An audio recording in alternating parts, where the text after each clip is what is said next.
Chapter 628. The casino's daily income is about 3,000 kinar, but this money needs to be shared with the other pirate kings. In the end, 500 kinar will fall into his hands, which is about 100,000 kinar a year. Also, the J Court and the tavern in his hands are also making a lot of money every day. In this way, his annual income is at least 450,000 kinar. Gretel added up all the income and quickly came up with the annual income of this black market merchant. There are some miscellaneous things, which is about 10,000 to 20,000 kinar. In that case, let's not be so calculative. Let's calculate according to 450,000. Su Len directly made the decision. Gretel's calculation was indeed accurate. This black market merchant's annual income was indeed more than 450,000 kinar, but the more he earned, the more he spent. He needed to maintain the fleet, various fighters, guards, and so on. The expenses were not small, but 450,000 kinar was definitely something he could afford. Carlot, I'll leave this to you. Treat him well. Hee, don't say that we're making things difficult for you. Today, no one will be able to escape. You have to take the 450,000 gold coins, even if you don't want to. Now, let us brothers serve you well. Carlot grinned, revealing a row of white teeth. Your Excellency Grand Duke, I really didn't earn that much money. That money is from the shares of the various pirate kings. I'm just a puppet on the table. I really don't have any money. The black market merchant cried out. Su Len waved his hand and said, People's hearts are sinister, especially in this kind of pirate den. Do you think I dare to believe you? In comparison, I believe in the trap more. Come on, this is a lie detector. As long as you can pass the lie detector, I'll believe you. As he spoke, a few soldiers beside him carried up the lie detector that they had prepared beforehand. Then, they directly propped up the black market merchants. The lie detector made of iron oak was hard and durable. Su Lin was considerate enough to prepare a bench for the merchants to lie down on during the test. Come, let's try it first.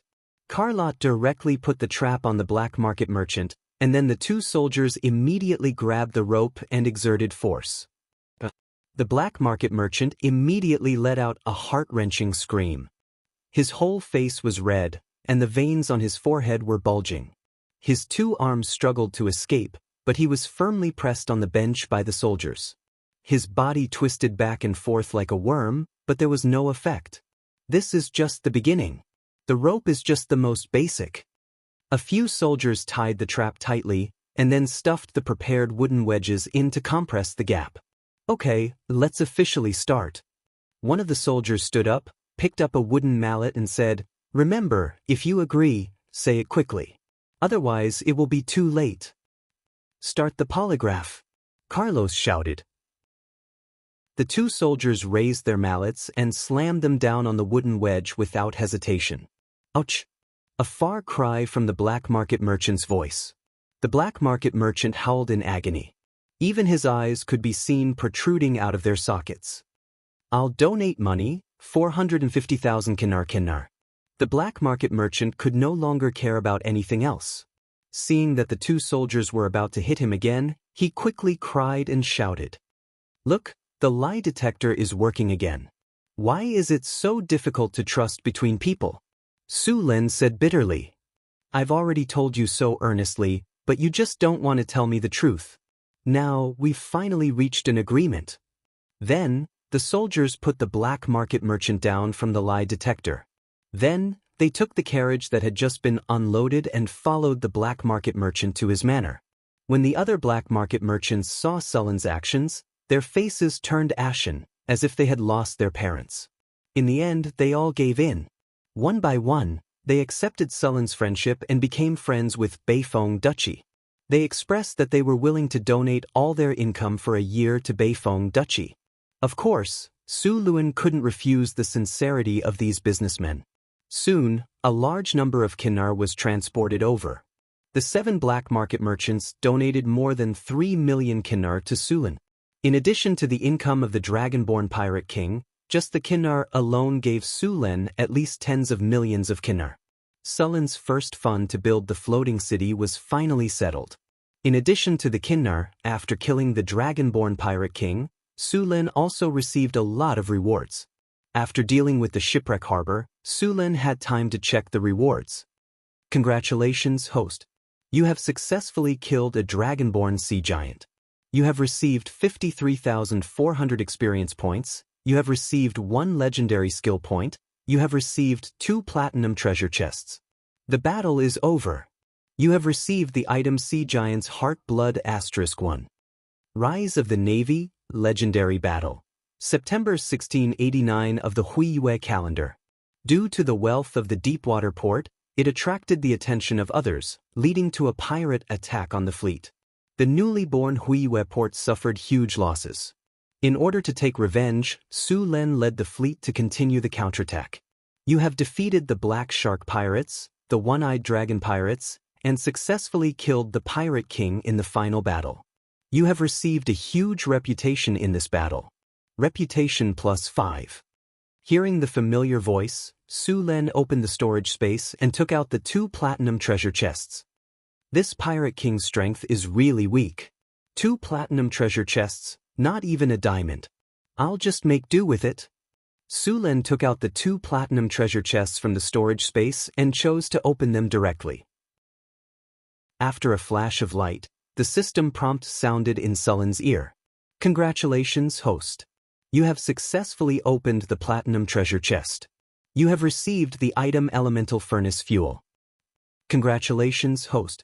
You have successfully opened the platinum treasure chest. You have received the item Legendary Soul Crystal.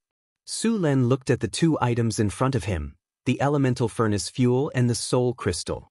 As the name suggested, the Elemental Furnace Fuel was used to burn the elemental furnace. This type of elemental furnace fuel was not produced much, and it would only appear occasionally in some mines. Although the elemental furnace fuel was less than 1.5 kilograms, it could be used for more than 15 years at full load if used in the elemental furnace. This was good news for Su Lin. At least he did not have to look for elemental furnace fuel all over the world. As for the Soul Crystal, Su Lin casually put it away. He planned to let Hathaway build a legendary golem construct with these soul crystals when he went back. A golem construct of this level was a true killer weapon. Chapter 629. The Tower of the North Wind now had several legendary golems, the most powerful of which was the Magic Breaker Golem that Su Lin had obtained from the ruins. The Magic Breaker statue was a special type of statue. If it had enough energy, it could possess the combat power of an advanced mythic. This was especially true for magic breakers like the Magic Breaker, which had very high magic resistance. The 2 Magic Breaker blades could even slice through advanced mythic magic barriers. The Magic Breaker was very fast and had a fast attack speed. Even legendary wizards could be killed if they were not careful. It could be said that this thing was completely developed to deal with wizards. Of course, the Magic Breaker was also very powerful against other classes. Its Magic Breaker blade was incomparably sharp, and its body of steel had shockingly high physical defense. It could be said that such a legendary magic puppet was a powerful killing machine. It had the attack power of a Grand Swordsman of the same level, but it did not have the weakness of a Grand Swordsman's low defense. If it were not for the expensive cost, it could almost be said to have no shortcomings. After Hathaway got the Magic Breaker Golem, she deliberately checked its manufacturing process and the materials needed. Then she calculated that it would cost at least 200 million Kinnar to build such a set of golems, and because it required a lot of very rare materials, many times it could not be made even if one had the money. High-level legendary golems were basically impossible to mass-produce. After all, there were too few materials that could be used to make high-level legendary golems. It was said that in the era of the Arcane Kingdom, there was a neutron star golem, which was known as the strongest golem. This golem's combat power was comparable to the gods, but it seemed that until the collapse of the Arcane Kingdom, the neutron star golem had not been successfully developed. When the Arcane Kingdom developed the neutron star golem, they used the gods as a reference, but before they could complete it, the Arcane Kingdom had collapsed. Hathaway had now made 2 diamond golems, which had a challenge rating of 21. It was the weakest of the legendary golems, But even the weakest golem was very powerful. In the face of a diamond golem, if one did not have good enough weapons, it was better to run away as soon as possible. After the diamond golem in the Tower of the North Wind cooperated with the tower spirit, the challenge rating would be further improved. Originally, without the diamond golem, the challenge rating of the wizard tower was 21. With the diamond golem, the challenge rating of the wizard tower directly reached 25, which was close to the edge of high-level legendary. For the diamond golem, Hathaway also made some optimizations, reducing the weight of the golem and strengthening its defense and attack power. Now Hathaway was studying another legendary golem. Although the diamond golem was powerful, it could not fly. It was not good to deal with some powerful flying creatures such as dragons. Hathaway was ready to build a few legendary golems with flying ability. Golem could be used for enchantment. Its effect was roughly equivalent to the blood of the frost giant chieftain he had killed before, but the amount was much smaller. This bottle of blood could at most be used by one person. After using it, a Tier 4 warrior would obtain a transformation effect. It could be considered a pseudo-legendary rank, possessing legendary combat power, similar to Boulder and Johnson among the barbarians. Sulen intended to use this bottle of blood as a reward and let his subordinates use their points to exchange for it. Boulder and Johnson had now reached the peak of their power. After transforming, their combat power would increase to the legendary rank. Given some time, they would almost be able to cross the boundary of mortals and become true legendary powerhouses. After sorting out the things, Sulen also obtained a legendary skill point this time. However, his other skills had not yet been upgraded to the advanced level. It would be a waste to use this legendary skill point, so he could only put it aside for the time being. The transportation work at Shipwreck Harbor lasted for a day. At the same time, Sulen also had people raid Cyclops' lair. In Cyclops' lair, hundreds of thousands of Kinnar were also found. In addition to the harvest at Shipwreck Harbor, Sulen had almost obtained tens of millions of Kinnar this time. After all the materials were transported to the ship, Sulen looked back at Shipwreck Harbor, then waved goodbye reluctantly. This place had given him too much. When they came out, there were 3 ships, and when they returned, there were 18 ships. At the same time, there were also a large number of pirate captives. It could be said that Deepwater City had become rich from this wave. On the way back, Sulen did not encounter any more pirates. After all, after such a long time, the news of him killing the Dragonborn Pirate King had spread throughout the surrounding waters. No pirate dared to appear in front of him. It took a week for the 18 ships to return to Deepwater City. When the fleet returned, the whole city was in an uproar. Among the 18 ships, several of the best hull structures were assigned to the Navy, but these armed merchant ships still needed to be strengthened before they could enter the Navy for service. As for the remaining ships, they would be converted into armed merchant ships and used for ocean trade. The Cyclops pirates, the Tigershark pirates, and the pirates under the Dragonborn Pirate King also needed to be trained. These pirate captives added up to an astonishing 1,500 people, and now the number of Navy in Deepwater City was less than 500 people. Without sullen suppression, these pirates would not be so obedient. For these pirates, Sulen gave them 2 choices. One was to become slaves in Deepwater City. After working here for 3 years, they could obtain the status of a free person and live an ordinary life. The other was to join the Navy. However, whether joining the Navy or becoming a slave, they needed to go to the prison in the city to learn. In order to avoid these pirates from causing trouble in Deepwater City. In fact, Sulen thought too much. These pirates had seen Sulen's power with their own eyes, especially when he could summon a dragon and a magic ship. After defeating the Pirate King, they were even more in awe of him. In the end, 300 of the 1,500 pirate captives decided not to join the Navy, but to become slaves. After 3 years of work in Deepwater City, they would obtain the status of a free person and start a new life. Although the pirates drank big bowls of wine, ate big mouthfuls of meat, and spent a lot of money, in fact, they also wanted a stable life. Therefore, after Sulen promised that these pirates could retire after a few years of service, they were very surprised and their morale was high. Chapter 630. It had been a month since Su Len returned to Northtown City. The wealth he brought back this time had been used to buy all kinds of materials. With such a large amount of money, the price of the surrounding magic materials had risen a little. The one with the lowest price was the little red dragon, Onyxvia. Originally, the little red dragon had hoped that the Kinnar would be put into the treasury or given to her. In the end, Su Len had spent it all, which made the little red dragon lose sleep. Fortunately, there was still a lot of Kinnar in the treasury. Otherwise, the little red dragon would have been furious. In the secret plane, Su Len, Hathaway, and Alex were experimenting. A huge silver-white ring was placed on the ground. On this ring, there were countless strange runes engraved. The ground was paved with pure white marble. This place had been completely transformed into a large testing ground. At this time, Hathaway and Alex were standing on both sides of the ring. The two legendary wizards floated in midair. Powerful mana made their wizard robes bulge. Sullen's figure stood on the other side. The lightning energy on his body had been activated, and endless lightning surrounded him.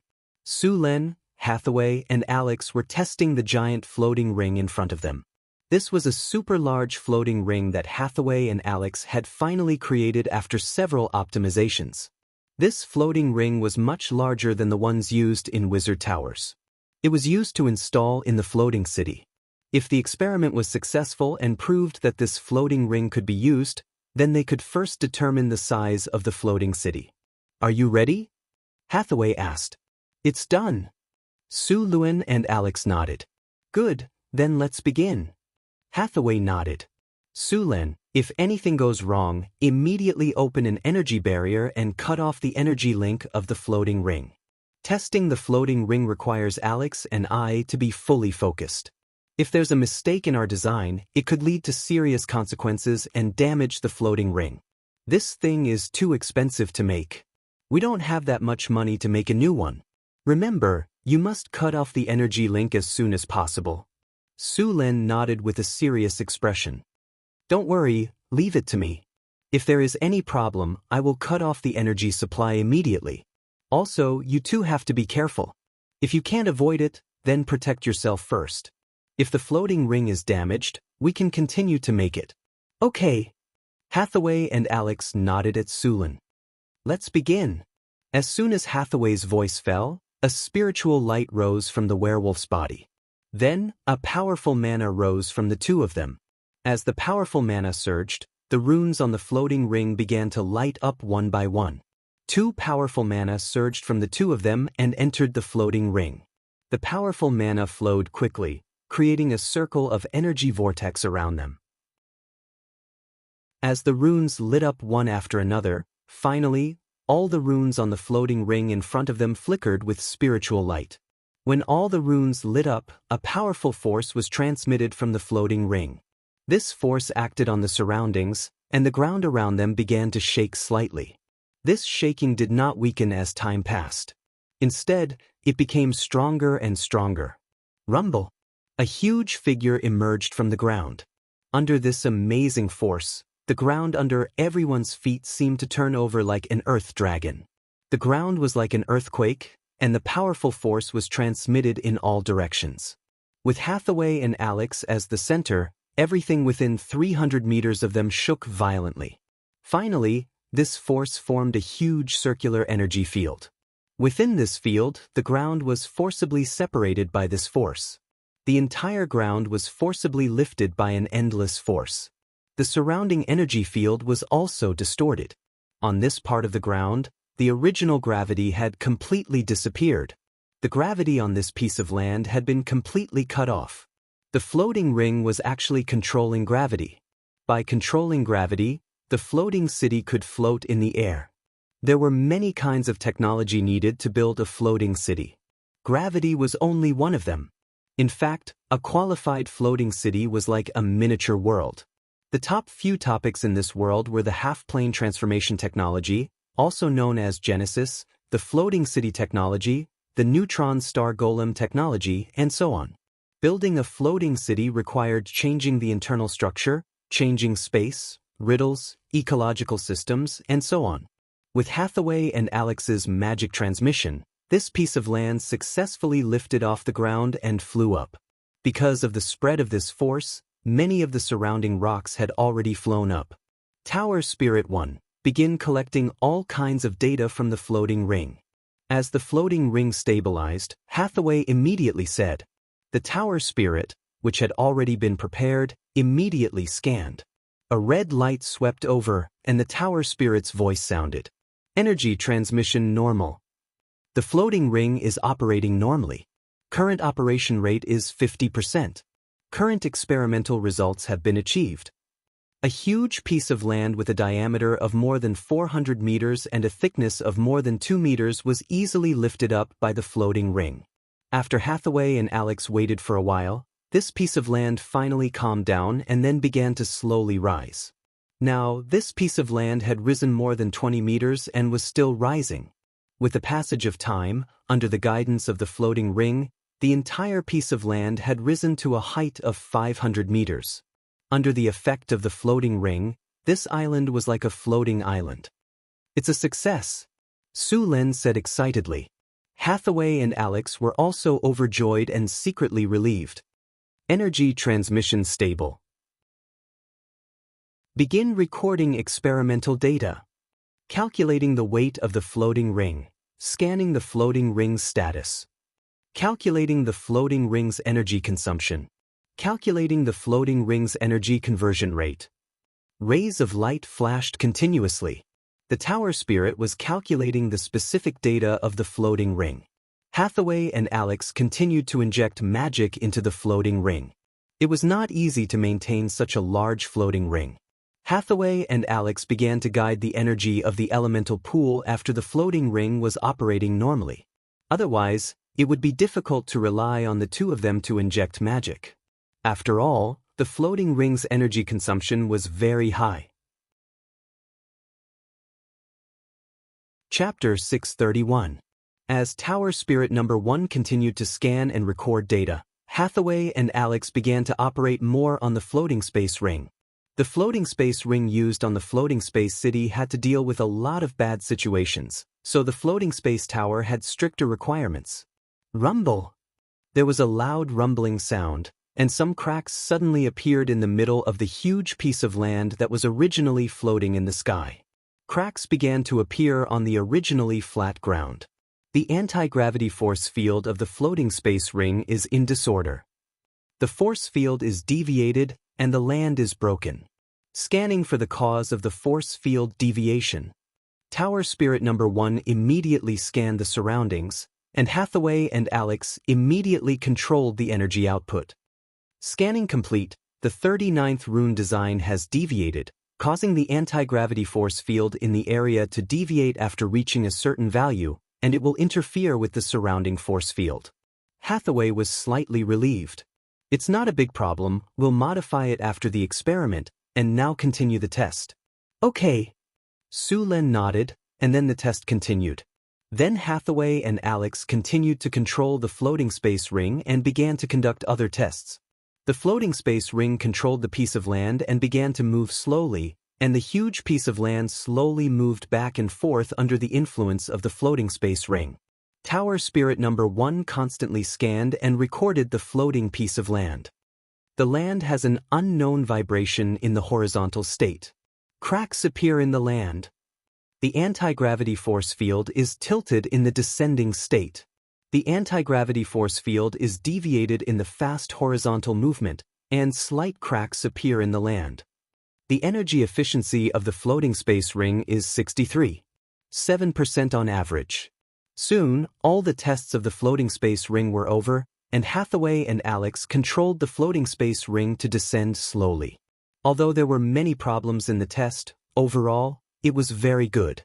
This time, the floating space ring held up a large area of land, and although it was still some distance away from the floating space city, the test was considered a success. The weight of the land held up this time was calculated by Tower Spirit number 1, and it was almost more than 3 million tons, which was heavier than the floating space tower. Furthermore, this was not the limit of the floating ring. If the floating ring were to operate at full capacity, the power output would be very high. The energy of the elemental pool in the Arcana realm was not enough to support the test. As for Hathaway and Alex, they had to bear a lot of pressure. As Hathaway and Alex slowly reduced the energy supply, the floating island began to descend slowly, finally stopping 3 meters in the air. At this height, they needed to be careful if they wanted to continue descending. Sullen's energy was quickly released and enveloped the entire floating island. Prepare to land. Prepare to cut off the energy of the elemental pool. Prepare to count down. 10, 9, 8. Increase the magic output. It has reached the critical point. Begin landing. The floating island trembled slightly before descending steadily. After a series of noises, the huge floating island slowly landed on the ground. Success. Hathaway breathed a sigh of relief. It seems that our theory is correct. Next, we need to make various improvements to this gigantic floating ring. Alex said. Although it's a success, there are still many problems with the floating ring. For example, the energy conversion efficiency is only 63.7%.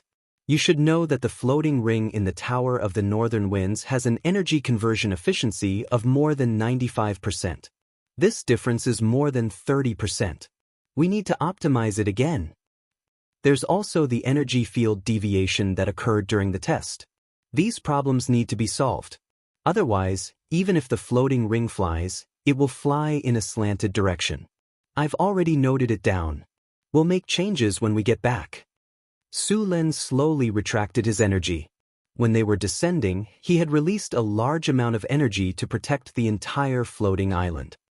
We need to upgrade the energy center as soon as possible. Su Len said. We plan to build a floating ring that can accommodate 50,000 to 100,000 people. This is the level of a medium-sized floating ring. The current elemental fission furnace cannot support such a large floating ring. Got it. Hathaway made a face at Su Len. The theoretical verification of the elemental fusion furnace has been completed, but some of the materials required are very high. We don't have a good solution yet. We need materials that can withstand high temperatures.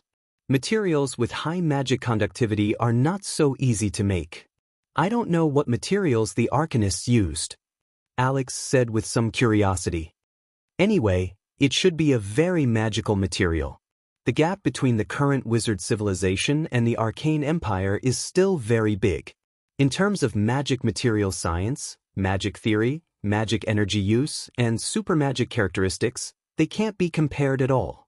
Just like in the arcane empire era, the high-grade golems they used could basically self-recover.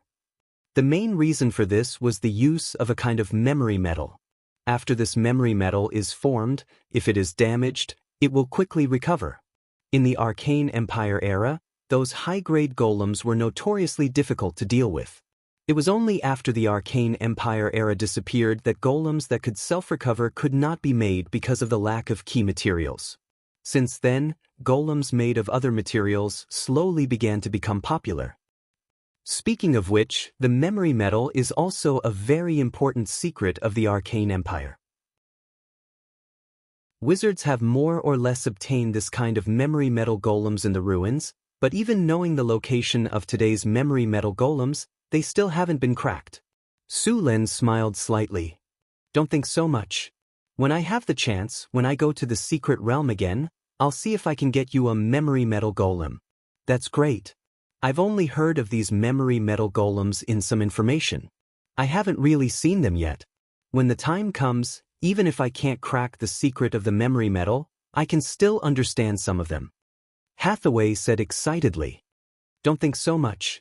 Now let's improve the floating ring. Alex interrupted the conversation between the two. Now this kind of floating ring consumes a lot of energy. Although the elemental fission furnace can also support a city with a scale of 50,000 to 100,000 people, even the most radical arcanists won't consume more than half of their power to maintain the floating state of the city. The floating city requires a lot of energy, but the energy consumption must be kept below 20%. Otherwise, it can't afford the energy consumption of the floating city. Chapter 632. The elemental fission furnace could indeed be used as the energy core of a floating space city, but it could only drive a miniature floating space city. This kind of floating space city was larger than a floating space tower and could accommodate 5,000 to 10,000 people. The floating space city Su Len intended to build was a medium-sized floating space city. This kind of floating space city was the most numerous floating space city in the era of the Arcane Empire. A large floating space city was a floating space city with more than 100,000 people. The upper limit of this kind of floating space city could reach an astonishing 300,000 people. Its combat power was amazing, and it was the most powerful strategic weapon in the era of the Arcane Empire. This kind of floating space city required the use of mice energy nuclei as the energy core. In the era of the Arcane Empire, only mice energy nuclei could drive a floating space city of this scale. However, with the fall of the Arcane Empire, the manufacturing process of mice energy nuclei had long disappeared. Not to mention this kind of large floating space city, even a miniature floating space city had never appeared. The great arcanists in the era of the Arcane Empire also studied a substitute for mice energy nuclei, which was the element annihilation furnace. This kind of element annihilation furnace provided a huge amount of energy, thousands of times more than elemental fusion. It could easily lift a large floating space city. The arcanists even designed a giant floating space city. The concept of a giant floating space city had been around for a long time. Several mice energy nuclei were arranged according to the arrangement of the energy matrix, and then the giant floating space city was lifted. However, the great arcanists soon discovered that building this kind of giant floating space city was not worth the cost. A giant floating space city could accommodate 500,000 people, but it required 4 to 5 mice energy nuclei. However, if used separately, 4 to 5 large floating space cities were more practical than this kind of giant floating space city. Therefore, this kind of giant floating space city was soon abandoned. Now, the floating space ring of North City could theoretically lift a land with a diameter of 800 to 1,000 meters into the sky, which was basically equivalent to connecting the surface of a miniature floating space city.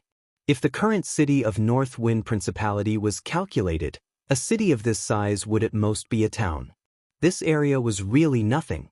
During the era of the Arcane Empire, few people would build this kind of floating space city. This size of floating space city was from the age of thorium. At that time, the floating city's energy transmission efficiency was low, and the floating ring technology used was very limited. Any of the famous floating cities of the Arcane Kingdom had an area of more than 10 square kilometers. Basically, the entire North Town City and a large amount of surrounding farmland were lifted into the air. Hathaway and Alex continued to make adjustments to the floating ring. Some of the runes on the floating ring needed to be removed. Then, it was replaced with another rune inscription. At the same time, with the help of the Tower Genie, Hathaway and Alex started adjusting the anti-gravity field after the activation of the floating ring. There were some problems with the anti-gravity energy on the floating ring, and there were repeated problems in some areas. This was also the reason for the crack in the center of the floating island. If he didn't make any adjustments, there would be some problems when he used the floating city. Of course, the entire floating city was made of obsidian, so it was very resistant to stretching. There wouldn't be any cracks like the previous floating island experiment, but after a long time, there would definitely be problems, and it would also consume a lot of energy for nothing. After Hathaway and Alex continued their research, Su Len left North Town City and came to the underground world. The underground world had been controlled by the little succubus Chrissy. The underground world was a raw material base in the Duchy of North Wind. It was rich in all kinds of ores and a large number of magic gems. The little succubus with amazing charm could easily enslave these underground creatures. This kind of enslavement was much better than the enslavement of the wizards. Now, just Chrissy alone could easily enslave tens of thousands of underground creatures. As the elemental tide became stronger and stronger, the planar barrier of the main material world began to weaken gradually. This wasn't a good thing. The weakening of the planar barrier of the main material world would lead to some powerful creatures from other worlds entering the main material world. According to the news sent by the Imperial Secret Service, there was an amazing sandstorm in the desert kingdom, covering the sky and the sun. It was like the end of the world, and there were many elemental creatures in Icewind City in the north. There were reports of a large number of mutant beasts in many places. Some people even found traces of devils. The south had always been very popular with all kinds of devils and demons. When there were more people, they could do something. The elemental tide had a great impact on this world. Su Len was making some preparations for the floating city. He was going to build a half-plane. It wasn't easy to create a half-plane. It required a very high level of basic knowledge, such as plane knowledge, spatial knowledge, elemental knowledge, ecological knowledge, and so on. Under normal circumstances, this kind of knowledge could only be seen when one reached a very high level. Su Len had a photographic memory. After this period of learning, he finally met the requirements of building a half-plane. After reaching the legendary level, wizards would have the ability to create half-planes. Su Len didn't care much before. But now that he was preparing to build the floating city, he naturally had to bring the half-plane. With Su Len's current strength, creating a world was too easy. If it was a god, creating a half-plane wasn't very difficult. Gods had the talent of changing reality.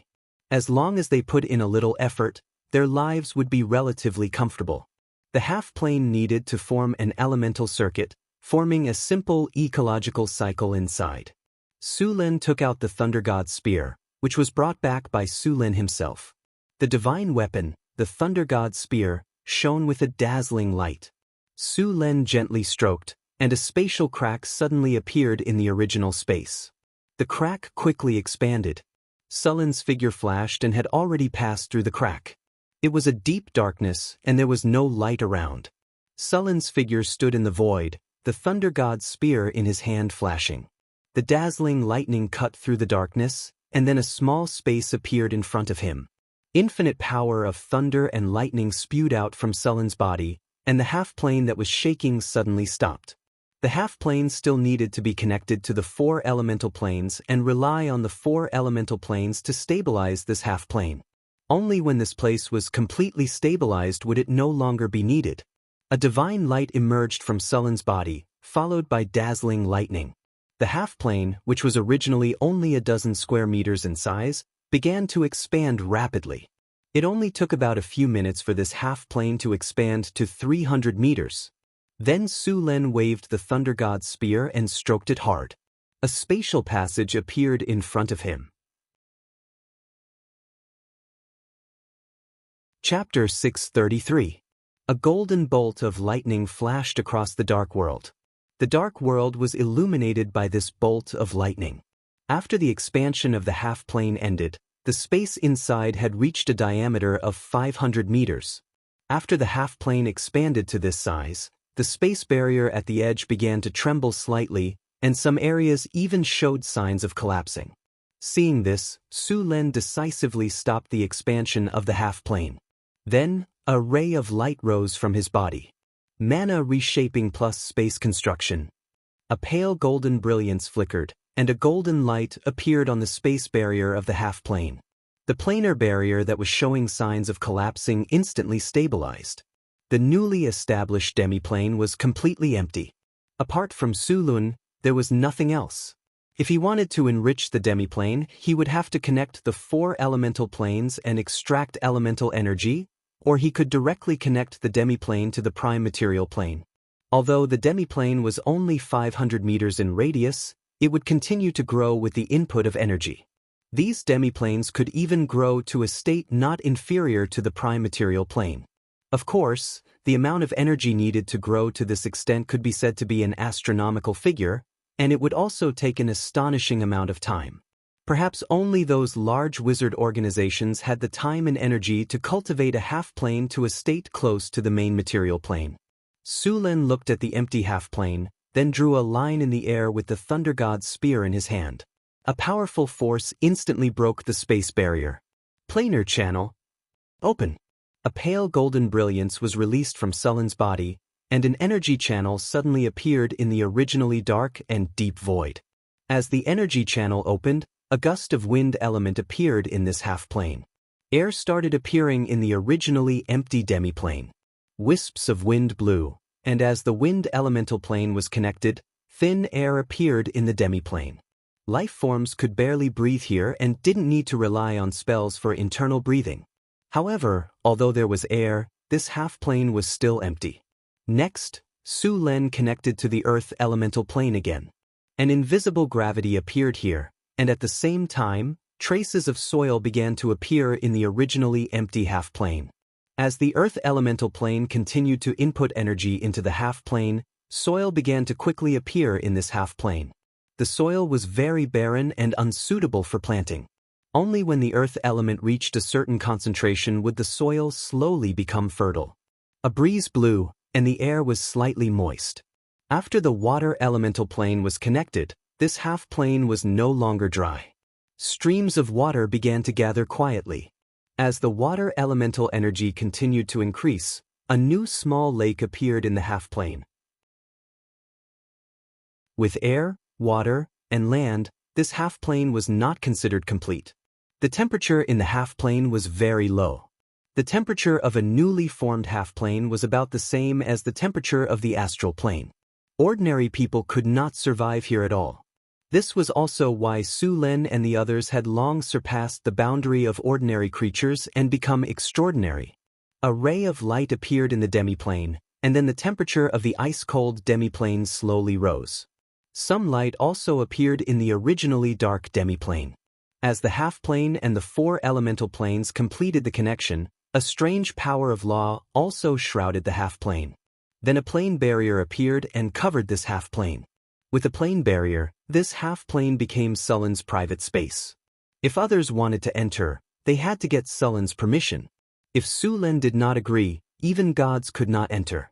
In fact, building a half-plane was very similar to a god creating a kingdom, but a god's kingdom was much larger than Sullen's. Gods used divine power to create their kingdoms, which was much more powerful than wizards. For example, they only needed to say that there should be light, and there would be light in the kingdom. If they said that there should be land, there would be land. In a god's kingdom, there was indeed nothing they could not do. As long as there was enough divine power, a god's kingdom could be built very quickly. Sullen's half-plane now looked very simple. Even the most barren place in the material world was better than this. Although it was very simple, Su Len was very happy. He was the one who created this world. As long as he continued to modify it, the half-plane would change according to his wishes. Modifying a plane was a very large project.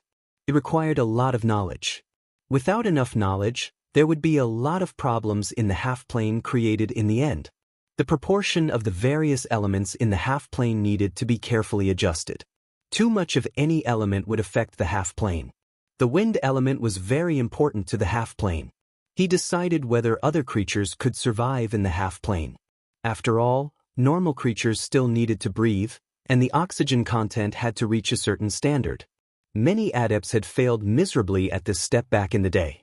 Since ancient times, there were many legendary wizards who could create half-planes. However, there were very few who could make a half-plane almost the same as a material plane. The four elemental channels had been connected. Next, the elemental energy began to flow into the half-plane. The growth of the half-plane required the efforts of the creator.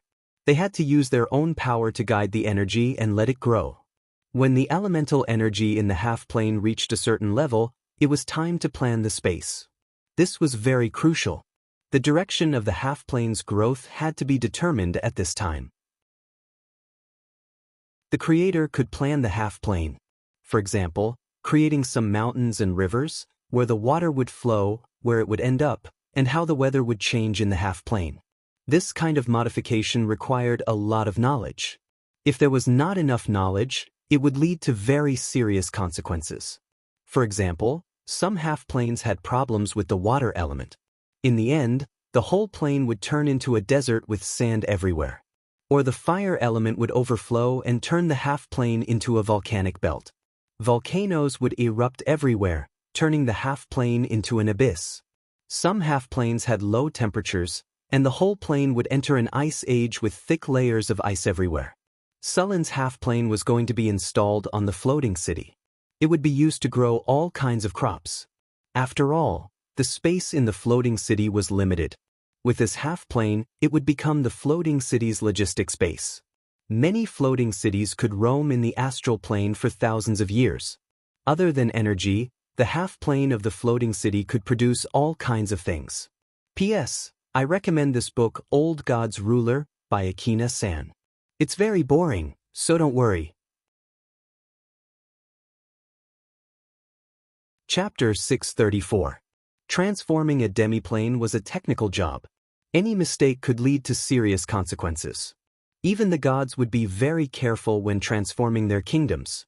When different types of energy met, they would have different changes. For example, fire and earth elements could create magma. Magma could cause volcanoes to erupt. Metal veins could be added, or land could be added. When wind and fire elements fused together, there would be a monsoon. Then there would be cold air and hot air. When the cold air and hot air met, they would form wind. If the water element was fused together, it would become rain. If Su Lun wanted the demiplane to grow, then he needed to understand this knowledge as well as make detailed calculations. This kind of calculation required a lot of work. Fortunately, Su Lun already had 3 tower spirits. With the 3 tower spirits working together, the calculation speed would be much faster. The creation of a demiplane was not something that could be done in a short time. After connecting the 4 elemental planes, Su Lun left the demiplane and returned to North Town. The demiplane would slowly grow as it absorbed elemental energy. Su Lun only needed to guide it. When the demiplane grew to a certain level, he would do other things. Demiplanes were basically useless right now. They could only be used as a storage space to store things. Only when the demiplane grew to a certain level would it be transformed. Many legendary wizards would transform their demiplanes into storage spaces or other things like laboratories or fortresses. There were very few who would transform their demiplanes into material planes. After all, it would take a lot of time and money. Liches usually liked to transform their demiplanes into fortresses or castles and move their wizard towers inside. This way, they would not be disturbed and could study spells in peace. Liches were not necessarily evil creatures. Many liches were neutral, and many wizards would turn into liches for the sake of magic research. After all, in theory, liches could exist as long as they were not killed. There were many demiplanes in the astral plane. Some of them were created by the laws of the multiverse. Others were left behind by other wizards. There were even some fallen kingdoms in the astral plane. These places were the favorite of the astral plane explorers. Such semi-planes or fallen divine kingdoms usually had some good stuff. Over the long years, from the beginning of the Silver Age to the later era of the Arcane Empire, until now, the strong people born in the material plane had never given up on the exploration of the astral world. There were many things that couldn't be found in the material plane, but there were many in the astral world. These experts who explored the astral world were also known as astral world explorers. One of the prerequisites for becoming an astral world explorer was to be a legend. Although legendaries could enter the astral plane, most of the time, only high-level legendaries could become explorers of the astral plane. After all, there were many dangers in the astral plane, and even legendary wizards were not safe here. Legendaries could only conduct limited exploration near planets or material planes.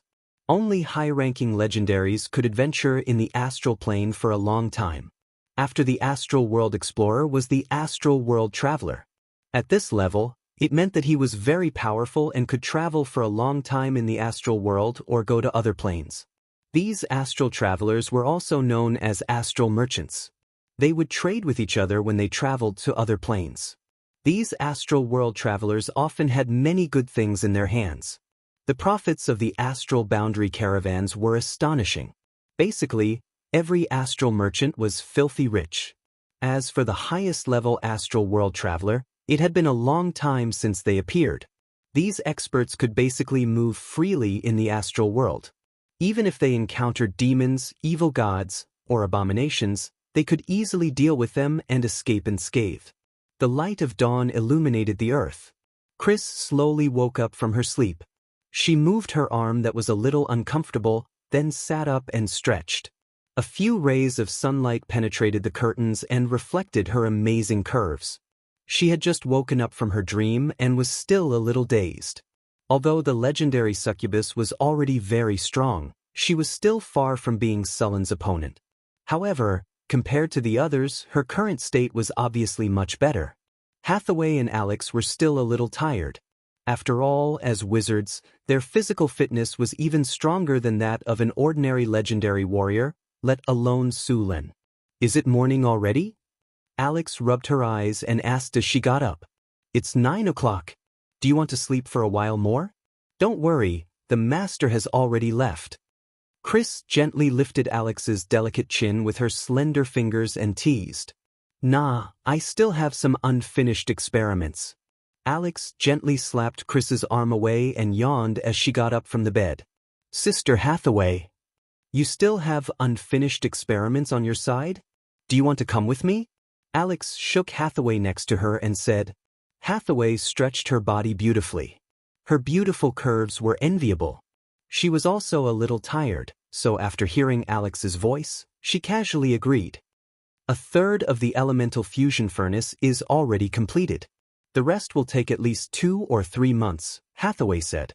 Now that the Northwind Tower had a few legendary wizards, the progress of their research had greatly increased. "I think we should make another tower spirit. We have too much research going on right now. Most of the time, we need a tower spirit to calculate and record." "That is indeed necessary, but we don't have any legendary soul crystals right now. We need to ask Sulen for one." "Let's ask Sulen later. We need an auxiliary tower spirit. Right? The floating city would definitely need more than one tower spirit in the future." Luckily, Sulen had a few legendary soul crystals, which would be enough. "By the way, have you completed the elemental annihilation furnace?" Alex suddenly asked. "This kind of high-grade elemental furnace is too difficult. Right now, I only have some theoretical knowledge." Hathaway shook her head and said. The few of them quickly changed their clothes and got up, then went to the wizard tower to work. At this time, Sulen was suppressing the god's corpse in the secret area. During this time, he would come here every once in a while to extract divinity from the god's corpse. The god's corpse had very high divinity. Although part of it had been absorbed by the god's abomination, the remaining divinity was still shockingly high. After some simple calculations, Sulen estimated that there were about 20 points of divinity left in the god's corpse.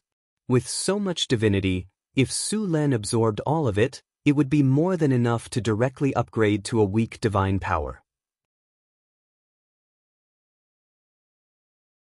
Chapter 635. Although it was not the first time that Sulen had stood near this corpse, he still felt a sense of awe. This awe came from the depths of his bloodline. It was the awe that mortals had for gods. Although Sulen was already a demigod, he was not a god. It was unknown how long the god's corpse had been dead, but it still contained some vitality. The god's corpse was broken. Because it had once given birth to an abomination, most of the vitality in the god's corpse had been extracted by the abomination. Now, the remaining power could no longer give birth to another abomination. The corpse, which was more than 30 meters long, lay quietly on the ground. It exuded a sense of oppression, and there was still a residual divine power on the surface of its body. In addition to this divine power, the corpse was also shrouded in the power of death and decay, which was emitted after the death of a god. Sullen's body flashed, and then his body flew up gently. This ancient god's corpse must have died quite miserably. There were many wounds on the corpse, and the most serious injury was on the head. The head of this corpse was severely injured, and half of its head was missing. Ancient gods were very powerful. Although they had been dead for thousands or even tens of thousands of years, they still retained a fragment of consciousness. If one used telepathy to communicate with this corpse, it would talk about the glory of the ancient gods in a strange tone and a special language. The birth of the world, the emergence of the multiverse, the ancient gods of order began to rule the world. In the lower planes, endless chaotic rules and consciousness also appeared, and the birth of the first generation of chaos demons. There was even some information about the origin of demons. In its narration, Demons did not originate from the bottomless abyss. They seemed to have migrated from another place. Sometimes, Su Lun wanted to know more secrets, but unfortunately, this god's corpse didn't have any consciousness. The remnant fragments of consciousness were more like an NPC, and they just kept repeating these things. Dazzling golden light slowly emitted from the corpse. Su Lin gently touched it, and the golden light converged into a beam of light that was slowly extracted. Extracting divinity from the corpse of an ancient god was not as easy as extracting it from an abomination. Su Lin had to fight against the corpse of the ancient god. After all, the divinity originally belonged to this ancient god. Although the ancient god had fallen, the divinity would resist anyone other than the ancient god. Su Lin needed to remove all the remaining consciousness in the divinity. Energy absorption. Sullen's body floated in the air as the enormous energy formed a torrent of magic power. He reached out and grabbed the ancient god's corpse, and the pale golden energy was forcibly extracted by him. The god power surrounding the god's spirit suddenly surged. Sullen's extraction of the god's divinity triggered the ancient god's instinctive reaction. Fortunately, the ancient god had already fallen. Although its resistance was strong, it still could not stop Su Lin. The faint golden light slowly flowed towards Su Lin like a trickle. Above the golden light, there was also a feeling of death, madness, and destruction. These forces had to be removed carefully. This was the terrible evil and hatred born after the death of a god. The abominations were born because of the accumulation of this power. However, because the ancient god's corpse had given birth to the abomination, 70% to 80% of the power of hatred and destruction had been consumed. This power was carefully separated by Su Lin, and the rest was absorbed. However, although this power was separated, there were still some remnants. After every extraction of the god's divinity, Su Lin needed time to remove the remaining evil thoughts. The wisdom tree had the ability to purify, so under normal circumstances, after extracting the god's divinity, he would come to the wisdom tree in the mystery land to purify it. So far, this method was the most efficient and safest. In fact, if the wisdom tree evolved into the legendary tree of life or the world tree, purifying these evil thoughts would be done by just moving its branches. Unfortunately, the wisdom tree had a long way to go before it could evolve. A faint golden energy appeared in front of Su Lin. This golden energy was the power of the god's divinity. Su Lin gently waved his hand, and the power of the god's divinity was integrated into Sullen's body. As soon as the power of the god's divinity entered Sullen's body, the golden energy began to slowly integrate into his soul under the guidance of the lightning power. The power of the god's divinity was very special. This kind of power could integrate with any power in the multiverse. As traces of the god's divinity entered his body, Sullen's soul soon felt bloated. After sensing the changes in his soul, Su Lin immediately stopped. If he continued to extract the god's divinity, his body would not be able to integrate. It would just be a waste. The faint golden energy beam was cut off, and the god's divinity returned to the god's corpse. The strange scene around him also slowly disappeared. As some of the god's divinity was extracted, the glow on the god's corpse seemed to have dimmed a little. The god's corpse also had a trace of decaying aura. Su Lin resisted the urge to destroy and resealed the space used to seal the god's corpse. He then closed the wizard tower again and let the tower genie continue to watch over the place. Only then did he use a teleportation spell to leave this place. North Town Mystery Land. Su Lin hurried to the vicinity of the wisdom tree. After greeting Sandy and the others, he returned to his room. As soon as he got close to the wisdom tree, Sullen's original irritable impulse to destroy everything began to weaken. What followed was a tranquil and natural smell.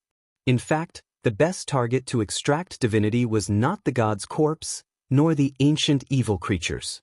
It was the unicorn, the eastern condor, the feathered serpent god, the totem spirit, and so on. The divinity contained in these divine creatures or divine spirits was very pure. It was not like the one Su Lin extracted, which was full of chaos, evil, and destruction. Of course, the unicorn, the eastern condor, the feathered serpent god, and the totem spirit were not to be trifled with. After the Arcane Kingdom, the unicorn had become very rare.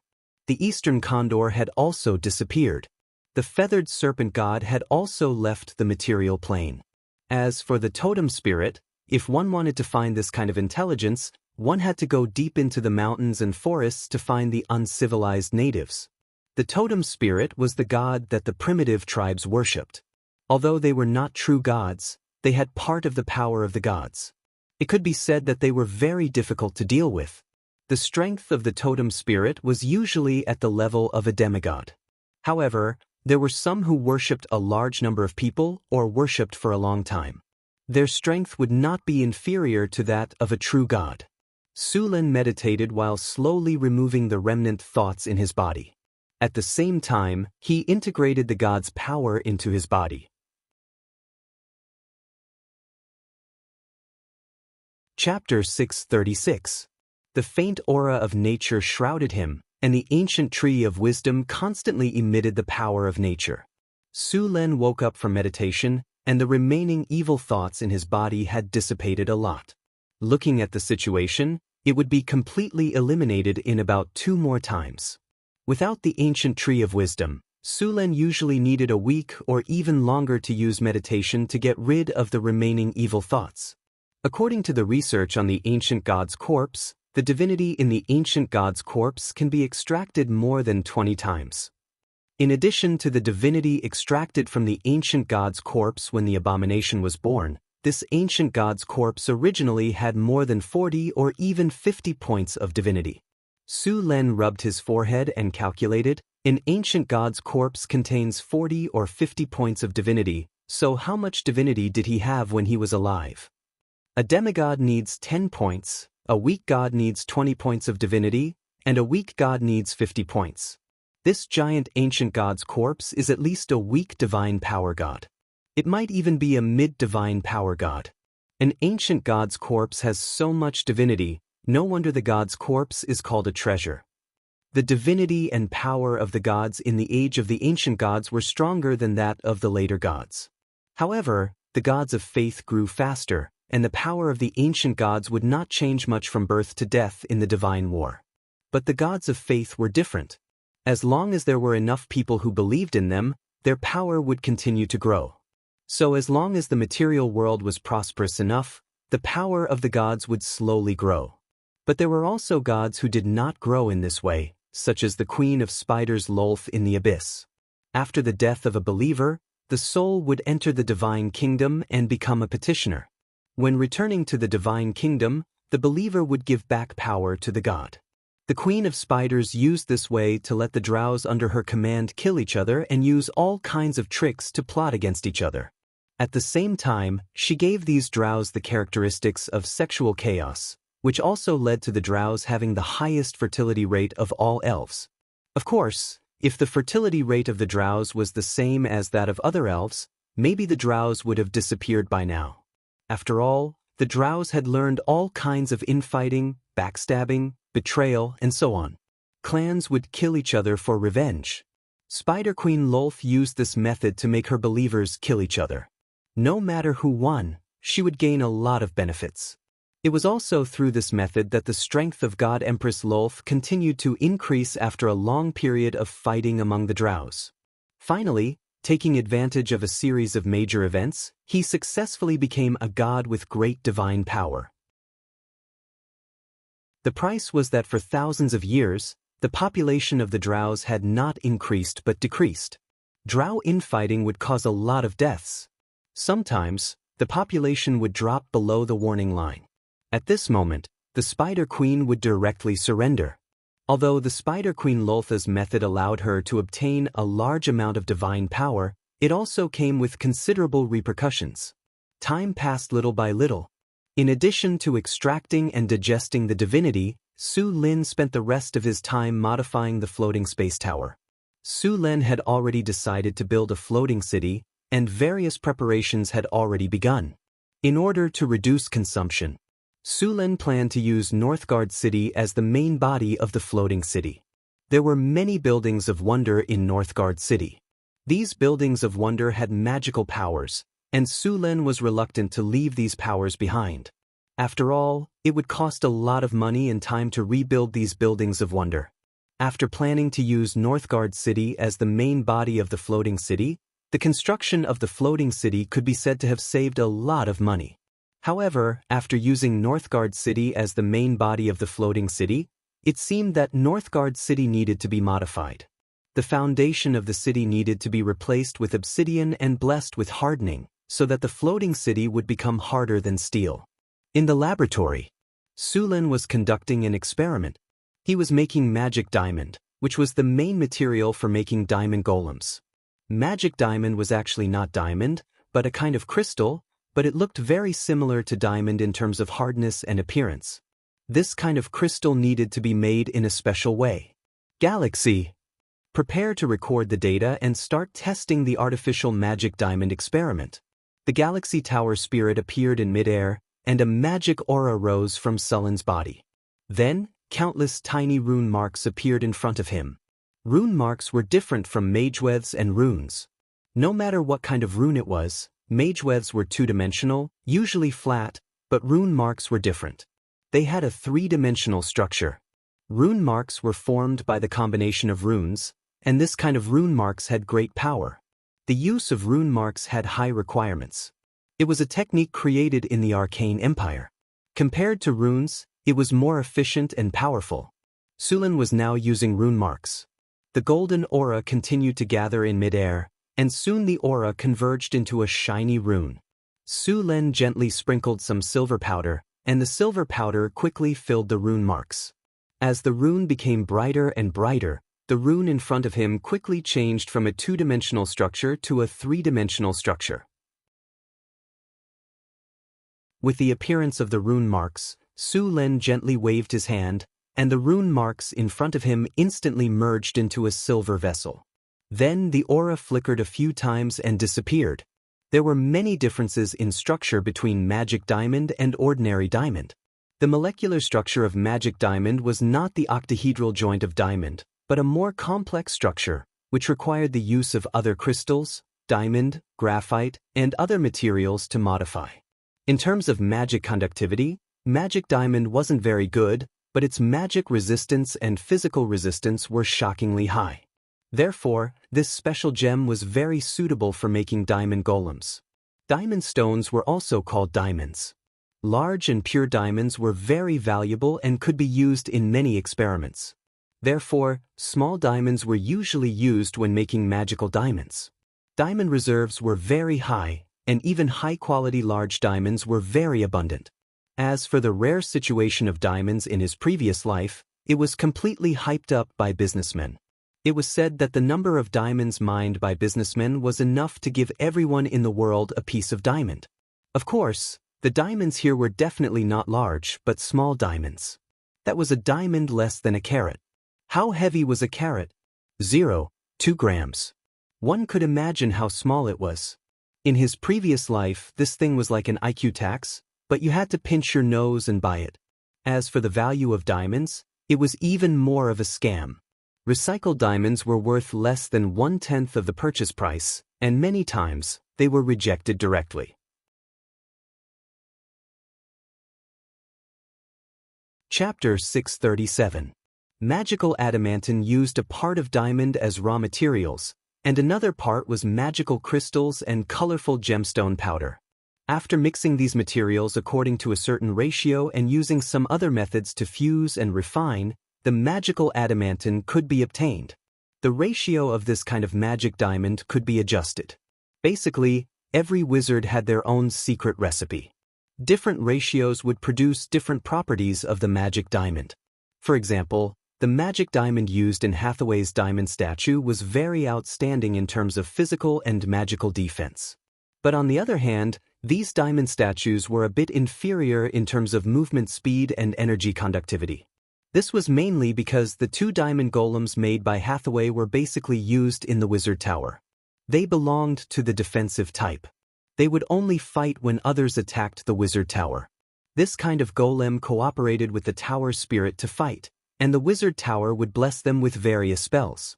Others, such as the offensive diamond golems, used magic diamond golems with better magic conductivity and decent physical and magic defense. This kind of diamond golem had powerful attack power, fast movement speed, and all kinds of support spells. The golem army often used this kind of diamond golem. In addition to making diamond golems, magical adamantine could also be used to make another kind of golem, the arcane guard. The arcane guard was a legendary golem that was stronger than the diamond golem. The challenge level of the diamond golem was level 21, while the arcane guard was level 24. It was only a step away from high-level legendary. For example, the ratio of magical adamantine used by the arcane guard was completely different from that of the diamond golem.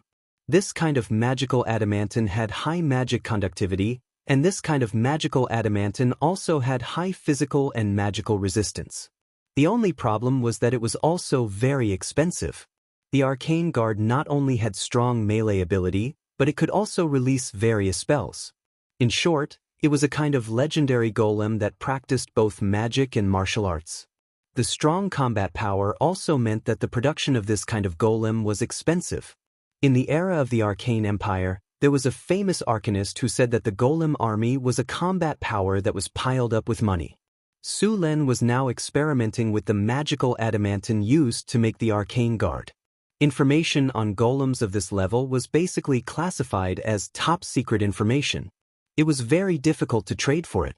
The Northwind Tower only had this kind of information because they had obtained it from the secret realm where the abomination was sealed. Although there was basically nothing left in that place, the Tower Genie's virtual library was still intact. Otherwise, the Northwind Tower would not have such high-end technology. However, there were only a few recipes for the enchanted crystal that he had obtained from the virtual library. Su Len had to mix them himself to find the right ratio. Then he prepared the prepared magical diamond material and placed it in a special container. Su Len raised his head and looked at the magic clock hanging on the wall. He then said to In-hee, record the situation of the reactor every half an hour. If there are any abnormalities, inform me immediately. If everything is normal, let me know in 8 hours. Yes, master. The cold mechanical voice sounded in his ears. This method of synthesizing magical adamantine was to simulate a special environment and let the magical adamantine fuse according to certain conditions. This method did not require manual operation. In the era of the Arcane Empire, there were many alchemy workshops. They used professional alchemy furnaces to refine all kinds of synthetic metals and magical materials. It was said that in the era of the Arcane Empire, there were a lot of such factories. Their production in a day was comparable to the amount of magical metals that all the wizards in the Tyrol world could refine in a year. It was also because of this method that during the era of the Arcane Empire, those powerful arcanist teams could obtain a huge amount of resources and easily form all kinds of golem armies or magical creations. This was also one of the reasons why the Arcane Empire was so powerful. As long as they were willing, the number of various golems would increase tremendously under the full production of the factories. Moreover, there were many benefits to the factory. Although the factory standard could not produce high-quality golems, it could control the quality within a very small range, and the advantage of doing so was that the price was reduced. However, it also cost a lot of money to make an alchemy factory. It was necessary to invest in it. For example, the container used by Su Len just now was made of a lot of adamantine. The interior was made of some arcane steel, and the runes on it were engraved with mithril. The cost of this set of equipment was as high as millions of kinnar, which was more expensive than a diamond golem. The amount of money an adept had was also an indication of how powerful that adept was. Of course, some of the guys who were favored by the goddess of luck needed to be distinguished. The world was very unfair. It was destined from the moment of birth. Family, power, and so on, there was a very special existence among them. These people's luck was so good that it made people jealous. It was not an exaggeration to say that they were blessed by the goddess of luck. For example, the arcanist who found the body of the ancient god. In the boundless astral world, the probability of finding the body of an ancient god was basically 1 in tens of millions or even 1 in a billion. The arcanist who found the body of the ancient god was favored by the goddess of luck. It was just that the arcanist had some problems with the use of the ancient god's body. How exaggerated would it be to be favored by the goddess of luck? It could be said that it was more powerful than having a protagonist's halo. When one went out to pick up money, one could do whatever one wanted. One could find treasures by just running around, and enemies would come knocking on one's door by just waving one's sword. It could be said that when the time came, the heavens and the earth worked together. Of course, the goddess of luck liked the new and hated the old. She was temperamental. You might be favored by the goddess of luck one second, but the next second, the goddess of luck had already left. The goddess of luck and the goddess of misfortune were a pair of twin goddesses, and the two of them did not get along well. The goddess of misfortune was jealous that the goddess of luck was loved by humans, while she, as a goddess, was feared by humans.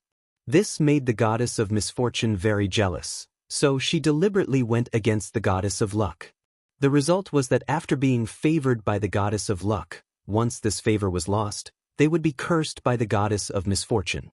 As a result, many people ended up dying because they believed too much in luck. It was said that in the multiverse, there was a mithril mine that was entirely made of mithril. Perhaps only those who were favored by the goddess of luck could find this mithril mine. After about 8 hours, Sulin walked out of the meditation room. The tower spirit, Milky Way, had already told him that the alchemy reactor had stopped working. Sulin came in front of the reactor and checked the various data on the tower spirit, Milky Way's record. After confirming that everything was normal, he gently pressed a few times on the reactor. Accompanied by a burst of energy fluctuation, the sealed container on the reactor slowly opened at this moment. Sulin snapped his fingers, and a wizard's hand appeared in front of him. Sulin skillfully operated the wizard's hand and took out the item from the reactor. A purple crystal the size of an egg appeared in front of him. This purple crystal was very transparent and hard. It looked like a purple diamond. It was the enchanted diamond, also known as the enchanted crystal. Looks like the effect is not bad. Sulin picked up the enchanted diamond and examined it carefully. The enchanted diamond made in this way had completely met the requirements. A ray of light rose from Sulin's hand and checked the enchanted diamond. He nodded and said, "The quality is not bad. It's qualified." The enchanted diamond's conductivity was excellent. At the same time, its physical and magical resistance was also very high. It completely met the requirements of making an arcane guard. The next step was to start producing these enchanted diamonds. But before that, he planned to build an automatic alchemy factory. Since he had already experienced the convenience of the alchemy reactor, Sulin did not plan to give up just like that. Although this kind of alchemy reactor wasn't cheap, it was convenient to use. Another reason was that although the investment was huge, it would be very cost-effective in the long run. Moreover, Bignar wasn't taking it all out at once, he was using it for a long time. Tower Spirit Milky Way. "Give me the blueprint of the automatic alchemy factory," Sulin said. The automatic alchemy factory was mainly controlled by the Tower Genie. There were various clay golems that were responsible for the specific operations. Sulin only needed to set the program, and the clay golems would be produced according to the program. The Tower Genie Milky Way only needed to command the golems to carry out the work. At the same time, she would also be responsible for the daily maintenance of the alchemy factory. With the alchemy factory, the arcane steel, thorium, and other metals that required Sulin or Hathaway to synthesize could also be produced in the alchemy factory. It was convenient, fast, stable, and had a high success rate. Of course, in addition to the high cost, the alchemy factory also required a large amount of energy. If it was the old wizard tower, after installing the alchemy factory, there would be a shortage of energy in the elemental pool. This would require some reduction in other aspects. But now, the Northwind Tower had already installed the elemental fission furnace, and its energy was many times more than before. Not to mention an alchemy factory, even if the energy consumption of the alchemy factory was increased tenfold, the Northwind Tower's energy would be more than enough. Although the elemental fission furnace is good, it is still far inferior to the elemental fusion furnace. It is more than enough for the wizard tower, but it is not enough for the floating city. Su Lin rubbed his forehead. If he wanted to upgrade the floating city, he had to research the elemental fusion furnace. But Hathaway said last time that she had already started experimenting. I believe that the construction of the elemental fusion furnace will start soon.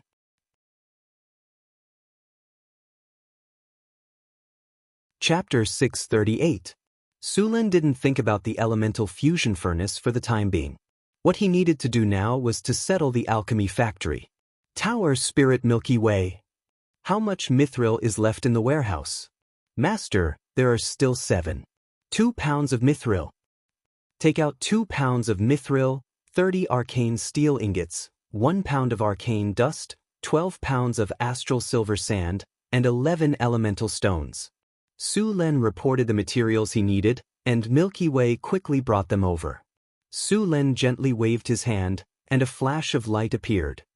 Change form. Under the cover of the aura, the raw materials rapidly changed shape under the influence of the spell energy. Soon, metal parts appeared before his eyes. Next, he had to assemble these small metal parts and assemble them into an alchemy reactor. After a while, 12 alchemy reactors appeared in front of Su Lin. In other words, this alchemy factory could produce 12 enchanted crystals at a time. After assembling these parts into an alchemy furnace, Su Lin carefully began to engrave runes inside the alchemy furnace. These runes provided various production environments for the alchemy furnace. A day passed quickly. When Su Lin walked out of the laboratory, he looked a little tired. The alchemy factory was almost half completed. It would be finished in just one more day. Next, he could consider making arcane guardian statues. The arcane guardian golem was a legendary rune life form. It was basically impossible to mass-produce such a legendary rune in a golem factory. The main reason for this was the soul core. This kind of soul core could only be made by legendary wizards and above, and there was no equipment that could replace legendary wizards. Even the rune engraving equipment in Sullen's alchemy factory in the secret plane couldn't do it. Of course, perhaps in the future, when more advanced equipment was produced, legendary soul cores could be made. The main body of an arcane guardian was made of enchanted crystals, adamantine, arcane steel, thorium, and legendary soul crystals. The cost of one was more than 3 million kiner. It could be said that it was more expensive than gold of the same weight. After paying such a huge price, the combat strength of these golems was also very amazing. They had high resistance to all kinds of elemental damage, and the arcane guard was immune to most spells. It was very difficult to destroy them with ordinary attacks. These golems had powerful melee combat ability, and even legendary warriors couldn't face them head-on. Moreover, they also had the ability to cast spells below the 7th circle or energy rays. At the same time, these arcane guardians also possessed high intelligence. Defeating these magic golems would not be an easy task. These statues were the same as the diamond statues. They were immune to ordinary attacks. Only rare high-quality weapons could damage them. How strong were these arcane guardians? How strong were they? Basically, a legendary warrior would be beaten to a pulp when faced with such a golem. Arcane guardians were different from diamond statues. They had the ability to fly and fly. For example, if a diamond statue had the ability to fly, one could use kiting tactics to wear it down. Of course, this was only possible in theory. After all, one's attack power had to be strong enough to cause damage to the diamond statue. Most of the time, this kind of kiting tactic didn't kill the diamond statue, but the kite user would die of exhaustion. Of course, the wizards were not unaware of this weakness of diamond statues, but they still didn't improve it. The main reason was that diamond statues were usually used in wizard towers. With other means of defense, they didn't need the ability to fly. Arcane guardians were more powerful than diamond statues. The cost of one arcane guardian was enough to make several diamond statues. 2 days later, Su Lin looked at the sci-fi reactor in front of him with excitement. After 2 days and a lot of materials, Su Lin finally finished the alchemy factory. Su Lin didn't have time to rest. He immediately ordered Milky Way, start producing enchanted crystals. Ding! Generating mission log. Mission establishing. Quest. Make enchanted crystals. Alchemy factory starting self-check. Self-check complete. Everything is normal. Ready to work. Alchemy factory officially activated. A light flashed, and then a powerful elemental energy rushed out from the energy connection channel. The light blue elemental energy was steadily consumed. The 12 reactor furnaces slowly turned on, and the golems next to them put the various raw materials they had prepared. When all the materials were put in, the reactor furnace slowly flashed and started to work. It took 8 hours to produce a piece of enchanted crystal. Of course, this time wasn't fixed. The longer the reactor furnace was in production, the more enchanted crystals it would get in the end. However, the reaction furnace couldn't work forever. After all, there was a limit to the size of the reaction furnace. There was a limit to the size of the magic crystal. Once it reached that size, even if no one ordered it, the reaction furnace wouldn't continue to operate. This was the insurance that Su Lin had set to protect the alchemy furnace. In the blink of an eye, 8 hours had passed. Following Milky Way's order, the 12 reactor furnaces in front of him slowly stopped. When the reactor furnace opened, Sullen's eyes lit up. The enchanted crystals that had just been produced appeared in front of Sullen's eyes. The light purple enchanted crystals were very beautiful. Su Lin snapped his fingers, and a light flashed, and the appraisal of the enchanted crystals in front of him was completed. The appraisal results were good. After the appraisal, the 12 enchanted crystals in this batch all met the requirements. All of them pass. Su Lin nodded in satisfaction, and then put the enchanted crystals on the table next to him. Oh right, Milky Way, try refining other alloys? Su Lin immediately said. As soon as Sullen's voice fell, Milky Way controlled the alchemy factory to start work again. The refining of arcane steel took far less time than the refining of enchanted crystals. After about half an hour, the 12 reactor furnaces opened again, and the finished arcane steel appeared in front of Sullen's eyes. Su Lin picked up a piece of arcane steel ingot and checked it. Although it wasn't as good as the ones he made himself, it was still of high quality and could be used. Next, Su Lin seemed to have found a new toy. He kept letting Milky Way use the alchemy factory to refine other enchanted materials. And as expected, the alchemy factory completed the task quickly and well.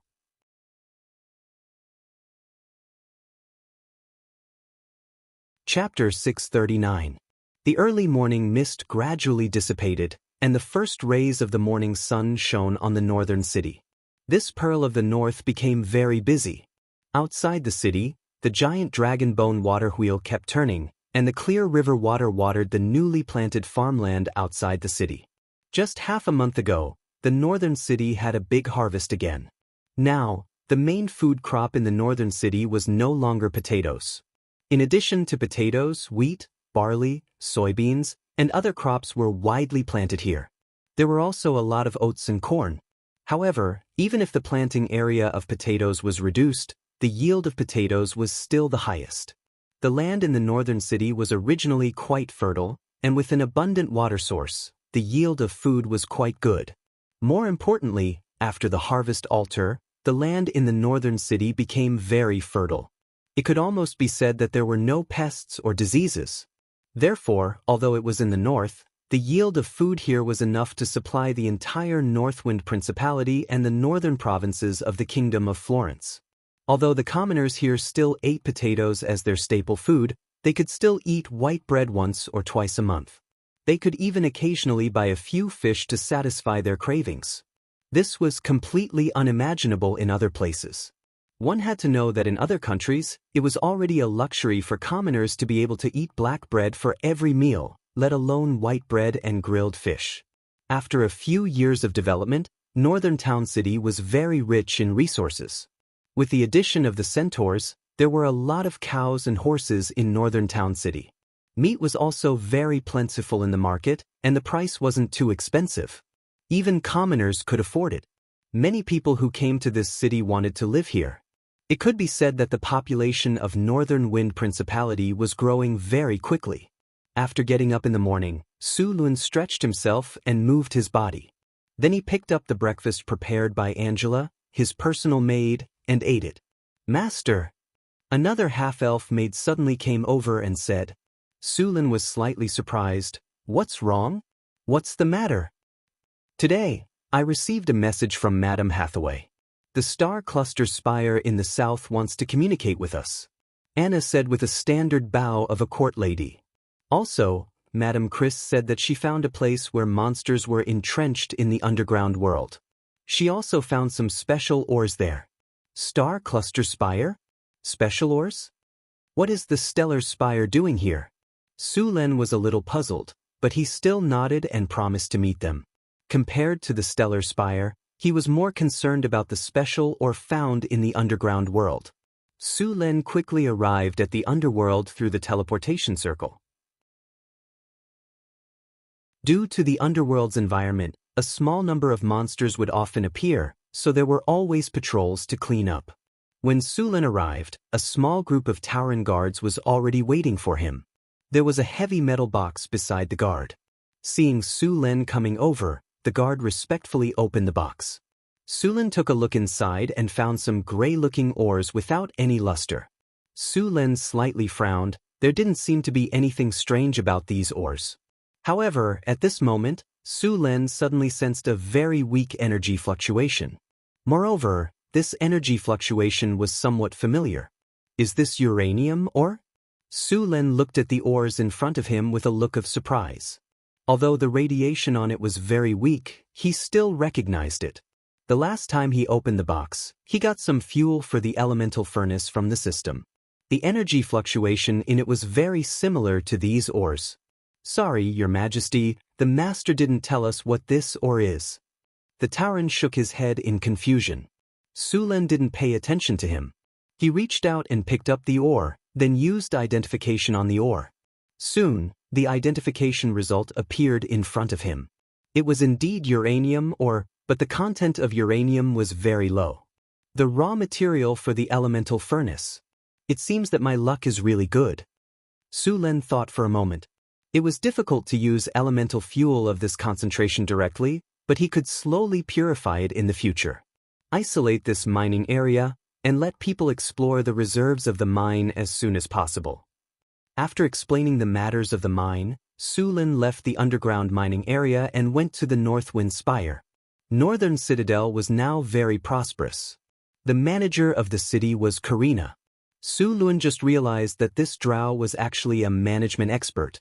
She managed the whole city in good order. Hathaway had mainly focused on studying all kinds of wizardry knowledge. The core task of the Wizard Tower now was to build a floating city. After several years of development, the Northwind Spire had become a lot more popular. A large number of wizard apprentices were studying here. When they saw Su Lin, they couldn't help but slightly bow to him and respectfully said, "Mr. Su Lin." "Your Excellency." "Mr. Su Lin." Su Lin nodded slightly to these wizard apprentices. These wizard apprentices were the best cheap labor force in the Wizard Tower. They were responsible for many things that the golems couldn't do. Su Lin gave them some encouragement and made them work harder. Soon, Su Lin arrived at the reception hall of the Northwind Spire. He saw a few wizards in purple robes sitting inside. They had a few shining stars on their badges, and there was even a faint starlight around them. Needless to say, Su Lin guessed that these were the wizards of the Starry Spire. As if sensing Sullen's gaze, the leading wizard turned his head. An old face appeared in front of Su Lin. Although he looked old, the energy waves on his body were very strong. There seemed to be stars in his eyes. The wizard nodded to Su Lin and showed a very friendly smile. There were a few other wizards around him, but their robes were not as luxurious as his. However, Su Lin found that the weakest among them was a high-grade wizard. The strongest old man was even a legendary wizard. Hathaway saw Su Lin come in and greeted him with a smile. "Su Lin, you're here." Su Lin nodded gently and followed Hathaway to the empty seat next to her. Hathaway nodded. "These are the visiting wizards of the Starry Spire?" Su Lin asked through the telepathic link. "They just came here to communicate?" "The wizards of the Starry Spire want to sign an alliance treaty with us." "An alliance treaty? Is there a war?" No, it should be to deal with the elemental tide. After the appearance of the elemental tide, magical beasts have appeared everywhere. Even the demons in the lower planes have become restless. They want to unite more forces to fight against these enemies.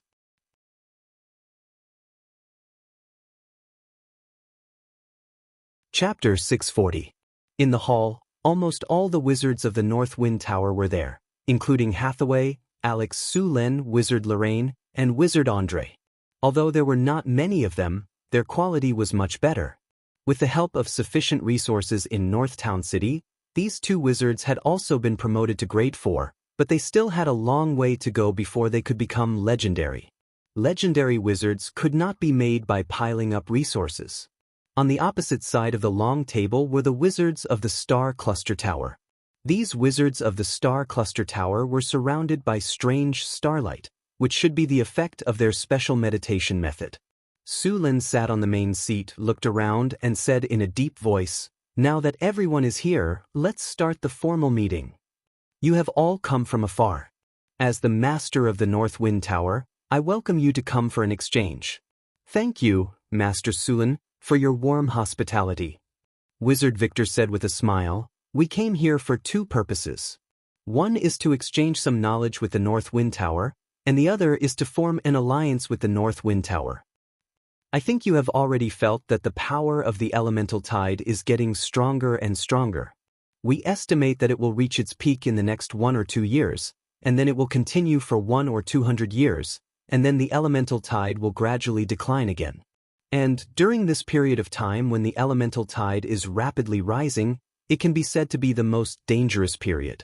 The appearance of the elemental tide has caused many sealed ancient evils to become active again. It will be very difficult to deal with these ancient evils by relying on our own strength. And once these ancient evils break the seal, it will be a disaster for our entire world. In this case, we should unite and work together to fight against these ancient evils. I don't need to say more about how dangerous the ancient evil is. This monster was the most dangerous monster even in the era of the Arcane Empire. Although it has been sealed for a long time and the power of these monsters has been reduced to the freezing point, the consequences can be very serious if you're not careful. Ancient evils are indeed difficult to deal with. Su-Len nodded and said, "In principle, we agree with this alliance, but there are still some issues to be discussed." Then there was a lot of discussion in the hall. Su-Len was still optimistic about the alliance of the Stellar Spire. The Stellar Spire belonged to the academic sorcerers, not the notorious black sorcerers. The Stellar Spire had a good reputation in the Wizard Academy. The Academy's most famous spell was the Meteorite spell.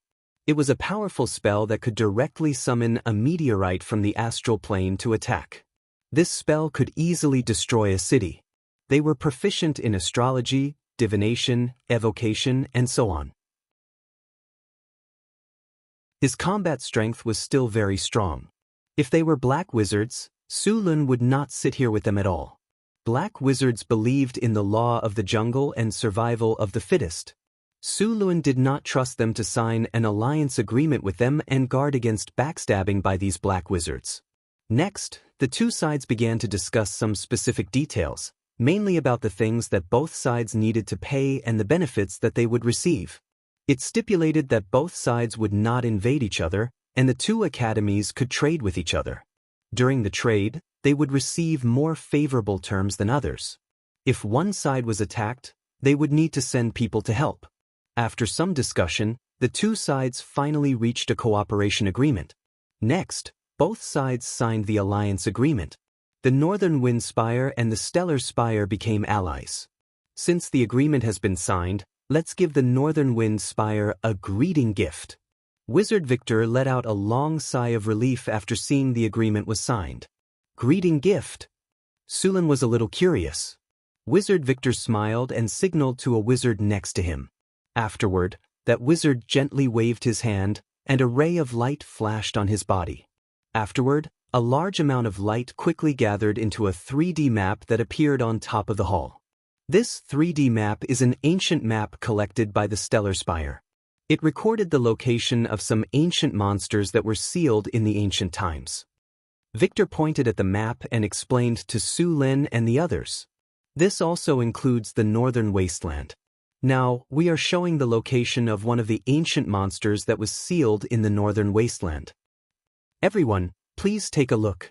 This sealed monster is called the Evil Eye Tyrant. Victor pointed at the location on the map and said, according to the information passed down by the Stellar Spire, this is a demigod-level Evil Eye Tyrant. It is also said that it has a part of the evil god's power. Although this monster has been sealed for thousands of years, its power is still very strong. According to our calculations, this ancient monster will awaken in the near future and break the seal. In order to show the sincerity of the Stellar Spire, we are willing to fight this ancient monster together with the Northern Wind Spire. The spoils of war will be divided according to the merits of both sides. Evil Eye Tyrant. Su Lin glanced at the 3D map. On the map, there was an obvious red light spot. This light spot was the location where the Evil Eye Tyrant was sealed. The demigod-level Evil Eye Tyrant was indeed very strong. This kind of Evil Eye was the best among the Eye Demons, and the Evil Eye Tyrant was the king among them. This kind of monster had a strong mind control power and was proficient in all kinds of ray spells. It was very difficult to deal with. However, it had been sealed for so long, so this Evil Eye Tyrant's strongest power was basically useless. The reason why the Evil Eye Tyrant was dangerous was that they could forcefully control a large number of monsters. An Evil Eye Tyrant could easily enslave a large number of monsters and form a monster army. Now that it was sealed, even if it was a monster army, most of them would have died after thousands of years.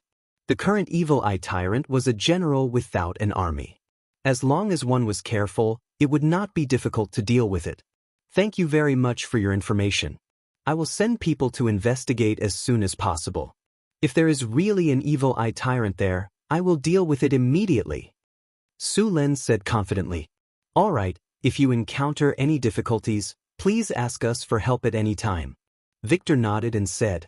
Since he knew that there was an ancient monster that was ready to make a move, Su Lin did not delay and immediately sent people to investigate. At the same time, he also asked the Northern Wind Spire to prepare for war. A demigod-level monster was not so easy to deal with. At the same time, Su Lin did not plan to ask the Stellar Spire for help. The main reason was that if they were to interfere with such a demigod-level monster, they would definitely receive a lot of benefits in the end, especially the divine power. Su Lin did not want to share it with others.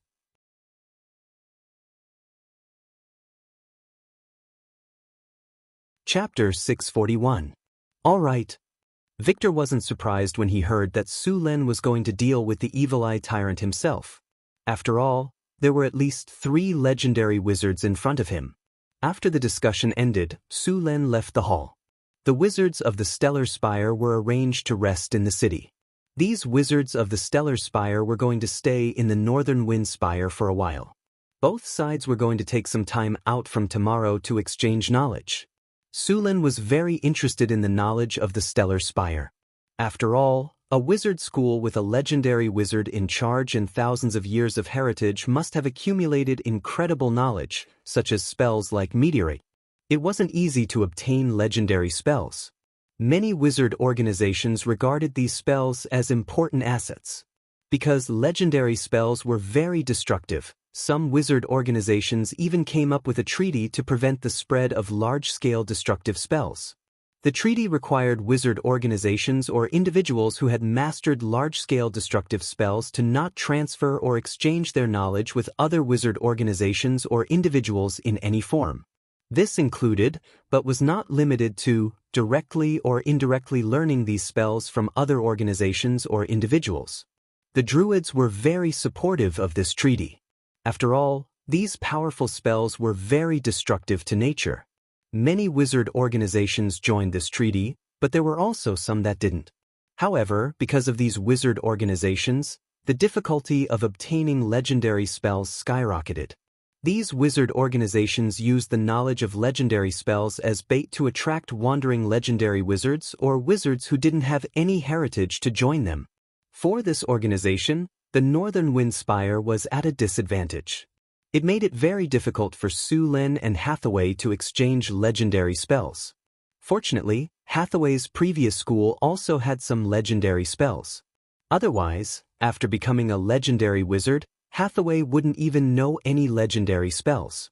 Because Hathaway was also a sorcerer, she awakened a few legendary spells after becoming a legendary wizard. Hathaway did a lot of research and experiments to reverse engineer these spells. She even asked Chrissy and Alex to perform the derivation. With this method, the Northern Wind Spire finally had a few legendary spells in their hands. Su Lin didn't get any legendary spells from the system treasure chest he opened, so legendary spells were still quite rare in the Northern Wind Spire. The Stellar Spire had a lot of legendary spells stored in it. Outside the Northern Wind Spire, Wizard Victor suddenly called out to Su Lin, who was about to leave, and said softly, "Mr. Su Lin, can I talk to you alone for a moment?" "Sure." Su Lin thought for a moment and nodded in agreement. "What do you want to talk about?" Wizard Victor glanced around and walked to Abel's side. He lowered his voice and said, "Let's go to my room and talk for a bit." "Go to your room?" At that moment, Su Lin seemed to have remembered something, and he suddenly felt a chill down his spine. He immediately rejected the idea. "No! You're not a pretty girl. Why should I go to your room? Plus, you're an old man. I have a special guest room. Don't worry, no one will eavesdrop." "All right then." Wizard Victor was a little confused by Sullen's reaction, but he still nodded in agreement. The two quickly left and arrived at Sullen's palace guest room. After Angela and Anna left with tea and snacks, only Su Lin and Victor were left in the room. Su Lin snapped his finger, and a flash of light appeared. Soon, the entire room was covered by an energy barrier. After the spell was cast, Su Lin made a gesture to Wizard Victor. Wizard Victor did not hesitate. The magic staff in his hand flashed, and an energy barrier rose from his body. In the blink of an eye, the entire room was also covered. After making sure that no one was spying on them, Victor smiled at Su Lin and said, "Okay, we can start now." "Mr. Su Lin, it's nice to meet you." Victor solemnly made a mage salute to Su Lin, and Su Lin also became serious and gave him a salute in return. "It's nice to meet you, Mr. Victor. Let me reintroduce myself. My name is Victor, and I am an astrologer. I never thought that I would be able to meet you in my lifetime, someone outside of fate." "Someone outside of fate?" Su Lin slightly raised his eyebrows. He knew a little about this title. Wizards also did some research on fate. This was the knowledge of the language school. Hathaway was also from this school. The Northern Witches were very famous for their prophecy spells. In the research of the language school, they found that most people's fate was already determined when they were born. Maybe they could make some changes, but there was a limit to this change. Of course, this limit was already very big in the eyes of ordinary people. Under normal circumstances, a person's fate was like flipping a coin. When it landed, it would either be heads or tails. However, there were very few people who had the power to change fate. In the study of prophecy, after these coins were flipped, they would land upright, neither heads nor tails. This kind of person had more initiative in fate. They could rely on their own power to change the path of fate. It could be said that this kind of person had more freedom than the gods. Although the gods were very powerful, they were not free. They were also bound by fate. This kind of person was not within the observation range of prophecy spells. Strictly speaking, Su Lin was indeed a person who was not within fate. After all, Su Lin was a traveler. His soul was not a matter of this world. Therefore, he was not on the line of fate of this world. Someone outside of fate. Su Lin looked up and down at the astrologer in front of him. He looked like a wise old man. Although he looked very old, Su Lin could clearly feel the abundant vitality in his body. Even a young man in his 20s could not compare to him. Obviously, this old man's appearance was deliberately presented by him. As long as he wanted to, there were many ways to prevent him from aging. Wizards of the School of Prophecy were generally very old because many prophecy spells consumed vitality. Su Lin curled his lips and said, "You wizards of the School of Prophecy like to predict the future. How come you found something this time?" I wanted to see the future of the Tower of the North Wind, but when I used the prophecy spell, I found that it was blank. At first, I thought the spell had failed, but later, I found that the spell could not predict your future.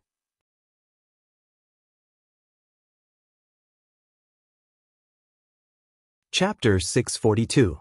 I think the stupidest people among the Magi are you divination school members. Su Lin shook his head and said, You spend a lot of time and effort to study the future, but in the end, all you see are fragments, and these fragments may not necessarily appear. If you have time, why don't you pick up a girl and talk about life or research spells? If you are strong enough to break free from the shackles of fate, then you will no longer be affected by fate. You can even influence fate. Break free from the shackles of fate? Hearing Sullen's words, Victor was stunned for a moment. He then murmured, But how can we break free from the shackles of fate? After a while, Victor woke up from his contemplation, adjusted his mood and looked at Su Lun. Mr. Su Lin, I'm here to exchange some important knowledge with you. The Northwind Tower has been established for less than 5 years. Although they have a few powerful legendary wizards, they don't have much legendary knowledge. We, the Stellar Tower, have a lot of knowledge in this regard. Victor said with a smile. Then what do you want from me? Su Lin was very interested in the bargaining chip that Victor had put out, but there was no free lunch in this world, so they definitely wanted something from the Northwind Tower. That depends on what knowledge the Northwind Tower can provide. I've paid attention to your Northwind Tower, and I'm amazed by the speed of your rise. In just a few short years, you've built such a prosperous city and this legendary tower in this barren wasteland. Victor said. Su Lin quietly listened to Victor's narration without any intention of interrupting. He also wanted to know what other people thought of the Northwind Tower. Mr. Su Lin. Victor hesitated for a moment and said, I don't know if I can ask you some questions. Of course, if you think it's too difficult, you don't have to answer. Just pretend you didn't hear anything. Tell me about it. If I can answer, I will. Su Lin nodded and said non-committally. Victor thought for a moment, then slowly said, Sir Su Lin, do you have an ability that can make people advance quickly? The strength of the army under your command is very amazing, but they were not much different from ordinary people before. My speed of promotion is so fast that I can only be a genius, but 1 or 2 geniuses are not impossible. But in this scale of thousands of people, not everyone is a genius, right? That's my secret. I can't tell you. Su Lin shrugged and refused. All right. I don't mean to pry into your secrets. I'm just curious. Victor was not surprised to hear Sullen's refusal. If he knew such a secret, he would not share it with others. All right, let's get down to business. As you know, Sir Su Lin, the other adept organizations have signed a treaty to not spread powerful spells. It's not easy to get legendary spells now. We're willing to trade, but we're taking a big risk, Victor said. Su Lin shook his head and said with a chuckle, I know about the so-called treaty to not spread powerful spells, but the Stellar Spire did not sign this agreement. So, there is no violation of the agreement, so this is just a normal transaction. Next, the 2 men completely tore off their disguises. They were like merchants and peddlers, constantly haggling over every ounce. They wanted to get more benefits from each other, but the 2 men had obviously met their opponents. After a dispute, they finally reached an agreement. The Northwind Tower took out the information of the Floating Space Tower in exchange for legendary spells with the Stellar Spire. Although the Stellar Spire had a long history, they did not have the technical information of the Floating Space Tower. They had always wanted to get the technology of the Floating Space Tower, but the adept organizations that had the technology of the Floating Space Tower did not want to see other adept organizations have such a big weapon, so they did not sell it. The transaction between the 2 sides could be regarded as complementary. Su Lin used the technology of the Floating Space Tower to get a lot of legendary spell knowledge from the Stellar Spire. With this knowledge, the strength of the Northwind Tower would be greatly improved. Of course, Su Lin did not trade the knowledge of the elemental furnace. It was the energy center that could be installed on the Floating Space City. He traded the technology of the Floating Space Tower because the technology of the Floating Space Tower was more advanced in the North Town. Even if others mastered it, there would be a big gap between them and the North Wind Tower. Sullen's way of trading these technical knowledge was completely learned from his previous life. Before he mastered more powerful and advanced knowledge and technology, he would not trade the current technology. The technology that could be traded was usually 1 or 2 generations behind the technology. The North Wind Tower had to stay ahead of the game. Su Lun didn't even sell the Enigma technology. What he gave Victor was the early Enigma technology, which covered an area of about 1 kilometer. It couldn't be used on the floating space city, but it was just right for the floating space tower. After getting the 3-dimensional map from Victor, Su Lin attached great importance to the evil eye tyrant marked on the map. After the meeting, he arranged for people to investigate. Because of the elemental tide, many monsters that were sealed in ancient times were reawakened. The evil eye tyrant was one of them. Although he did not break the seal, if he was given more time, he would definitely succeed. If the evil eye tyrant took the initiative to reawaken, the final consequences would be very serious. So the best way was to get rid of them before they broke the seal. Of course, it was also possible to strengthen the seal, but these seals left behind in ancient times were seriously damaged. It was not easy to repair them. So Su Lin chose another way, which was to get rid of these ancient monsters directly. The Stellar Spire had many monsters sealed in ancient times. These monsters would use their power to corrupt humans or other intelligent races, especially the evil eye tyrant. This guy could easily summon an army of monsters. This guy was as annoying as a spirit-sucking monster. Su Lin did not want to let him rest before he attacked. Moreover, this thing was also a very important material. The eye of the evil eye tyrant was very precious. This kind of legendary evil eye was rare. Su Lin had already planned to make the evil eye tyrant's eye into a magic item after killing it.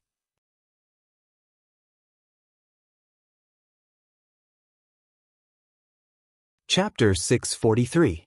Kingdom of Florence, San Filto City. It had been more than a year since the last turmoil. At this time, there were no traces of war in San Filto City. Under the leadership of Su Lin and Phyllis, this ancient city was full of vitality. A large city would attract farmers from other places to gather here. The population of San Filto City had reached an astonishing 300,000 people. San Filto City was now very prosperous. The streets were clean and tidy, and there was an endless stream of people. There was a dazzling array of goods, and every street was patrolled by city guards.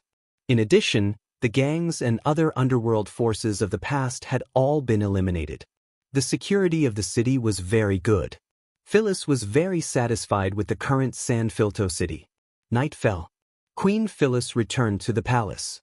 She didn't know if it was because she had to deal with too many government affairs today, but she felt inexplicably irritable. The surrounding maids also noticed that Her Majesty seemed to be in a bad mood, so they were all very cautious.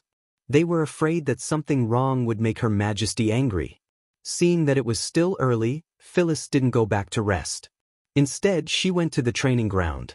She took off her luxurious clothes and changed into tight-fitting clothes. She was ready to practice martial arts in the training ground to vent her irritation. She picked up a training iron oak sword and began to attack the wooden targets in the training ground as if she was venting her frustrations. She hit a few wooden dummies with loud bangs. Bang! Finally, a loud sound was heard. These wooden targets made of iron oak and reinforced were completely shattered by Phyllis. After venting, Phyllis finally felt less irritable.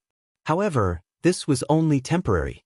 Soon, a wave of irritation rose in her heart, and this wave of irritation was stronger than before.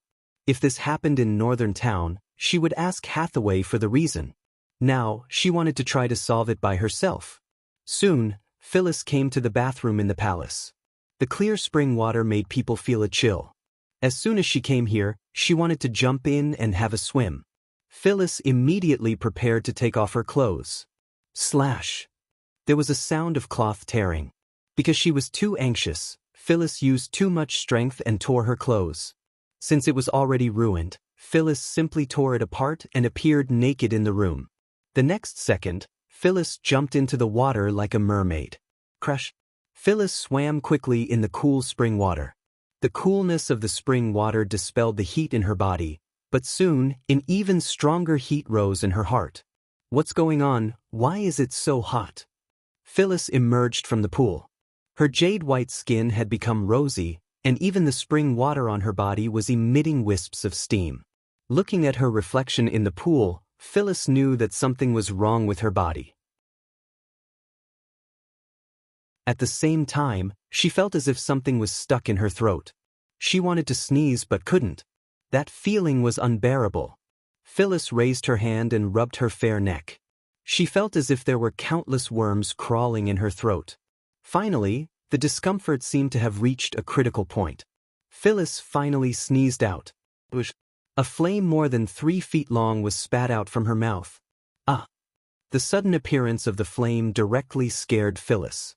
The originally cool spring water was instantly evaporated by the flame, and the whole room was instantly filled with clouds of steam. However, the flame disappeared as quickly as it came. After the flame disappeared, the steam in the room dissipated quickly. Phyllis looked at herself in surprise. Just after she spat out the flame, the heat in her body had completely disappeared. At this time, she understood that the dragon bloodline in her body had awakened. What she spat out just now was the dragon's breath. Thinking of this, Phyllis took a deep breath again. Then she opened her mouth and spat out another scorching flame. The high temperature evaporated a large amount of the spring water, but soon, the flame disappeared. Compared to the first time she spat out the dragon's breath this time was obviously much smaller. Being able to spit out the dragon's breath for the first time, Phyllis's warlock bloodline was obviously very good. At the same time, she could clearly feel the powerful beating of her heart. After understanding that this was the awakening of her bloodline, Phyllis became happy. Then he kept touching his body, as if trying to find something different. After a while, Phyllis said with a look of regret, "Why didn't I grow wings?" Dragon warlocks could indeed awaken dragon wings, but they had to wait until they reached the 4th stage of their bloodline. Currently, Phyllis was only at the 3rd stage, so it was impossible for her to awaken dragon wings. After washing herself in the pool, Phyllis put on her bathrobe and left the room. Now that the heat was gone, she was in a good mood. Humming a song, she walked towards the bedroom.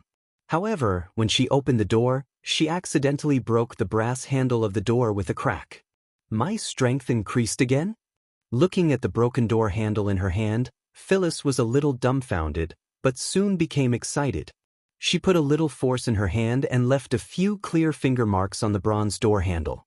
The hard metal door handle was kneaded into various shapes by her like plasticine. My strength increased by so much. Phyllis's eyes flashed with a trace of surprise. Phyllis was very happy about the strengthening of her body. Not only did she awaken dragon's breath, but her strength also increased greatly. Of course, the strength of her dragon's breath was far from that of a giant dragon. After all, a dragon warlock was not a giant dragon. Generally speaking, a dragon warlock could spit out dragon's breath once or twice a day according to their own ability. When they became stronger, they could spit out dragon's breath up to 3 times. However, the power of dragon's breath was much weaker than that of a giant dragon. Of course, the power of dragon's breath would increase little by little with the strength of the dragon warlock. When a dragon warlock's power was awakened to a certain extent, the attack range and lethality of dragon's breath would be greatly increased. When a dragon warlock reached the legendary level, the dragon's breath could directly wipe out all life within dozens of meters in front of him. This attack did not require any casting. It only required a deep breath to release. It was convenient, fast, and powerful. If the opponent was not prepared, they could be spat in the face. After a dragon warlock awakened dragon's breath, some spell-like abilities began to awaken. It would not be long before Phyllis learned some spells.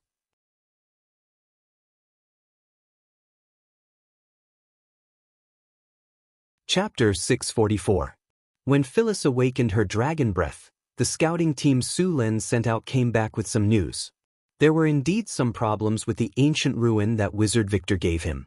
After confirming that this place was indeed different, the war machine of the northern battlefront city immediately began to operate. Large amounts of information were continuously sent to the northern wind tower. The seal in the ruins that they had discovered this time was also extremely damaged. The evil eye tyrant's power was already leaking out of the seal. If no one disturbed him, he would be able to successfully break through the seal in no time. Even some of the beasts in the surroundings had mutated to varying degrees under the power of the evil eye tyrant. The northern town city also sent out a group of soldiers to clear out these mutated beasts. These mutated beasts were not very powerful, but there were a lot of them. It was just nice for the soldiers to practice. He didn't want to see these soldiers not seeing blood when they were on the battlefield. On the astrology platform, Su Lin nodded at Hathaway and said, "Let's begin." Then, Hathaway and Alex began to cast spells together. Soon, a ray of light rose up, and a tall teleportation gate appeared in front of them. As the teleportation gate opened, Su Lin walked in first. Following behind him were the 36 iron golems. These iron golems were used for combat testing. This evil eye tyrant was about to break free. He was already very powerful. It was very likely that he had already controlled many powerful creatures. These creatures were just nice to test the strength of the iron golems. After the northern wind tower formed the iron golem army, they had not tested the strength of the army. This was a good opportunity to test it out. The 36 iron golems stepped into the teleportation gate in an orderly manner and appeared at the outpost that the northern town city built. The outer area of the seal had been cleared out by the vanguard of the northern town city, but they did not get close to the core area of the seal. The monsters in the core area were obviously much more powerful. It was not something that these new soldiers could deal with. These new soldiers of the northern town city were just here to practice and level up. Su Lin and the 36 iron golems appeared in the camp. This camp was a little simple. The surrounding scenery looked very desolate. The land was barren, and the ground was yellow. It looked very similar to the Gobi Desert. The camp was filled with the smell of blood. Su Lin saw many dismembered monster corpses. These mutated monsters would more or less have some parts of their bodies that were enchanted materials. Naturally, these materials would be collected and brought back to the apprentice sorcerers for experiments or to make some potions. After taking a look at the surroundings, Su Lin did not stop. He ordered the demonic statue army to head into the depths of the sealed land. The 36 steel demonic statues were like walking steel walls. They were about 4 meters tall and weighed over 3 tons. Their surfaces were covered by a layer of silvery white magical metal. This layer of metal armor was extremely sturdy, and they were also equipped with various weapons. The battle prowess of a steel demonic statue was basically equivalent to that of a conferred knight, which was equivalent to a level 4 extraordinary human. The 36 steel golems moved together, and the mutant beasts in front of the steel golems were no match for them. As the steel golems swung their swords, the mutant beasts in their path were crushed, and the mutant beasts were flattened by the steel golems. After discovering these steel golems, the mutant beasts kept on attacking them. However, these attacks did not even leave a scratch on the steel golems. Just then, a black cloud drifted over from the distant sky. It was only when Su Lin got closer that he realized that it was not a black cloud but several hundred bats with blood-red eyes. Bloodthirsty demonic bats. Seeing these bats, Su Lin frowned slightly. Similar to the diamond golems, the steel golems did not have the ability to fight in the air. Their limited magic attacks were poison gas and fire rays. Their ability to fight in the air was very poor. The bloodthirsty demonic bats were astonishingly large, with a wingspan of 5 to 6 meters. Demonic bats of this size looked like pterosaurs, but they were much more agile than pterosaurs. The bloodthirsty demonic bats had a row of sharp fangs and claws. They could also spread diseases. In places where technology was not developed, these bloodthirsty demonic bats could kill thousands or even tens of thousands of people. You think you're the only one with an air force? Su Lin curled his lips, then waved his hand to open a teleportation gate. Then, the sound of a pair of wings flapping could be heard. Shadows flew out of the teleportation gate one after another. As soon as these shadows appeared, they rushed towards the black cloud not far away. It was the gargoyle golems from the Northwind Tower. These gargoyle golems flew over in groups and soon clashed with the Air Force. These gargoyles were very powerful. Their obsidian bodies could resist almost all the attacks of these mutant beasts, and their sharp claws could easily tear these mutant beasts to pieces. Soon, bats kept falling from the sky and were killed by the steel golems that had already been prepared. The golem army of Northwind City kept advancing, leaving behind a large number of incomplete epics. A large number of enemies have appeared. Activate the second battle plan. Poison gas spray. A gust of magic energy flashed from the steel golems, and then a large amount of poison gas began to spray out in all directions from these steel golems. The poison gas connected with each other and soon formed an astonishing poisonous miasma. A large number of mutant beasts in the miasma were corroded by the poison gas, and then began to die in groups. The poison gas of the steel golems was very powerful. The poison gas was almost as powerful as the breath of a young green dragon.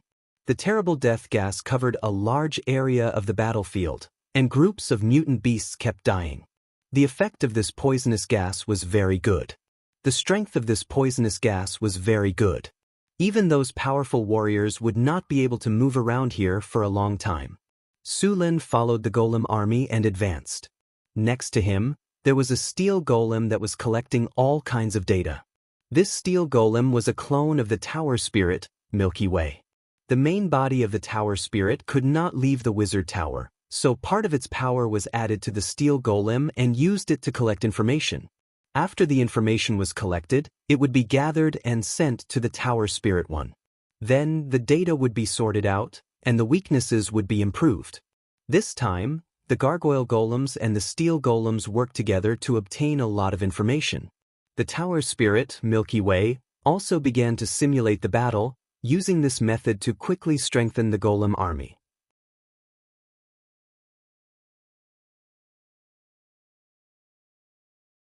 Chapter 645. Enemy detected. Activating battle command. Add powerful strike. Add cleave. Add defense to offense. Add total annihilation. Add charge. Large-scale enemy detected. Activating energy attack.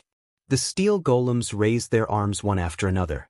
Their palms suddenly opened, revealing black holes. In the next second, these black holes emitted heart-palpitating energy fluctuations. Dazzling spiritual lights flickered, and energy beams shot out from the hands of the steel golems. Rumble! A deafening explosion sounded, and the mutated monsters that were originally charging at the steel golems suffered heavy casualties under this saturated energy attack. The steel golem's energy attack was very powerful, and its effect was equivalent to the power of a level 4 to level 5 spell. The mutated monsters that were originally charging at them were all blown up, and the steel golem's powerful strength pushed all the enemies away. These steel golems formed a combat squad of 6, and formed a great wall of steel that kept pushing forward, not caring that the mutated monsters were dozens of times their number. These mutated monsters were originally ordinary animals, but after being infected by the evil energy of the Evil Eye Tyrant, they mutated. Although their strength was not bad, for the steel golems, these mutated monsters' attack power could not even break through their defense. The steel golems had extremely strong physical resistance, and the claws of the mutated monsters only left shallow scratches on them. Other than that, there was no other effect. These steel golems were immune to poison, sleep, paralysis, intimidation, and instant death effects, and were not affected by heavy hits, fatigue, attribute extraction, and other damage effects. Other than some rust-type spells that were more effective against them, it was very difficult for anyone to sense a steel golem. Moreover, these steel golems were under the command of the tower spirit, Milky Way. In the sky, a group of gargoyle devil statues quickly cut into the rear of these mutated monsters. Magic light flickered continuously, and the mutated monsters of all shapes and sizes were killed one after another. The bloodgorger bats in the sky were simply no match for the gargoyle devil statues. Under the attacks of the numerous devil statues, they were forced to retreat. Su Len raised his head and looked at the sealed area in the distance. Under the attack of the Golem army, it was only a matter of time before this sealed area was completely purified. The only variable was the sealed evil eye tyrant. Boom! At this moment, in the depths of the sealed land, the hard ground suddenly rumbled. A deep crack appeared in the ground, and then a powerful energy fluctuation spread out. The seal has failed. Seeing this, Sullen's expression changed slightly. He instantly flew into the air and stared at the crack. Ding! An energy wave has been detected. Intense spatial fluctuations have been detected in the current area. High energy target detected. Target's level is extremely dangerous. Warning! Warning! Unknown dimensional space is collapsing. The seal has lost its effect. It will be completely destroyed in 30 seconds. Evil Spirit Aura, Spell Wave detected. All targets within this domain will have their magic resistance reduced. Chaotic Spirit Chi, Spell Wave detected.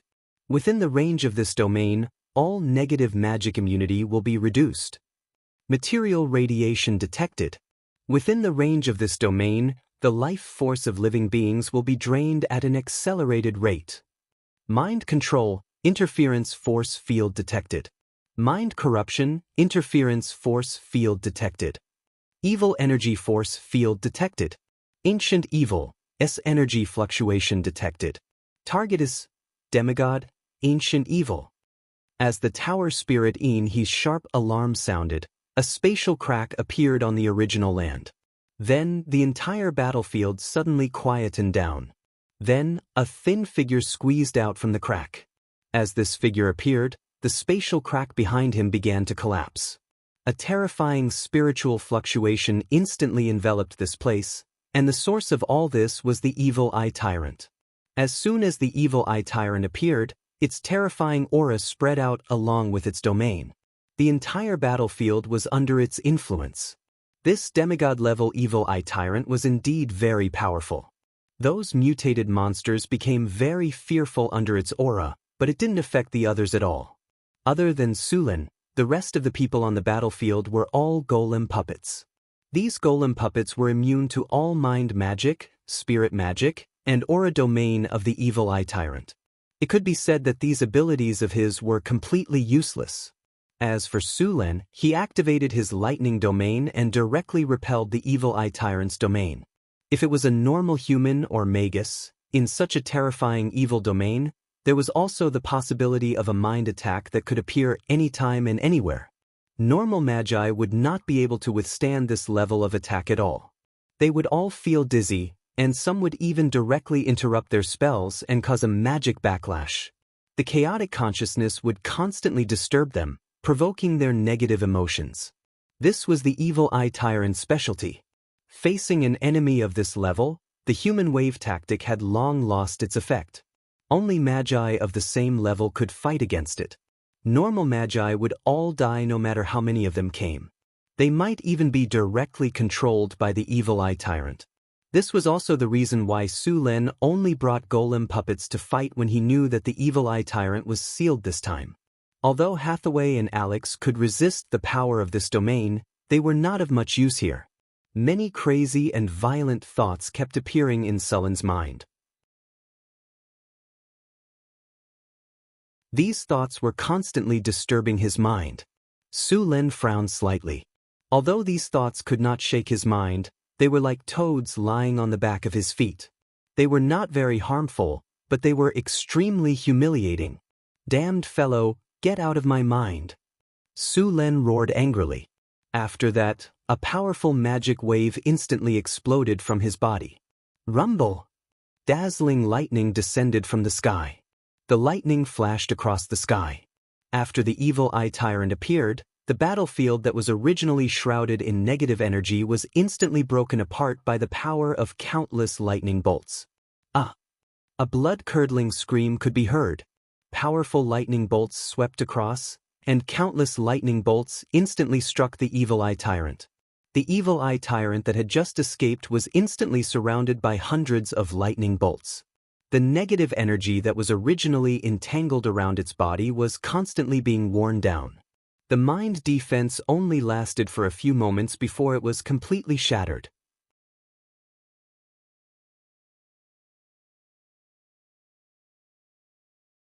Chapter 646.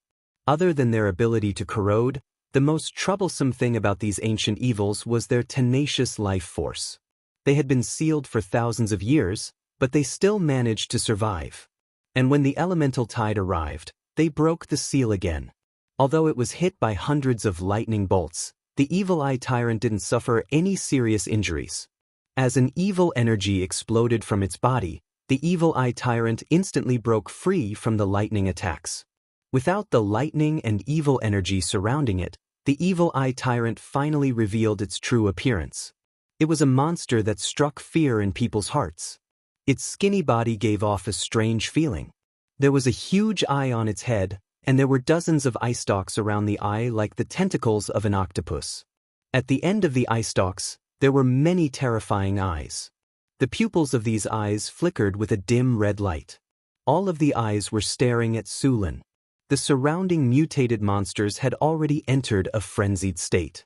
This was the strengthening of the chaotic will. As long as there were ancient evils, their domain power could strengthen the monsters they enslaved. What a disgusting creature! Sulin frowned as he looked at the evil eye tyrant. Those eyes made one's scalp tingle. In the next second, dozens of red rays shot out from these eyes. Weakening ray, death ray, annihilation ray, psionic ray. Many ray-type spells were released by the evil eye tyrant in an instant. An energy barrier instantly rose in front of Sulin, blocking these energy rays. These rays kept hitting the energy barrier and then exploded with intense spiritual light before disappearing. Thunder God Domain. Dazzling lightning flashed. Sulin's body was surrounded by lightning. At this moment he looked like a thunder god from ancient times. Powerful lightning energy surrounded him. Even Sulin's body appeared to be energized at this moment. At this moment, Sulin looked like a god from ancient times. He roared angrily, and the thunder god's spear in his hand stabbed at the evil eye tyrant. The evil eye tyrant's mental barrier shattered like glass. Then it stabbed one of its eye stalks. The scarlet eye stalk was instantly pierced, and the lightning energy turned it into a pile of charcoal. A mournful roar instantly erupted from the evil eye tyrant's body. Powerful spiritual energy swept out like a tsunami. Sulin only felt as if his head had been hit heavily by a hammer at this moment. However, he regained his senses in the next instant. Rumble! The evil eye tyrant, who had been attacked by the lightning, became very angry. The entire battlefield was shaking. Sulin had already transformed into a lightning body and was fighting with the evil eye tyrant crazily. Lightning could be seen flashing in the sky. This was a sign that Sulin's body was moving. Powerful shockwaves accompanied by raging winds continued to spread to the surroundings, leaving deep marks on the hard Gobi Desert. The surrounding mutant beasts had suffered heavy casualties, and as the shockwaves of the battle swept across, the mutant beasts were directly torn apart. Sulin's steel army was no longer advancing. Under the control of the tower spirit, Milky Way, they quickly retreated and distanced themselves from Sulin's battle. The evil eye tyrant roared crazily. Waves of spiritual energy swept out. If an ordinary person appeared in the surroundings, their head would explode in the next second. This kind of powerful spiritual energy was very scary. Waves of intense magic waves appeared. Sulin was rapidly battling with the evil eye tyrant while casting spells to weaken the enemy. The shockwaves of the battle had already completely destroyed the surroundings. Cracks appeared on the ground, and the area within a few kilometers was filled with violent energy. Although Sulin was constantly casting spells, the damage done to the evil eye tyrant was very limited. After all, in such a high-speed battle, there was no chance for him to cast powerful spells. After all, he was still unable to instantly cast legendary spells. Sizzle, sizzle, sizzle, dozens of rays filled with negative energy hit Sulin consecutively, directly shattering the layer of energy barrier on his body. It even dyed the ground around him pitch black. What a serious pollution! Su Len frowned as he looked at the puddles of black radiation on the ground. The evil eye tyrant had too many eye stalks. Even if Su Len was prepared, he might not be able to dodge them. Ordinary evil eyes usually only had one main eye and at most 2 or 3 eye stalks. However, the evil eye tyrant in front of him had at least hundreds of eye stalks. This was simply a honeycomb-shaped laser launcher. Once it opened fire, it would attack in all directions. Moreover, the speed of the ray attacks was very fast. If one was not careful, one would be hit by these disgusting rays. The power of ordinary ray attacks were mostly around the 4th or 5th circle. To Su Len, they were not too dangerous. The only thing that made him fearful was the evil eye tyrant's main eye. The evil ray attacks from this main eye were very shocking. Once it was shot out, the sky would fall and the earth would crack. This energy not only had the effect of instant death, but it also carried all the effects of the other secondary eye's rays. This shocking energy had an extremely terrifying attack power. Bottomless pits appeared on the ground one after another. After only 10 minutes of fighting, the scene became very intense. Bigby capture palm. Bigby crushing palm. 2 consecutive palms that were completely filled with lightning energy appeared in front of him. In the next second, they fiercely attacked the evil eye tyrant that was fighting with Su Len. The evil eye tyrant was sent flying like a fly. After that, another huge palm print directly descended from the sky and directly slammed the evil eye tyrant onto the ground. Streaks of lightning flashed.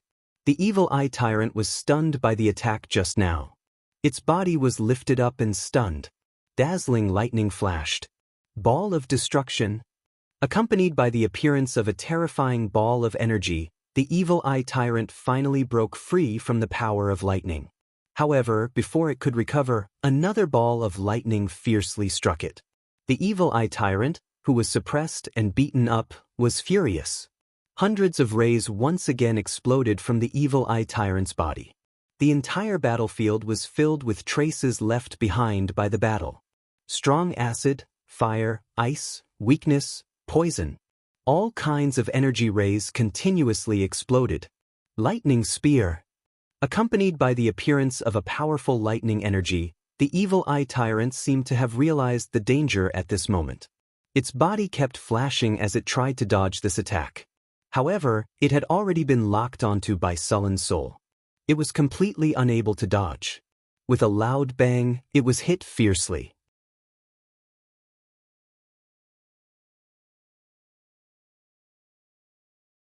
Chapter 647. Dazzling lightning streaked across the sky, illuminating the entire sky. The powerful lightning spear brought with it boundless energy as it pierced the evil eye tyrant's body. The boundless power of lightning exploded at this moment, and the evil eye tyrant's body was electrocuted into charcoal. However, the evil eye tyrant's vitality was very tenacious. This kind of serious injury didn't kill it. Balls of evil energy continued to gather and churn on its body. The charcoal part of its body quickly dried up and fell off. According to this situation, it wouldn't take long for it to regrow. Gate between worlds. A powerful evil energy tore through the space. In the next second, a huge and distorted gate between worlds opened. Following that, a terrifying creature that was more than 10 meters tall crawled out of the gate. This creature looked like an abyss demon, but the aura it emitted was obviously different from an abyss demon. Perhaps because its body was too big, the gate between worlds that was a few meters tall was a little difficult to open. This summoned creature had the strength of a high legend. After realizing that the gate between worlds was a little difficult to open, it actually used its claws to open up the surface area of the gate between worlds. After that, it crawled out of the gate. "Who summoned me?" This monster from another world roared excitedly. Its arms hammered the ground forcefully like thunder. However, in the next second, it felt a strong wave of spiritual energy. When it turned its head and saw the figure of the evil eye tyrant in midair, this monster from another world froze. It turned around and wanted to escape back into the gate between worlds. Damn it, why is it the evil eye tyrant? This monster from another world didn't even think about it. It turned around and prepared to escape. However, before it could turn around, that strong evil mind energy had already controlled it. The evil eye tyrant had a strong mind control ability. It was said that this monster was related to the spirit-sucking monster by blood. This monster's mind control ability was shockingly strong. In those records, every evil eye tyrant could control a large number of creatures. If they were given enough time, an evil eye tyrant could form a powerful monster army. The evil eye tyrant's shocking mind control ability allowed them to easily control a large number of creatures. Even giant dragons could be controlled. The otherworld creature controlled by the evil eye tyrant rose into the air and quickly jumped towards Su Lin. It looked as if it wanted to tear Su Lin apart. The otherworld creature that was more than 10 meters tall was even larger than the giants in the material plane. It could be said that it was only second to the giant dragons. Su Lin narrowed his eyes at the sight of the advanced legendary level otherworldly demon. The Thunder God's spear in his hand emitted dazzling lightning, and in a flash he appeared in midair. The Thunder God's spear swept forward with an indomitable momentum. The otherworldly demon's body was instantly surrounded by lightning, and then it was directly sent flying. He actually found a helper. Su Lin looked at the evil eye tyrant and the otherworldly demon in front of him. Then, a dazzling lightning suddenly exploded from his body. Tower Spirit Milky Way has locked onto the coordinates. Activating the portal. Open the portal. Prepare the magic breaker. Charging complete, teleportation in progress. A beam of light descended from the sky, and in the next second, the magic breaker statue appeared in front of Su Lin. The magic breaker has arrived at the designated location. Target creature discovered, activating battle form. The moment the magic breaker statue puppet appeared, it immediately launched an attack. The heavy statue had an unexpected speed, and it instantly rushed towards the otherworldly demon. Magic breaker blade beginning to charge. Charging complete, activating magic breaker blade. Weakness detection complete. Greater haste spell complete. Battle form activated. Current battle form can only be maintained for 2 minutes and 30 seconds. Countdown begins. The magic breaker statue activated its ultimate battle form, and a beam of light flashed past. Then, the magic breaker charged towards the battlefield at an astonishing speed. The magic breaker blade in its hand also emitted a purple energy blade. This energy blade's power was very shocking, and the otherworldly demon's skin was completely unable to block this weapon. As the magic breaker moved quickly, wounds continuously appeared on the demon's body. Seeing that the otherworldly demon was restrained by the magic breaker statue, Su Lin once again launched an attack on the evil eye tyrant. Countless lightning bolts descended from the sky, and the evil eye tyrant's psionic barrier was constantly shattered and reformed. Its body was constantly trembling under these attacks. Su Lin's figure moved quickly, and he constantly attacked the evil eye tyrant from all sides. However, suddenly after the evil eye tyrant forcefully took an attack from Su Lin, its octopus-like tentacles did not care about the powerful lightning damage and tightly wrapped around the Thunder God's spear. The powerful lightning power directly charred its tentacles. The evil eye tyrant's main eye instantly aimed at Su Lin, and in the next second, a fatal ray shot towards his head quickly. A sense of danger rose in Su Lin's heart, and his body subconsciously wanted to dodge, but the Thunder God's spear was tightly gripped, and this affected his movements. The sixth sense talent worked once again, and Su Lin successfully dodged the evil ray at the moment when it was about to hit him. This evil ray brushed past the protective spell on the surface of Su Lin's body, and instantly shattered the protective energy field on his body. At the same time, it left a bottomless pit where Su Lin had been standing just now. After dodging this attack, Su Lin's body instantly exploded with an even stronger power than before. The entire Thunder God's spear seemed to have completely turned into lightning, and the rolling thunderclouds in the sky gathered together and then instantly descended. At this moment, Su Lin's body even expanded by another layer, and dazzling lightning gathered on his body. The Thunder God's spear in his hand directly turned the evil eye tyrant's tentacles into charcoal. Su Lin let out a furious roar towards the sky, and in the next second, his body completely turned into a bolt of lightning and charged towards the evil eye tyrant. Accompanied by an extremely violent energy wave, a shocking purple energy beam exploded from Sullen's body. The speed of this beam was extremely fast, and the evil eye tyrant had no time to dodge at all. It could only use its full strength to activate its spiritual energy defense field, but this spiritual energy defense field that could originally block an 8th circle spell was like a bubble at this moment and was lightly pierced. Following this shocking energy beam ruthlessly pierced towards the evil eye tyrant without any resistance. The evil eye tyrant wanted to teleport away, but in this instant, the surrounding energy barrier was completely locked down, and accompanied by an extremely violent explosion, a huge hole was directly opened in the evil eye tyrant's body. The powerful energy directly pierced through the evil eye tyrant's body, and even the various parts of its body were turned into charcoal by the lightning power.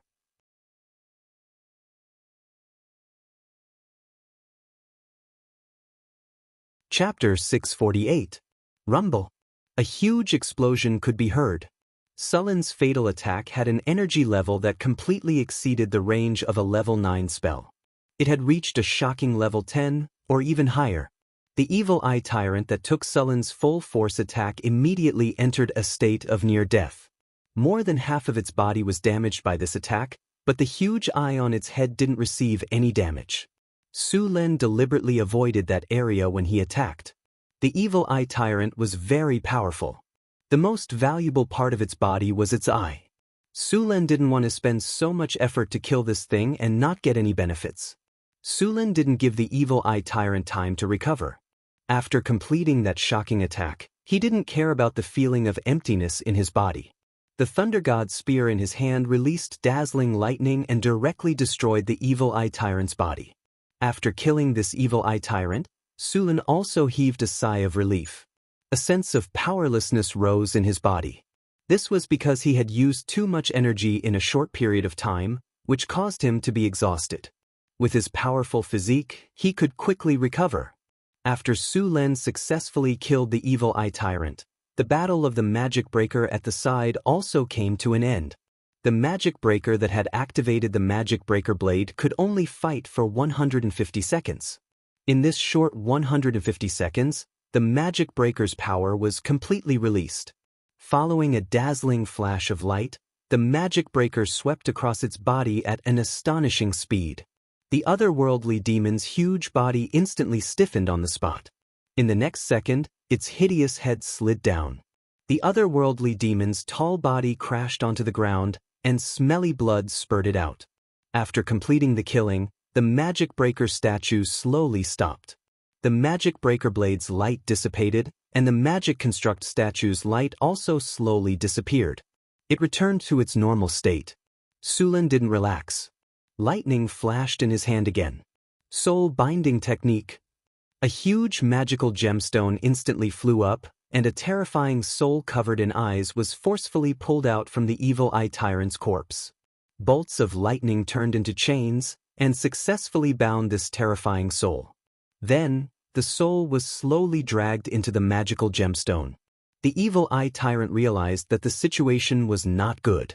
That ugly and terrifying soul struggled crazily, trying to escape. But when it was alive, it was not a match for Su Len. Now that it was dead, it was even worse. The evil eye tyrant's soul was dragged and sealed into a magical gemstone. The chains that were originally wrapped around the evil eye tyrant's soul also turned into rays of golden light and instantly fused into the gemstone. The originally pure magic gem turned into a purple soul crystal that flickered with golden light. The faint golden energy within the soul crystal was constantly flickering. This was the divine power in his soul.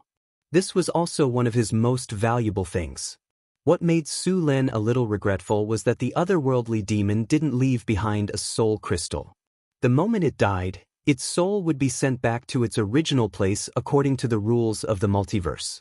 Even if Su Len wanted to use magic to keep its soul, it would be impossible. But even so, this otherworldly demon could be said to have suffered heavy losses. Although it didn't lose its life, it lost a lot of its strength. This time, it lost a large amount of soul energy. Its strength wouldn't be able to increase for a long time. In more serious cases, it might even regress. Ding! Congratulations to the host. You have successfully killed an evil eye tyrant. You have received 397,600 experience points. The battle has ended. You have received a glorious victory. Congratulations to the host. You have successfully killed an evil eye tyrant. You have received 3 diamond treasure chests as a reward. You have received the item spiritual gemstone. Congratulations to the host. Your golem has killed an otherworldly demon. You have received 270,000 experience points as a reward. You have received a diamond treasure chest as a reward. Broken Seal, Advanced Legend Battle, Huiwei Calendar, Year 1686, September, an ancient seal in the north of North Town City was broken. The sealed monster successfully escaped. If it wasn't dealt with quickly, this ancient evil creature would have started a shocking battle after absorbing enough energy. You have successfully blocked this monster when the seal was broken and killed it in the end. You have received a large amount of reputation from this battle. Your name has been spread across the continent. Hearing the familiar system notification in his ears, Su Lin wasn't in a hurry to look at his rewards this time. There were even bigger rewards waiting for him to deal with. Su Lin took out a sharp carving knife. He didn't have time to rest and cut off the evil eye tyrant's huge eye. This eye could be said to be the most precious thing on the evil eye tyrant's body apart from its divine power. The evil eye tyrant's main eye was about the size of a soccer ball. It was olive-shaped. After Su Lin carefully put away this main eye, he also took back all the secondary eyes on the evil eye tyrant's body. These eyes were extremely useful for Dao Lord spells. After some special treatment, these evil eyes would turn into a gem-like substance. Su Lin carefully removed these evil eyes from the evil eye tyrant's corpse. These evil eyes had very good magic conductivity. After adding some other things, these eyes had become very valuable. After some special treatment, these evil eyes could be seen as a magic device. After being activated, they could shoot out all kinds of energy rays. The evil eye tyrant's main eye was even more precious.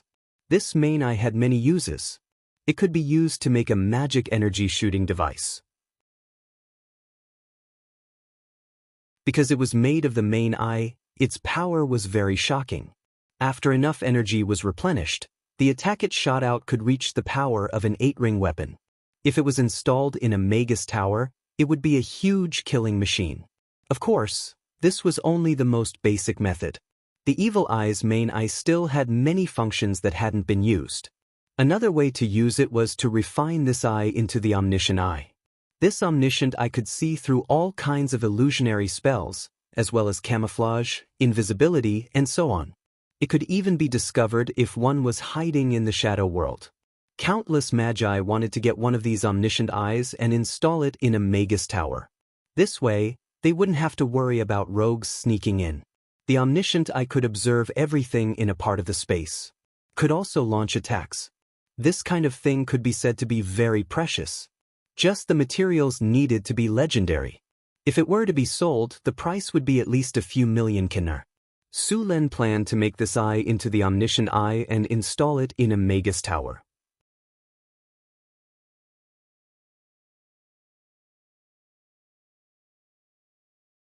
Chapter 649.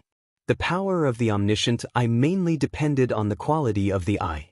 Of course, some high-quality special crystals could also be used as the main body of the omniscient eye. Of course, the best choice was to use the eye of a high-level beholder because the eyes of these high-level monsters had some special abilities that the omniscient eye made from other materials didn't have. Now, using the eye of a demigod creature, the omniscient eye would be at least an advanced legendary magic creation. Su Lin quickly removed the main eye of the evil eye tyrant and its dozens of secondary eyes. These secondary eyes were also very good materials. Although they couldn't be used to make the omniscient eye, they could be used to make the scouting eye. The scouting eye was a careful scouting tool. This kind of magic creation was created by combining a type of spell. Wizards had a spell called Spell Eye.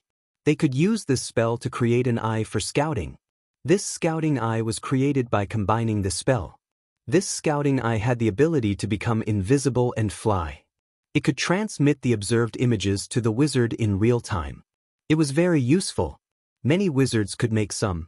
Of course, due to the different craftsmanship and materials, the quality of these scouting eyes varied. After spending some time, Su Lin finally cleaned up the spoils of war. The next step was to completely clear out the mutated monsters here. These mutated monsters were basically mutated by the radiation of the Evil Eye Tyrant's evil energy. A few pairs of secondary eyes grew on their bodies. Of course, most of them were fake eyes and didn't have any abilities. However, there were some that had mutated seriously and these eyes had special abilities. Su Lin opened the teleportation door and asked Hathaway to send the rock golems from the golem army over. They cleaned up the area thoroughly and made sure that there were no more mutated monsters alive. After that, they left and returned to the North Wind Tower.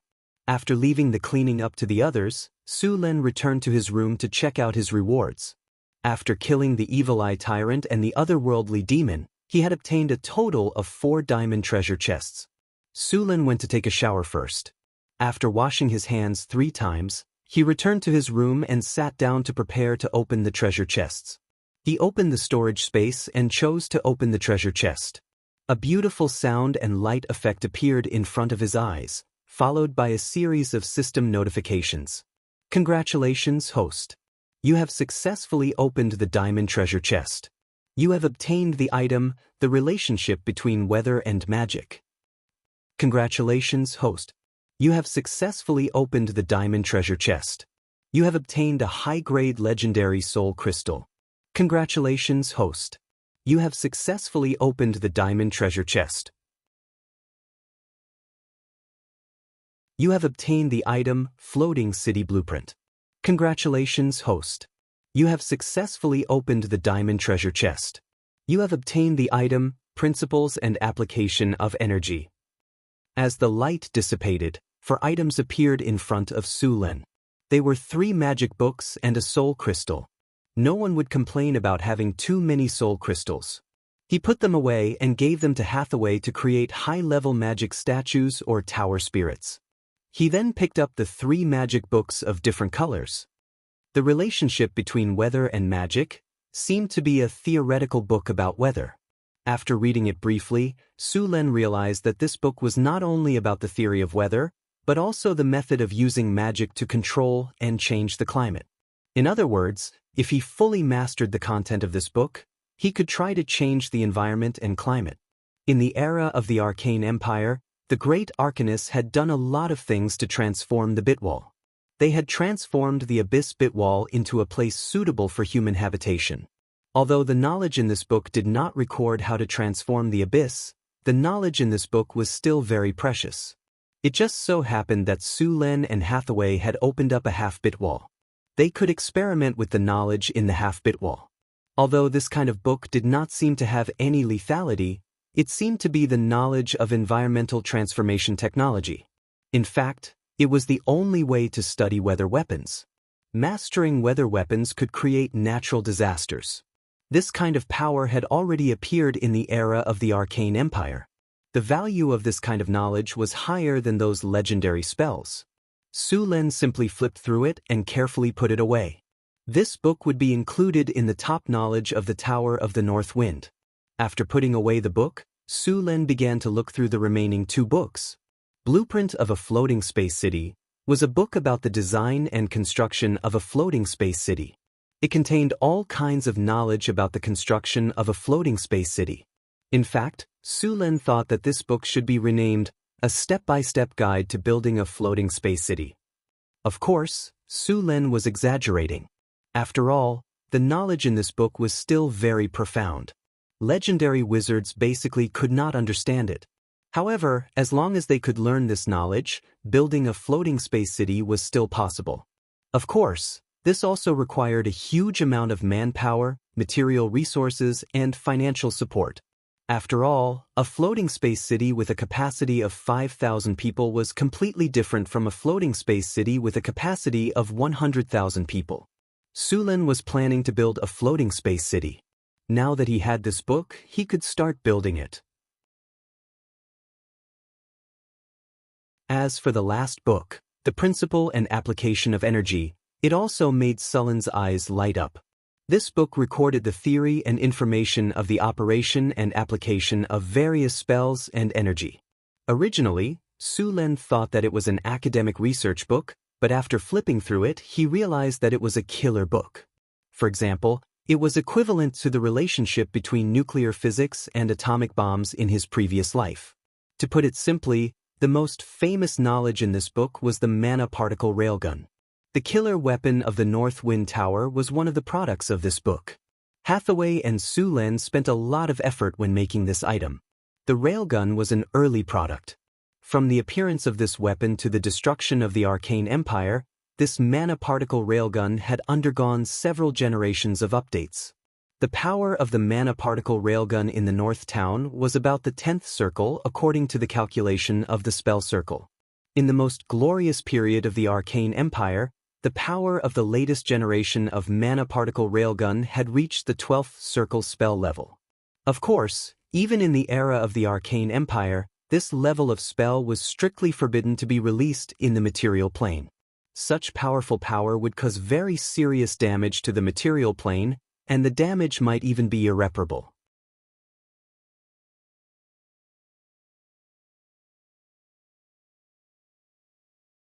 Chapter 650. So far, there was no defensive spell that could withstand a 12-circle spell attack. Even the most powerful enigma of the Arcane Empire couldn't do it. This kind of power was developed by the Arcanists to deal with the gods. However, after the collapse of the Arcane Empire, it had completely disappeared. Now, Sullen's mana particle railgun was very rare. Many wizards suspected that it was the work of the gods because this kind of weapon could threaten the gods. The book that Su Lin had now was not the technical information of making the mana particle railgun, but a theoretical book. However, even the theory was very good. The Northwind Tower already had the mana particle railgun. With this perfect theoretical knowledge, as long as Su Lin was given time, he could upgrade the mana particle railgun bit by bit. Perhaps it would not reach the level of destruction of the Arcane Empire, but it was still possible to surpass the 10th circle. After understanding the importance of these things, Su Lin put all the books away. The value of the knowledge was too amazing. Except for Su Lin and Hathaway, no one else had the right to read it. For the next few days, Su Lin, Hathaway, and Alex stayed in the laboratory together to study the information and began to discuss the next development of the Northwind Tower. The construction of the floating space city had been put on the agenda. Combined with the information in the book, Su Lin finally decided to build a medium-sized floating space city. This kind of floating space city was the largest one that the Northwind Tower could afford now. As for a bigger floating space city, the Northwind Tower was unable to build it with the resources they had. Of course, when Su Lin built the floating space city, he also left room for the floating space city to be upgraded. When he had enough financial resources in the future, he could upgrade the floating space city. Su Lin intended to transform the floating space city with the current North City. Although the North City was an ordinary city, Su Lin spent a lot of effort during the construction. The city was basically reinforced with hardening. As long as some materials were added in some places, the toughness of the city would completely meet the requirements of the floating space city. This would not only save a lot of resources and money, but it would also reduce the time and energy needed to rebuild the city. In addition, Su Lin didn't want to give up the buildings of wonder that he had spent a lot of time and energy to build.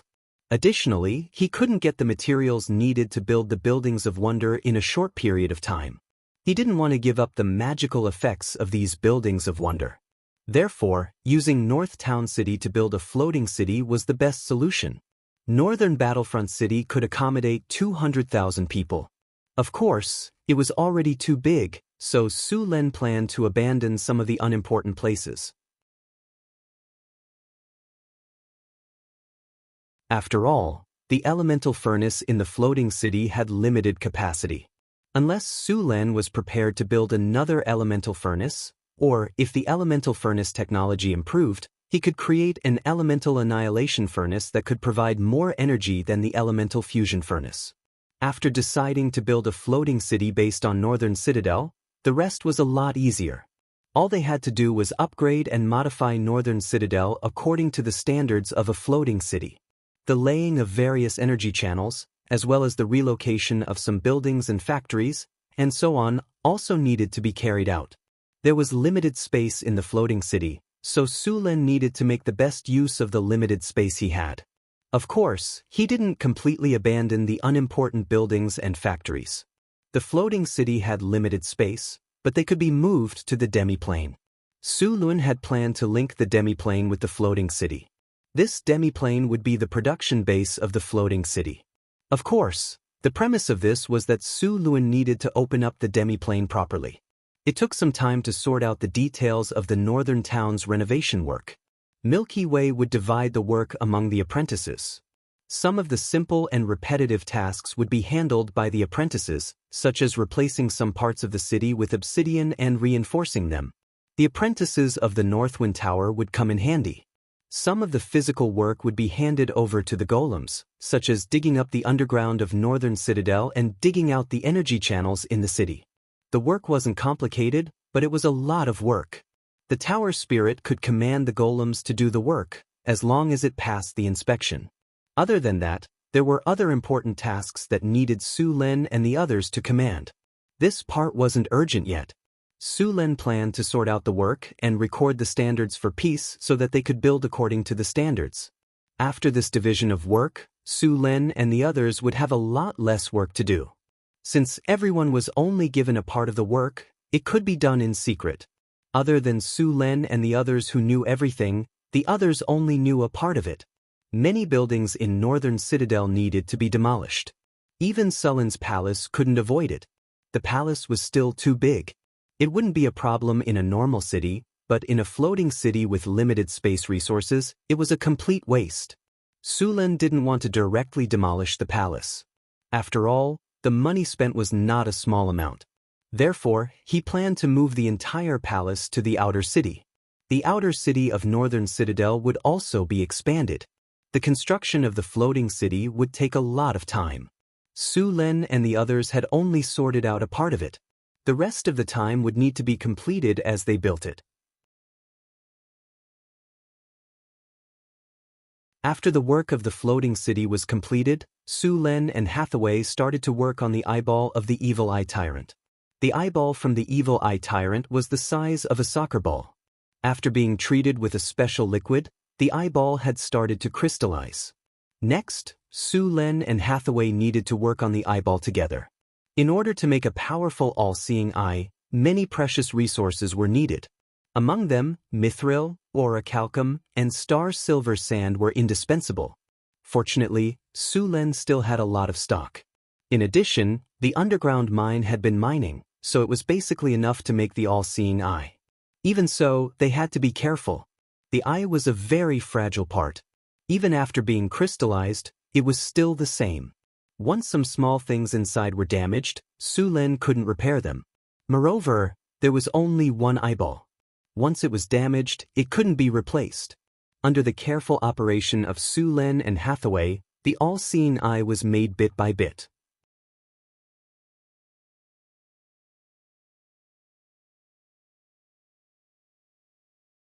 Chapter 651.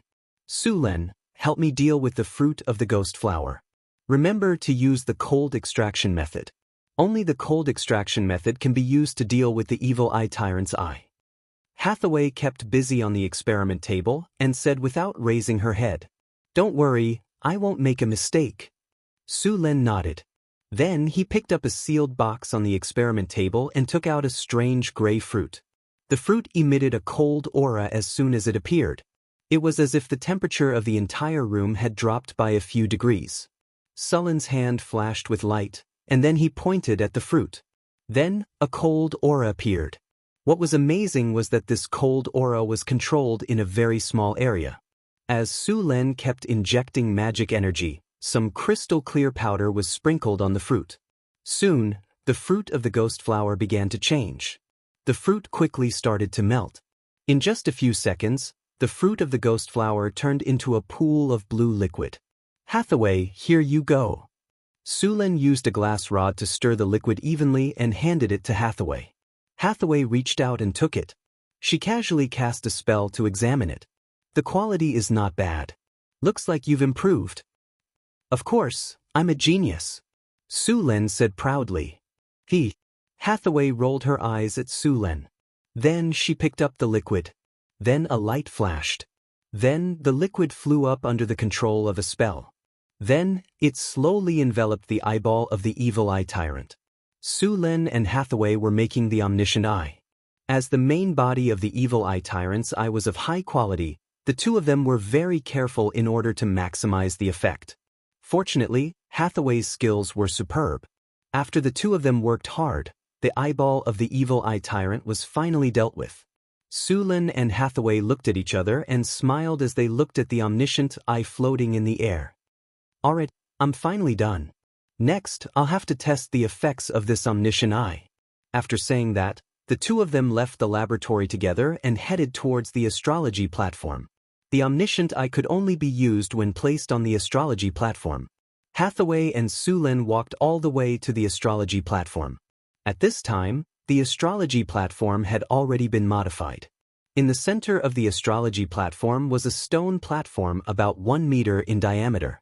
The stone platform was engraved with many runes. This was Alex's work for the past few days. This stone platform was specifically used to install the omniscient eye. Hathaway carefully placed the omniscient eye on the stone platform and nodded at the others. You can connect to the energy now, Hathaway said. Then let's test it by connecting to the energy. Okay. Hathaway nodded. She then turned to Inhe and said, Inhe, link up with omniscient eye. Accept the mission. Connecting to omniscient eye. Connection successful. Begin the self-check. The self-check is complete. The equipment is normal. Activate. Len ordered. Activate omniscient eye. The energy channel is connecting to the energy. Omniscient eye is activating. Initializing process in progress. Please wait. Activation successful. Following the rise of a spiritual light, the omniscient eye slowly lit up. Soon, the crystal-like omniscient eye began to rotate slowly. The runes on the stone platform continuously lit up. Powerful magic waves slowly spread out. Following that, a spiritual light shot up into the sky. The light was not dazzling. This spiritual light directly penetrated the top floor of the astrology tower and went straight into the sky. At the same time, a three-dimensional image appeared on the stone platform. This image was the topographic map of the northern citadel. Looks like we've succeeded. Len finally let out a sigh of relief and said with a smile when he saw the image in front of him. Not yet. Although we've successfully activated it, we still haven't seen how high the resolution of the omniscient eye is and how wide its observation range is. Hathaway shook her head and said, I think it's definitely beyond our expectations. Len said with a smile. Let's hope so. I'm very nervous now, Hathaway said with a conflicted expression. Don't worry. Even if it doesn't reach our expectations, we've succeeded this time. Len walked over and put his arm around Hathaway's shoulder. Alright, since we've done what we should do, let's see how it goes. Hathaway nodded and said, Tower Spirit Milky Way, increase the resolution of the omniscient eye to the maximum. Following Sullen's command, the original three-dimensional image began to change rapidly. In the blink of an eye, the resolution of the three-dimensional image in front of them was increased to the maximum. The image was very clear. The resolution of the image in front of them was shockingly high. It clearly showed a farm outside the northern citadel. Every plant and tree in the farm was extremely clear. Even the ants in the farm could be seen clearly. This resolution is too high, Hathaway said in surprise when she saw the image in front of her. This is unbelievable. This thing is too powerful. Let's see what's the limit of its range. After seeing the resolution of the omniscient eye, Len was now full of expectations for the range of the omniscient eye. Following Sullen's command, the three-dimensional image in front of them changed again. The image that appeared this time surprised him even more. The three-dimensional image in front of them presented a model that looked like a planet. This model did not show the entire planet. It only showed about 1/5 of the area. The model image was not static. Instead, it was slowly rotating at a certain speed. Seeing this, Su Len understood that this was a three-dimensional image of the planet they were living on. After checking for a while, Su Len finally confirmed that the omniscient eye in front of him could sense up to 3,000 kilometers away. Within this range, the omniscient eye could detect things as small as an ant on the ground. Of course, this level of monitoring could not be used all the time. Although the omniscient eye could observe such a large range, it could detect too much data at once. The omniscient eye could not handle it at all. After checking, they found that if the omniscient eye was used at full power, it could detect up to 50 targets within 3,000 kilometers at once. This number would increase rapidly as the range shrank. If it was a range of 100 kilometers, the omniscient eye could easily detect up to 10,000 targets. Of course, if they wanted to monitor more targets, they would need to install a tower spirit independently of the omniscient eye. This way, the number of targets that the omniscient eye could monitor would increase by a few times or even dozens of times.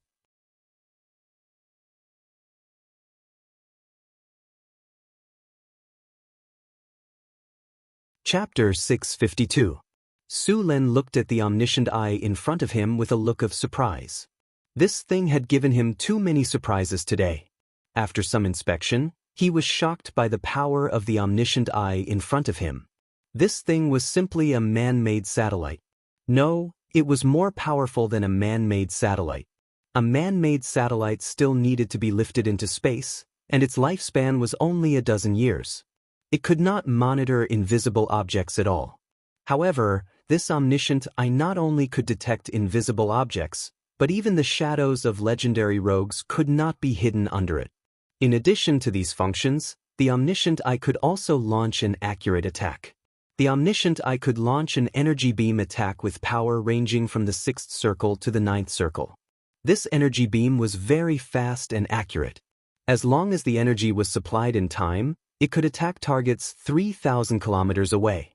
The energy beam was the talent of the evil eye tyrant. Su Len and Hathaway spent a lot of effort when making the omniscient eye, and finally preserved this talent. Now it seemed that it was completely worth it. The omniscient eye in front of him was not its limit. In fact, the platform provided by the Tower of the North Wind was still a little weak.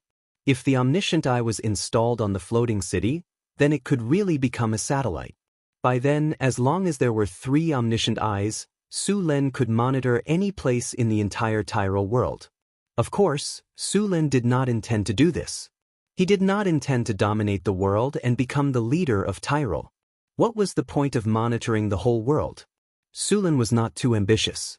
Whether the world was peaceful or not, it had nothing to do with him. As long as there was no problem with his territory, it was fine. And even if he spent a lot of effort to take down the surrounding countries, what would he do? Spend a lot of time and effort to fight with the nobles for the welfare of the masses? He was not that great. After all, before he crossed over, Su Len was just a small citizen. He was not a revolutionary. He was not interested in promoting the development of civilization in this world. If he really did that, he would be the enemy of all the nobles in the world. Even those professions, wizards, and churches would oppose him. In this world with a true god, even the powerful arcane kingdom had been destroyed. His small body couldn't bear it. Omniscient eye, advanced legendary creation. Material, evil eye tyrant eye, mithril, orichalcum, galaxy silver sand. Effect, can monitor an area of 3,000 kilometers and can also use ray attacks, vision range plus 50, attack range plus 50, stealth detection plus 50, nowhere to hide plus 50, indestructible plus 35, energy conservation plus 45, energy monitoring plus 50. Evaluation, this is a powerful eye that can observe every movement within 3,000 kilometers. Note, it is forbidden to use it to peek at beautiful women.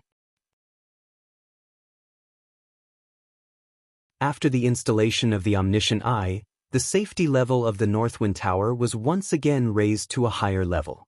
When the Wizard Tower was first built, the challenge level of the Wizard Tower was about level 18. Later, it reached level 20 after some improvements. After several upgrades, and finally after obtaining the Magic Breaker Golem Puppet and the Golem Army, the challenge level of the Northwind Tower reached level 27, which was already a very high level. Now, with the Omniscient Eye, the challenge level of the Northwind Tower was infinitely close to level 30. After completing the Omniscient Eye, Su Lin and Hathaway did not have any free time. Instead, they became busier. The blueprint of the floating space city had been prepared. The next step was to start the transformation of Northtown City. Su Lin and Hathaway once again returned to the laboratory. They still had a lot of work to do. They had not only obtained one eye from the Evil Eye Tyrant, but there were also dozens of secondary eyes. Although these secondary eyes could not be used to create the Omniscient Eye, they were very suitable for creating the Scout Eye. These Scout Eyes could be carried around.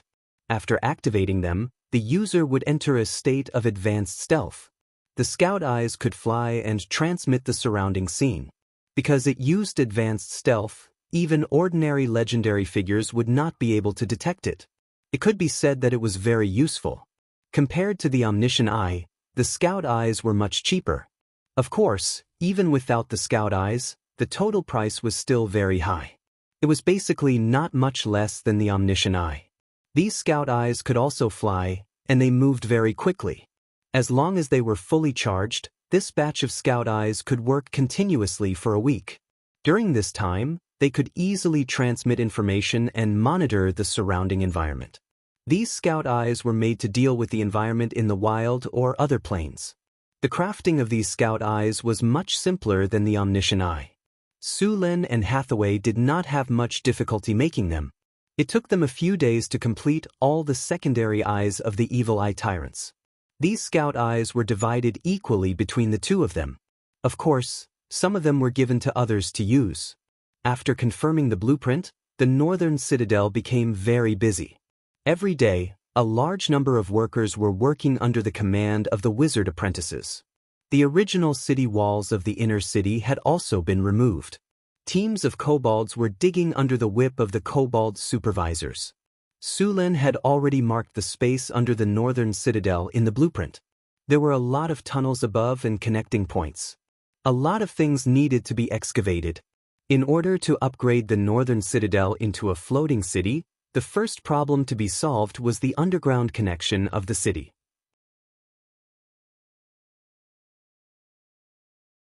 These connections needed to be disconnected from the ground when the floating city ascended into the sky. Moreover, these tunnels needed to be dug very carefully. According to the requirements of the floating city, the city needed to be separated from the ground in the end. Therefore, the excavation of the underground had to be done carefully. If they dug carelessly, it was very likely that the Northern Citadel would collapse in the end.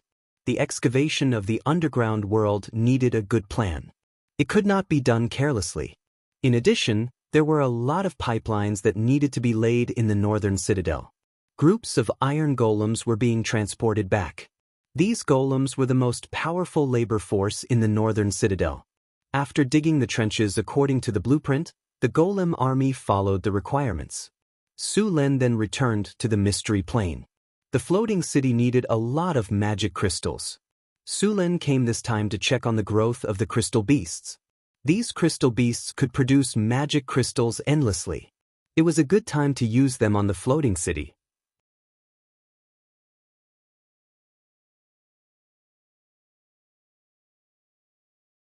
Chapter 653.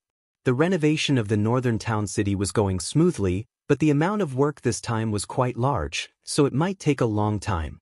Building a floating city required a large amount of magic crystals, and the magic crystals of the Northern Wind Tower were all produced by the crystal beasts.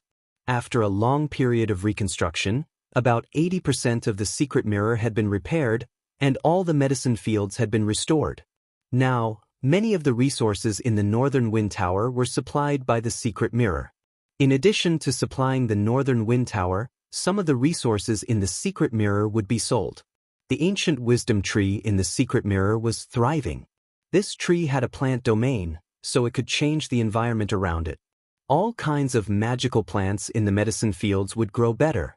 The production of the secret mirror was enough to support the development of the Northern Wind Tower. Since he had decided to build a floating city, Su Lin decided to expand the Northern Wind Academy. Now, there were less than 100 wizards and apprentices in the Northern Wind Tower, which was not enough to support a floating city. Although most of the floating city could be operated by the Tower Genie, if it wanted to continue to prosper, it needed a sufficient population. In order to recruit more apprentices, Su Lin asked Phyllis to issue an order in San Felto City to recruit apprentices in the entire Kingdom of Florence. All children, including slaves, commoners, and nobles. As long as they were 12 years old and passed the qualification test, they could join the Northern Wind Academy. Most of the population in the Northern Wind Duchy were immigrants from other places, so the population structure was very abnormal.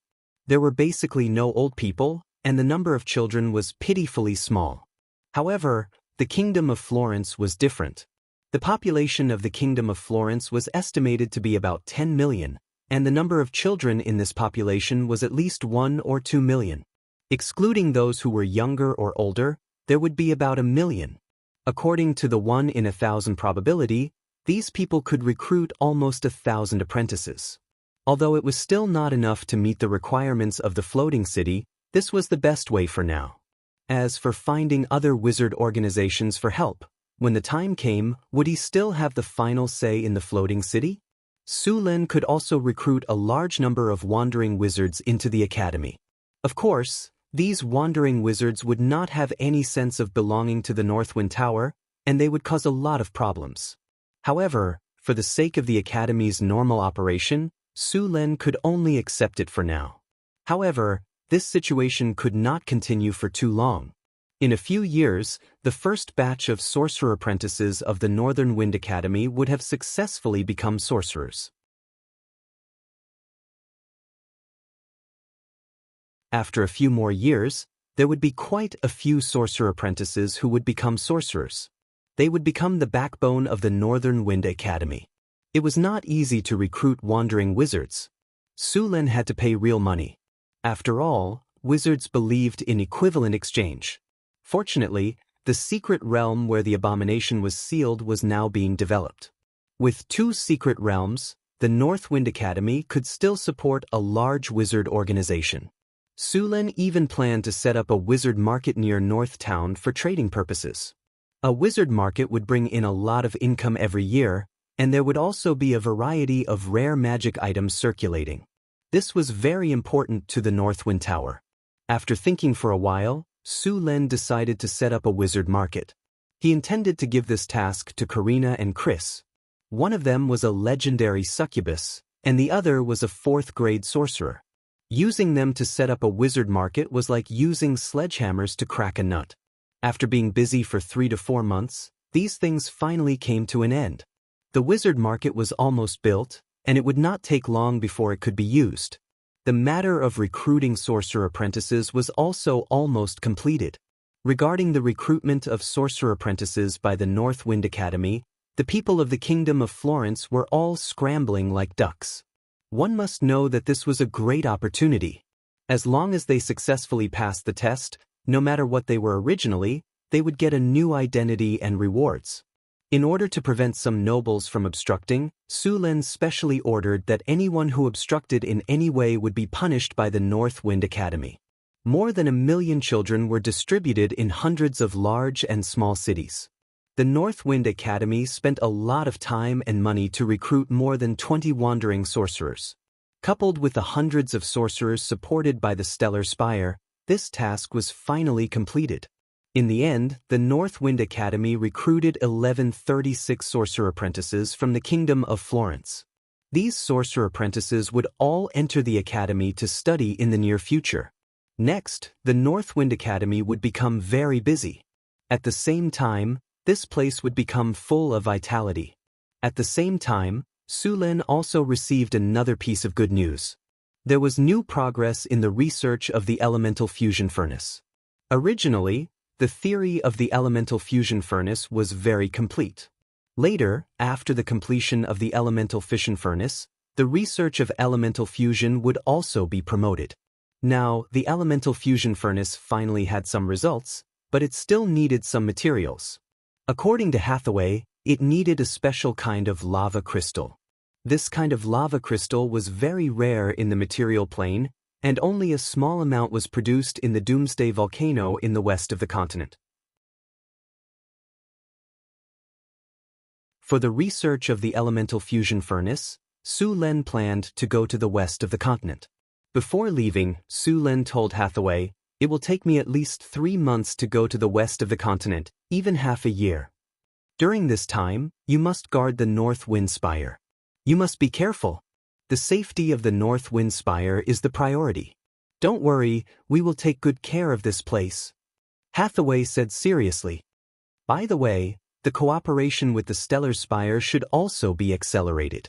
Once the monsters of the Ancient Seal appear in the northern wilderness, you must be careful to deal with them. If you can't handle it, let me know. I will rush back as soon as possible. Although the transmission array on the floating space tower could not transmit to anywhere at will, with Sullen's cooperation, it could still open a temporary portal to return to the North Town. The continent where Su Len was now located was very large, equivalent to the area of Europe, Asia, and Africa combined in his previous life. Even so, it was not the largest continent in the world. But even so, it was already very large. There were more than 200 countries of various sizes living on this continent, and the Doomsday volcano was in the westernmost part of the continent. Su Len had to cross the entire continent to reach the Doomsday volcano. On this vast continent, not all places were suitable for human survival. The Death Desert, the impassable swamp, the dark mountain range, and so on were basically inaccessible due to the harsh environment or other reasons. It was said that there were powerful magic beasts living in these places, and their strength was not inferior to the dragon.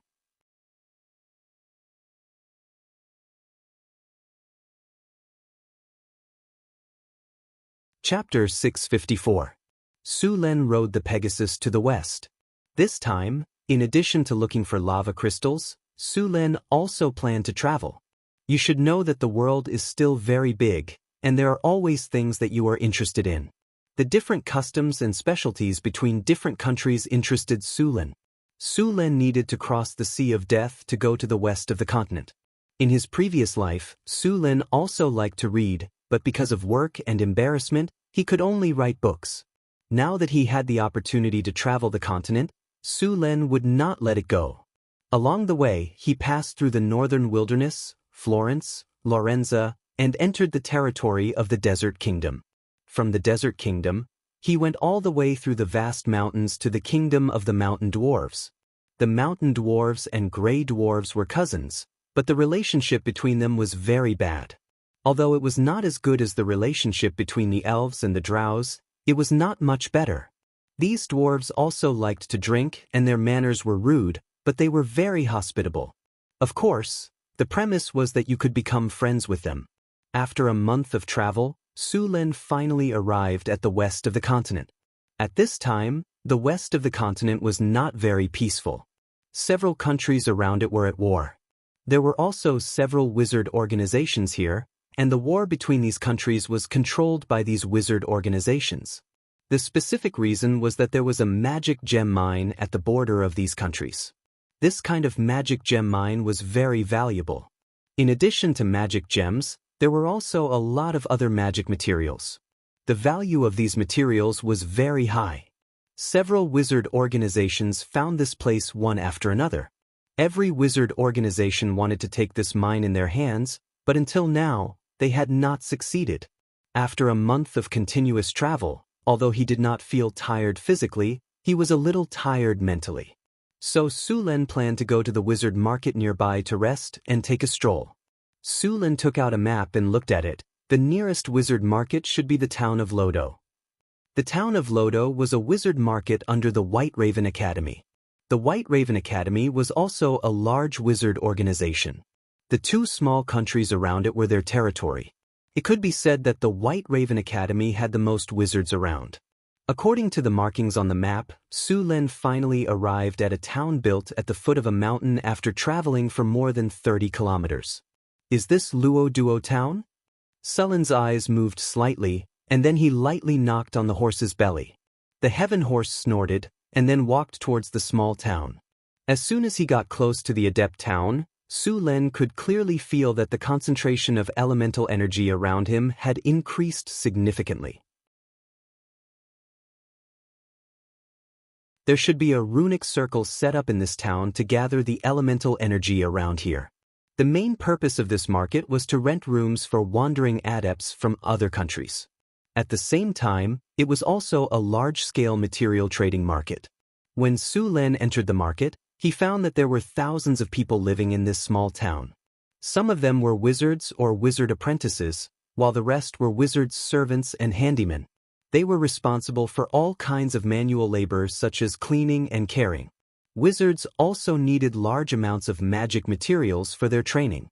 Since the elemental energy was thin in ordinary places, it was best to find a place with dense magic energy to train. One had to admit that the White Raven Academy was quite bold. They had spent so much to build a runic circle in this town. Many wizards were willing to live in this town.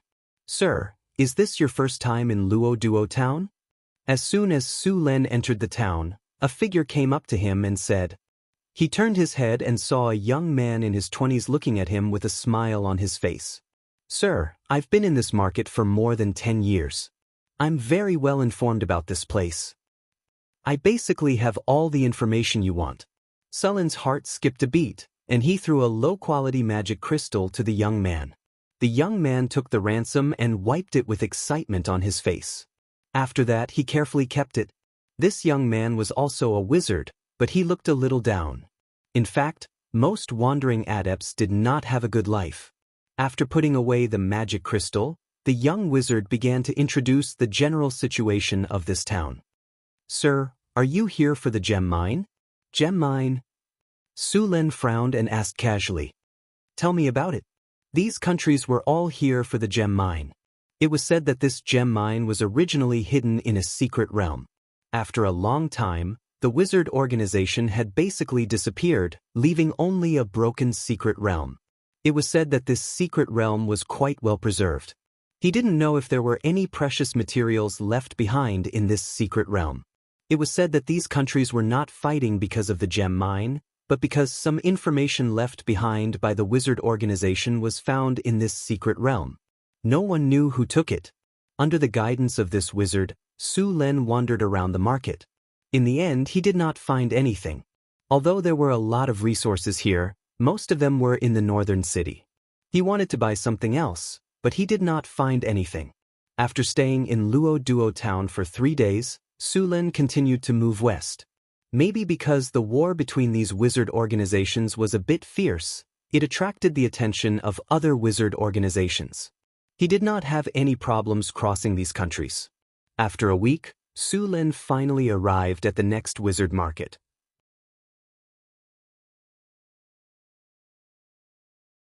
This place was not far from the Doomsday Mountain range. After coming here again, Su Len went directly to the Wizard Bazaar. If he wanted the lava spar, he might find it here. This place was very close to the Doomsday Mountain range. All kinds of magical beasts often ran out of the Doomsday Mountain range. This market could also be said to be an outpost against the Doomsday Mountain range. Maybe because the war between these wizard organizations was a bit fierce, it attracted the attention of other wizard organizations. He did not have any problems crossing these countries. After a week, Su Len finally arrived at the next wizard market. This place was not far from the Doomsday Mountain range. After coming here again, Su Len went directly to the Wizard Bazaar. If he wanted the lava spar, he might find it here. This place was very close to the Doomsday Mountain range. All kinds of magical beasts often ran out of the Doomsday Mountain range. This market could also be said to be an outpost against the Doomsday Mountain range. Maybe because the war between these wizard organizations was a bit fierce, it attracted the attention of other wizard organizations. He did not have any problems crossing these countries.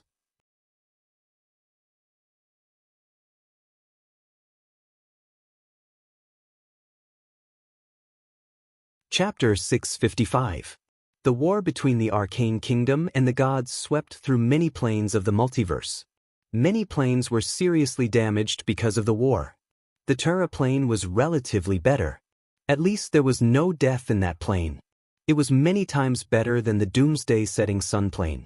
According to the few words passed down by some astral world explorers, the Doomsday Setting Sun plane was almost collapsing.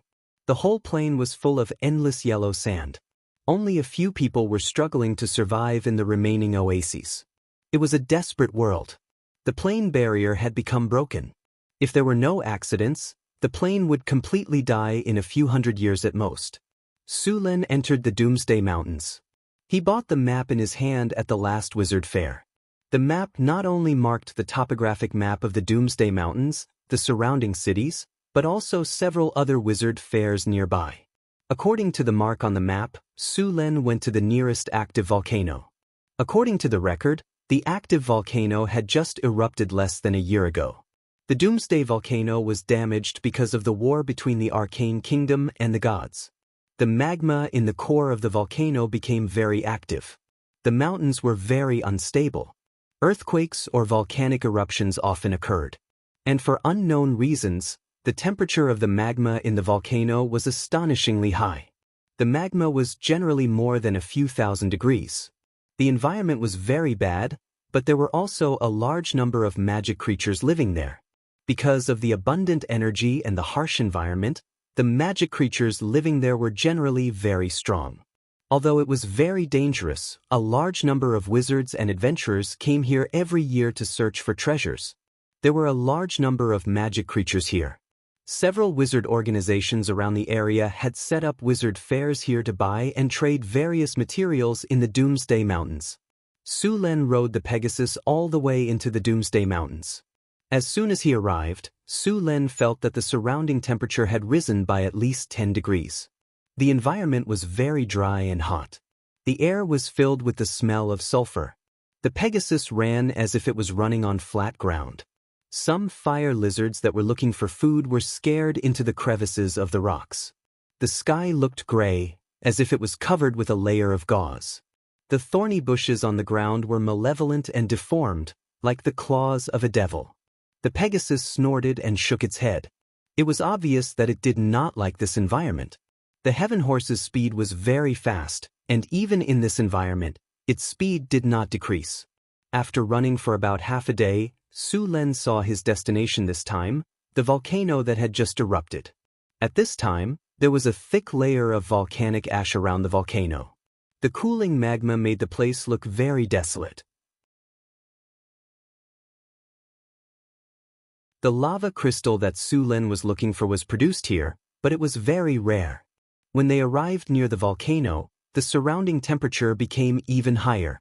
The volcano that had stopped erupting was still emitting black smoke, and the surrounding air was very turbid. There was even a large amount of poisonous gas mixed in.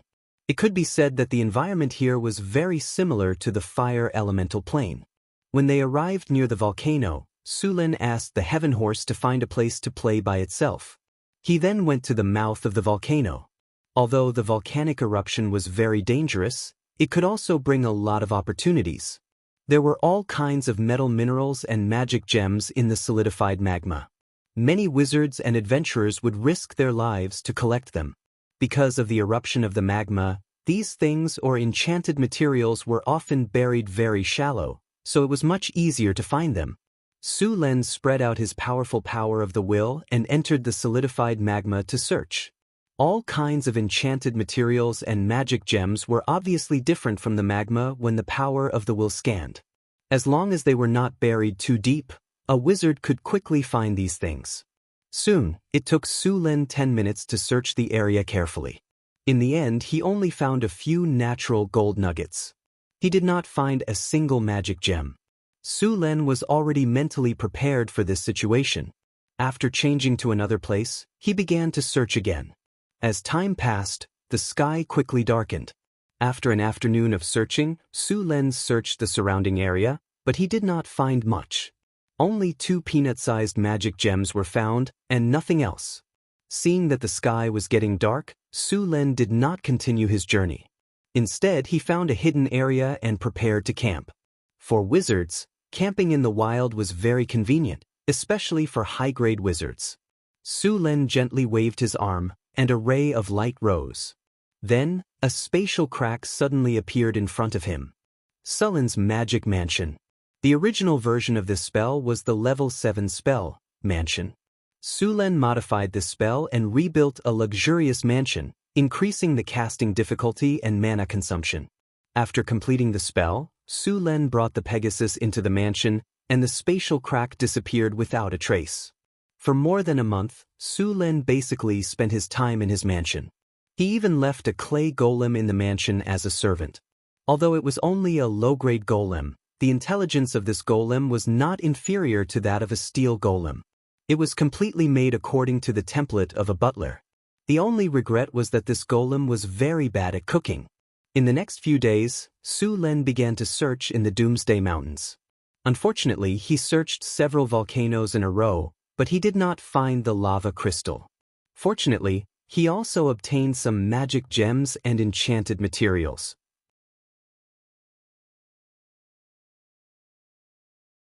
At least his efforts were not in vain. After a few days of fruitless searching, Su Lin planned to go to the surrounding wizard bazaars to try his luck. The production of lava crystals was very low, and there might be some in the wizard bazaar here. He rode the Pegasus to the nearest wizard bazaar.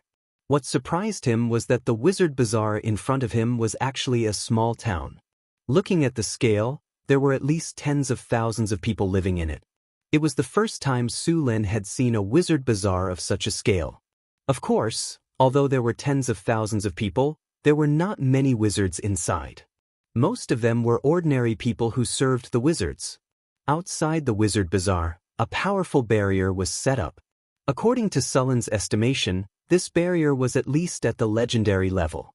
After entering the bazaar, Su Lin did not delay and directly found dozens of the largest shops, Alice's Magic Hut. This magic shop was a shop of a large wizard organization nearby, the Fairies' Garden. There were many enchanted materials inside. This fairies' garden was said to have the bloodline of fairies. It was a typical wizard organization with both warlocks and wizards, and its strength was not bad.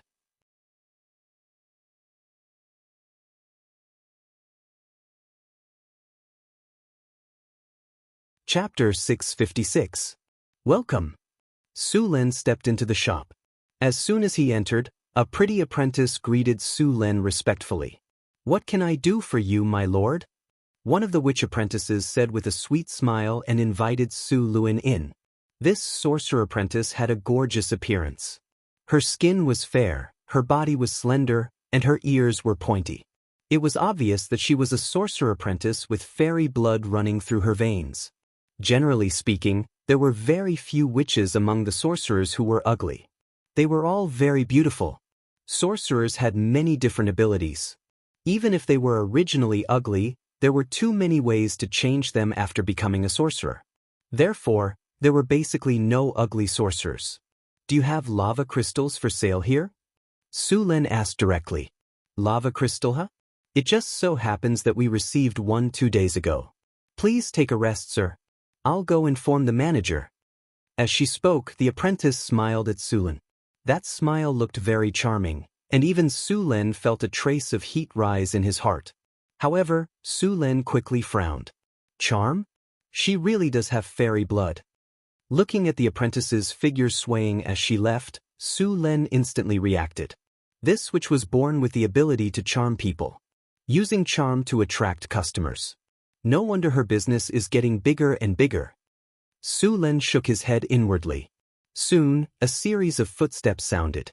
Then, a fatty who looked to be in his 40s walked in with a smile on his face. This fatty had a broad body and looked harmless. However, if one looked closely, they would find that a trace of shrewdness flashed through his eyes from time to time. "Sir, you look unfamiliar. Most likely you came from outside the Doomsday Mountains." "Sir, you have good eyesight," Su Lin said calmly. "I did come from another city and wanted to buy a few pieces of lava crystals. However, when I came here, I realized that lava crystals are not easy to buy." There are no restrictions on ordinary magic items.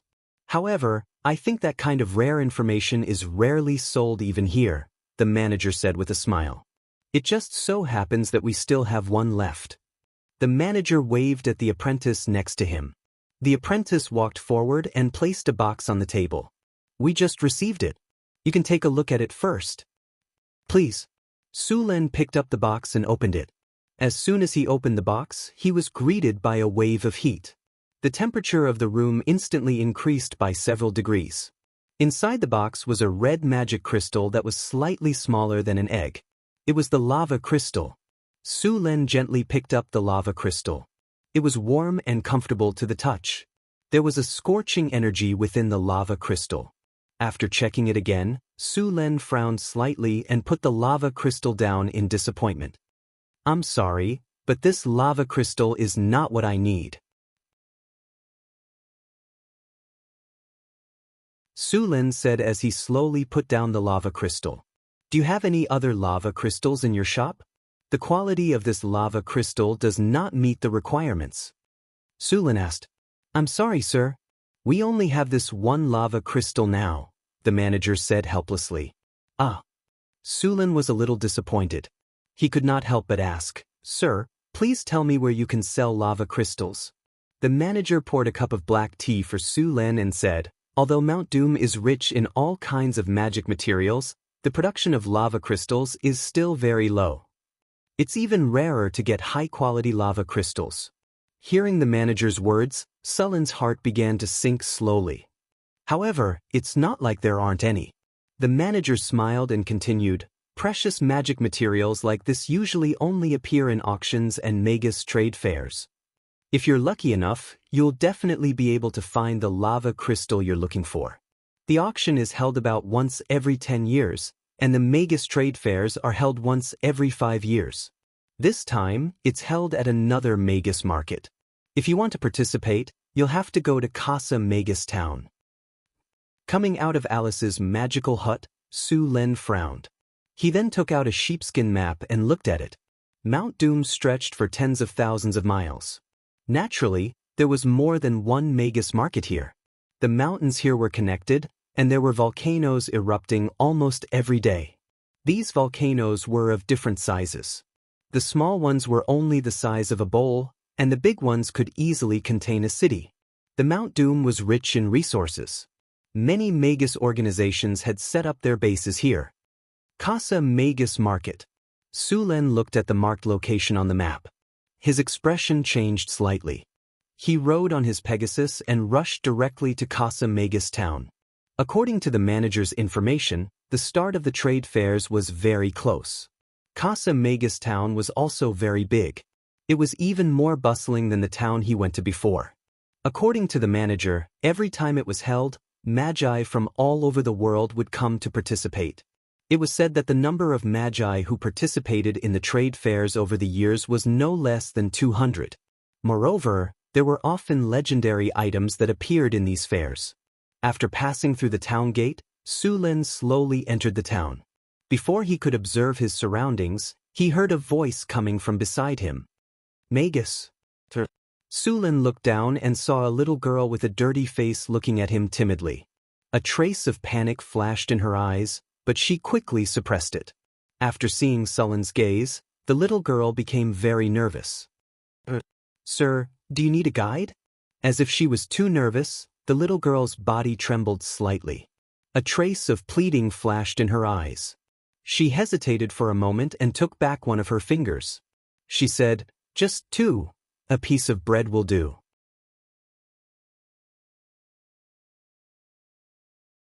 Su Len's heart moved slightly. He took out 2 pieces of bread and a piece of roasted meat from his storage space. He jumped down from his Pegasus and squatted beside her. He looked at her with a smile and said, "How old are you? Why are you here alone?" 8 years old. Grandpa is asleep. I'm hungry. I can only come out to find food. As if she was too nervous, the little girl's body trembled slightly. A trace of pleading flashed in her eyes. She hesitated for a moment and took back one of her fingers. She said, "Just 2. A piece of bread will do." Su Len's heart moved slightly. He took out 2 pieces of bread and a piece of roasted meat from his storage space.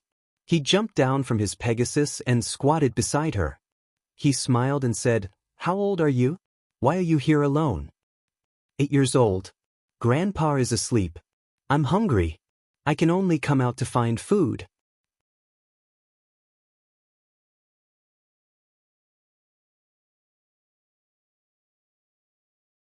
Chapter 657. Su Len sighed in his heart. If he was right, this little girl's grandfather had most likely passed away. Looking at the skinny little girl in front of him, Su Len said softly, "Where is your home? I'll send you home to meet your grandfather first." But the little girl hesitated for a moment, then nodded and said.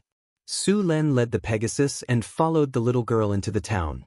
Soon, the 2 of them came to a low and cramped shack area. The people living here were at the bottom of the wizard market. Many ordinary people were unwilling to leave after coming into contact with wizards. They dreamed of becoming a wizard one day. Of course, this was not impossible. There were people who were tested to have the potential to be a wizard. In the end, they were accepted as an apprentice by a wizard organization and became a wizard. However, most people only had wishful thinking. The little girl stopped outside a dilapidated wooden house, and then pushed open the crumbling door. The house was very small, and the light was dim. As soon as Su Luen entered, he smelled a faintly discernible rancid smell. Grandpa Nini is back. She also brought back delicious food. Grandpa, don't sleep. The little girl walked to the bed and shook it twice, but her grandfather did not move. Su Len sighed in his heart. He saw very clearly that the old man on the bed had been dead for a long time. There were even many livor mortis spots on his thin body. Grandpa, don't ignore Nini. Nini will be obedient. Grandpa, try it. This bread is very fragrant, and this barbecue is delicious. Eat it and you won't be hungry anymore. Grandpa. Su Len walked forward, squatted down and patted the little girl's head. Nini, your grandpa is asleep. Eat these things yourself. But Grandpa hasn't eaten for a few days. Nini said hesitantly. Grandpa is already asleep. He doesn't need these things. Next, we need to find a place for him to sleep. Looking at the confused little girl, Su Len explained. Next, Su Len spent some kinnar to find a few workers to help the little girl bury her grandpa. Then he left the alley. After seeing this, Nini seemed to understand something in her heart and silently followed Su Len. After arranging the funeral of Nini's grandpa, Su Len came to a rented house under her lead. There was still some time before the trade fair, so he needed to stay here for a while. Su Len rented a separate house, which was specially prepared for wizards. Not only did it have all kinds of living facilities, but it also had an independent laboratory for experiments. After everything was done, Su Len thought and asked, Nini, have you tested for aptitude? Testing for aptitude. The little girl shook her head and said shyly, Then I'll test for you. Su Luen smiled and took out a crystal ball from his storage space that was used to test the aptitude of a magus. Put your hand on it and focus. The little girl hesitated for a moment, then shyly put her hand on the crystal ball under Su Len's encouraging gaze. Close your eyes and focus, Su Len said with a smile. After seeing Su Len's smile, the little girl nodded and closed her eyes. After about half a minute, there was no reaction from the crystal ball. Just when Su Len thought that the little girl did not have the aptitude to become a wizard, a light slowly lit up from the crystal ball. Then, the light became brighter and brighter, until it lit up the entire room. In this light, there were some blue, red, and green lights. After a while, these lights gradually disappeared. It's done, Su Len said with a smile. The little girl looked at Su Len in confusion. She's a 5th grade aptitude. Su Len looked at Nini with a face full of surprise. The 5th grade aptitude was the classification of the aptitude of wizards. The 5th grade aptitude was the highest, and the 1st grade aptitude was the lowest. Because Su Len had the system, when he tested himself, he was a 5th grade aptitude. However, this did not mean that there were many 5th grade aptitudes. Among the more than 1,000 apprentices in the Northern Wind Academy, most of them were 3rd grade aptitudes. There were only 2 4th-grade aptitudes in the entire academy, and not a single one was 5th grade.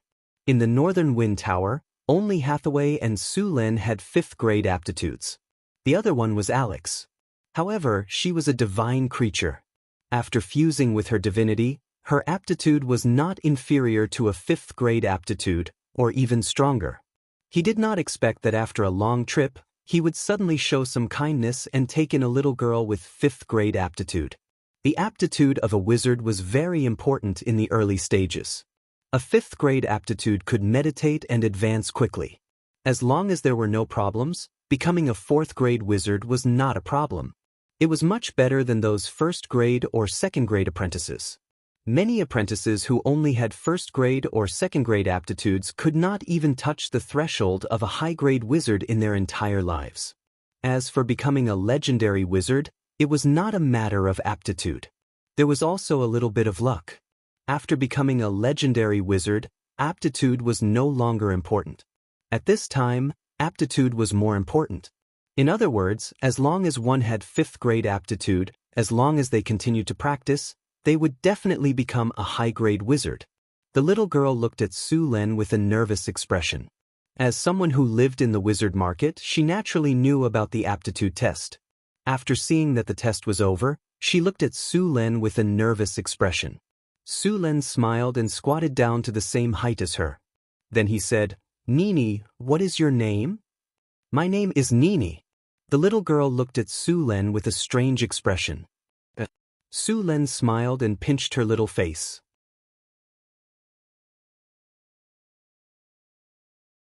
"Nini is a nickname. You still need a formal name." "A formal name?" The little girl tilted her head and looked at Su Lin. Then she shook her head. "Then I'll give you one," Su Lin said with a smile. "Okay. How about Vinia?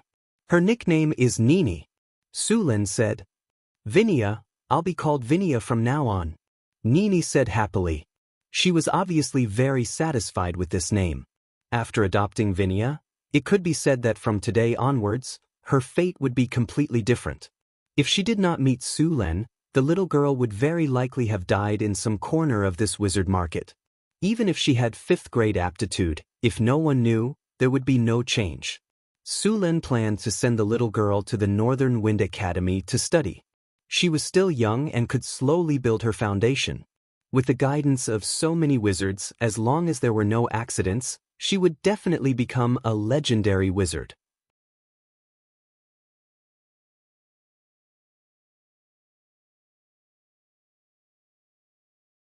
Chapter 658. Since Nini was still young and her soul had not yet stabilized, Su Lin did not enlighten her too early. The best time to start learning was from the age of 10, but before that, he could let her know about all kinds of wizardry knowledge. At first, Su Lin thought taking care of a young child would be troublesome, but to his surprise, Nini was very smart and sensible. She didn't need him to take care of her at all. She even took care of him, the young master. In the end, Su Lin couldn't take it anymore. He spent money to hire a maid to take care of their daily life. Then, he began to teach the little girl how to read. The first language she learned was the common language of the continent, then the Nesser language, the demon language, the heavenly language, and the Byron language. These were the basics of wizardry. A qualified wizard would need to master more than 10 languages. After all, a lot of magic information was recorded in these languages. The little girl was very smart and had a good memory. She could remember all the knowledge Su Lin taught her 2 or 3 times. Although she was not as good as Su Lin and Hathaway, there was not much difference. Seeing this, Su Lin was very surprised. This little girl was a potential wizard. After living in this wizard town for about a month, the long-awaited wizard trade fair was finally going to start. After telling Nini to stay at home to study and not go out, Su Lin went to the trading hall in the wizard market. In order to participate in the trade fair, one had to be a wizard and buy a ticket. The ticket price was not cheap. It was equivalent to 10,000 kiners worth of magic crystals or gems. Of course, this was not a problem for Su Lin. He arrived at the trade fair hall. As expected of the trade fair held once every 5 years. Su Lin hurriedly looked around. There were about 300 wizards in the hall. Although half of them were low-grade wizards, there were only a few high-grade wizards. As for legendary wizards, Su Lin did not see any of them. Legendary wizards were very busy, and more than 80% of them were otakus. There was almost no one like Su Lin who liked to wander around. Normally, legendary wizards would rarely participate in this kind of trade fair, but they would usually send their disciples or representatives. After all, this sort of trade fair, which was held once every few years, would often have some good items. As a new face, Su Lin did not have many acquaintances at this trade fair, so no one came to disturb him. Su Lin found a quiet place to sit down and waited quietly. After sitting down, Su Lin kept observing the wizards around him. Many of them were obviously regulars here. They were chatting with their friends and introducing other wizards from time to time. Su Lin was obviously interested in the news as well. He was eavesdropping on the conversation.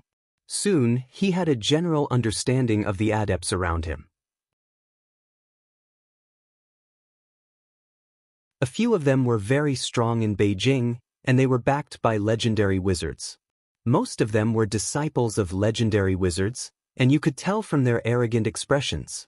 The highest profile wizard was actually a direct descendant of a legendary wizard. This wizard was a grade 4 wizard and was the son of a legendary wizard. It was important to note that after advancing into an adept, the fertility of an adept would greatly decrease. This kind of fertility would become more and more difficult to achieve. After becoming a legendary wizard, the chances of having a descendant would be even lower. It was 1,000 times harder for a legendary wizard to have a descendant than a normal person. However, once a descendant was born, they would receive a lot of benefits. Their aptitude would be at least grade 4, and even grade 5 would not be rare. "Who is that adept?" one of the adepts asked softly. Another wizard followed his gaze and quickly whispered, "That's Meister, from the Brandon family. His father is the Sage of Fire. Don't offend him. This guy is very vengeful, and he has a legendary wizard behind him. It can be said that no one dares to offend him." With that wizard's whisper, Su Lin roughly understood the basic information of this Meister. Meister's father, the Sage of Fire, spent countless resources and finally succeeded in giving birth to a child, which was Meister in front of him. To have a son at such an old age and to be a sorcerer's seed, one could imagine how much the Sage of Fire doted on him. Moreover, he himself was a grade 4 sorcerer with great strength. There were also a few wizards who were representatives of other wizard organizations. It could be said that the qualifications of the entire trade fair were very high. The trade fair has begun. Just as Su Lin was observing, the trade fair finally began. As the host of this trade fair, the representative of this wizard fair was the first to walk on stage. It was a curvaceous blonde beauty. Her face was beautiful, and her skin was white. She could be said to be very beautiful, and her strength was at the high grade. As the host, it was natural to throw out a brick to attract the jade.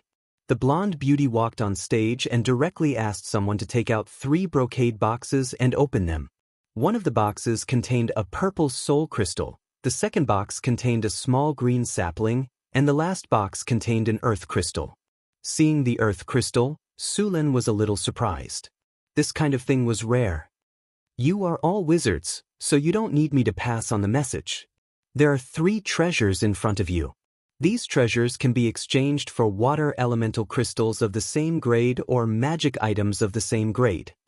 The market in front of them also did not accept kinnar, only magic items. Earth crystal? Good stuff. Just as everyone was about to bid, a voice said, "Just in time. I'll take it." "Sir, I need this earth crystal." "I'll use this to exchange for it. What do you think?" As he spoke, the wizard took out a fist-sized magic pearl. The magic pearl was full of water vapor and energy. It was obviously a high-quality magic pearl. This magic pearl is a special product of our Wizard Academy. Only high-grade magic clams can breed it. It's a very good water elemental material. The blonde beauty nodded and said, "It is indeed very good. How many are you willing to exchange for it?" The wizard thought for a moment and said, 10 magic pearls of the same grade as this one, or not lower than this one. What do you think?" Su Lin looked at the magic pearl carefully. This kind of magic pearl would cost about 100,000 kinar worth of magic materials. 10 of them were equivalent to 1 million kinar. Too low. At least 12. The magus hesitated for a moment before nodding his head in agreement. 12 it is.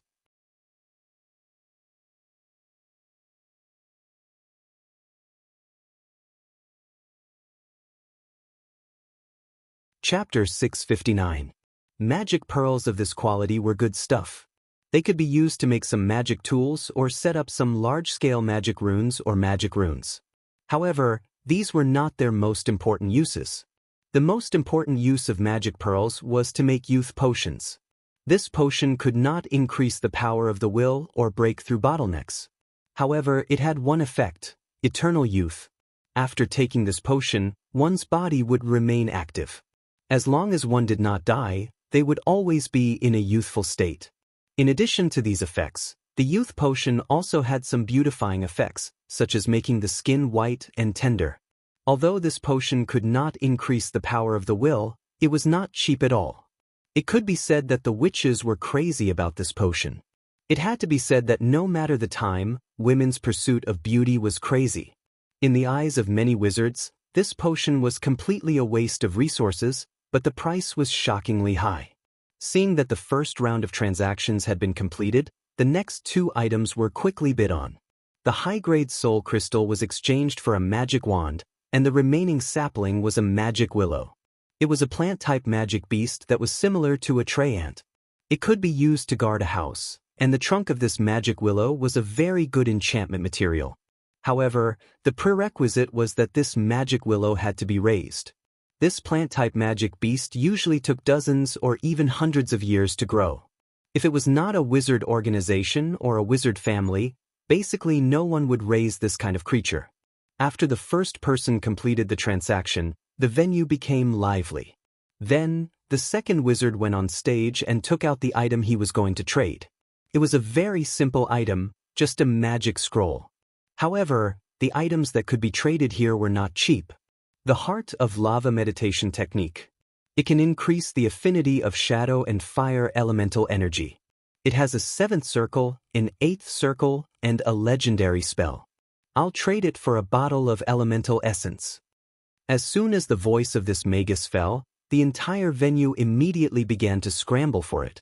Elemental essence could be called a heavenly treasure. Its function was to increase a magus elemental affinity and improve a magus aptitude. Of course, it could only be raised to grade 4, but even so, it was still very precious. In the end, the Heart of Lava meditation technique was purchased by a magus family at a high price. Not only did they pay an elemental essence, but they also paid 100,000 kinar worth of magical materials. After that, one magus after another went up to trade. There were even 1 or 2 items that caught Sullen's attention. Although these items were precious, they were not the lava crystals that Su Lin wanted. As time went by, there were fewer and fewer wizards who had yet to make a deal. Su Lin was getting a little anxious. However, at this moment, Su Lin suddenly heard a wizard on the stage say, "1 top-grade lava crystal for true dragon blood essence or a bloodline of the same level." Hearing this, Sullen's eyes lit up. He didn't expect that what he wanted would really appear. As soon as the top-grade lava crystal appeared, many wizards wanted to buy it. One of them took out the blood essence of a grade 4 frost Quetzalcoatlus and some other things, but he was still rejected. Another wizard took out a bottle of legendary sea monster blood. Seeing that the person was interested, Su Lin immediately took out a bottle of red blood and said, "1 bottle of white dragon blood from the ancient dragon stage in exchange for this lava crystal." White dragon blood from the ancient dragon stage. Hearing Sullen's words, a trace of surprise flashed across the wizard's face. He couldn't wait and said, "As long as it's confirmed that it's white dragon blood from the ancient dragon stage, we can make the exchange immediately." True dragon blood was very rare, but it wasn't impossible. For example, finding some dragon creatures to purify the blood, but there was a limit to this kind of purification. In order to obtain true dragon blood, it had to be at least a legendary dragon descendant. Sullen's bottle of white dragon blood was from the ancient dragon stage, and its effect was far stronger than that of ordinary legendary dragon blood. It could be said that it had exceeded the target that he wanted to exchange.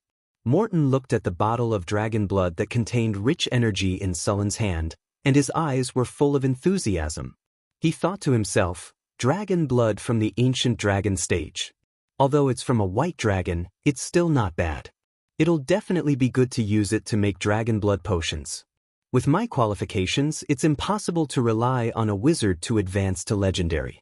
However, if I have this bottle of dragon blood, the success rate of advancing to legendary by relying on a dragon disciple warlock is still very high. A legendary dragon disciple warlock is not inferior to a legendary wizard in the slightest. Moreover, he can establish a warlock family and even control a country behind the scenes. At the thought of this, Morton's heart was full of enthusiasm. He smiled and said, "No problem at all. I agree to the exchange." As he said that, he handed the top-grade lava crystal to Su Len, ready to exchange for the dragon blood. Wait. Su Len stopped. "The value of my bottle of dragon blood is higher than your lava crystal. You can't afford the difference." This.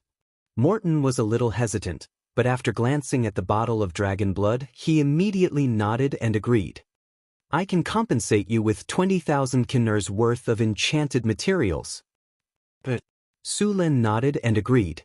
Since the price had been discussed, the two quickly completed the exchange after confirming that there was no problem with the item.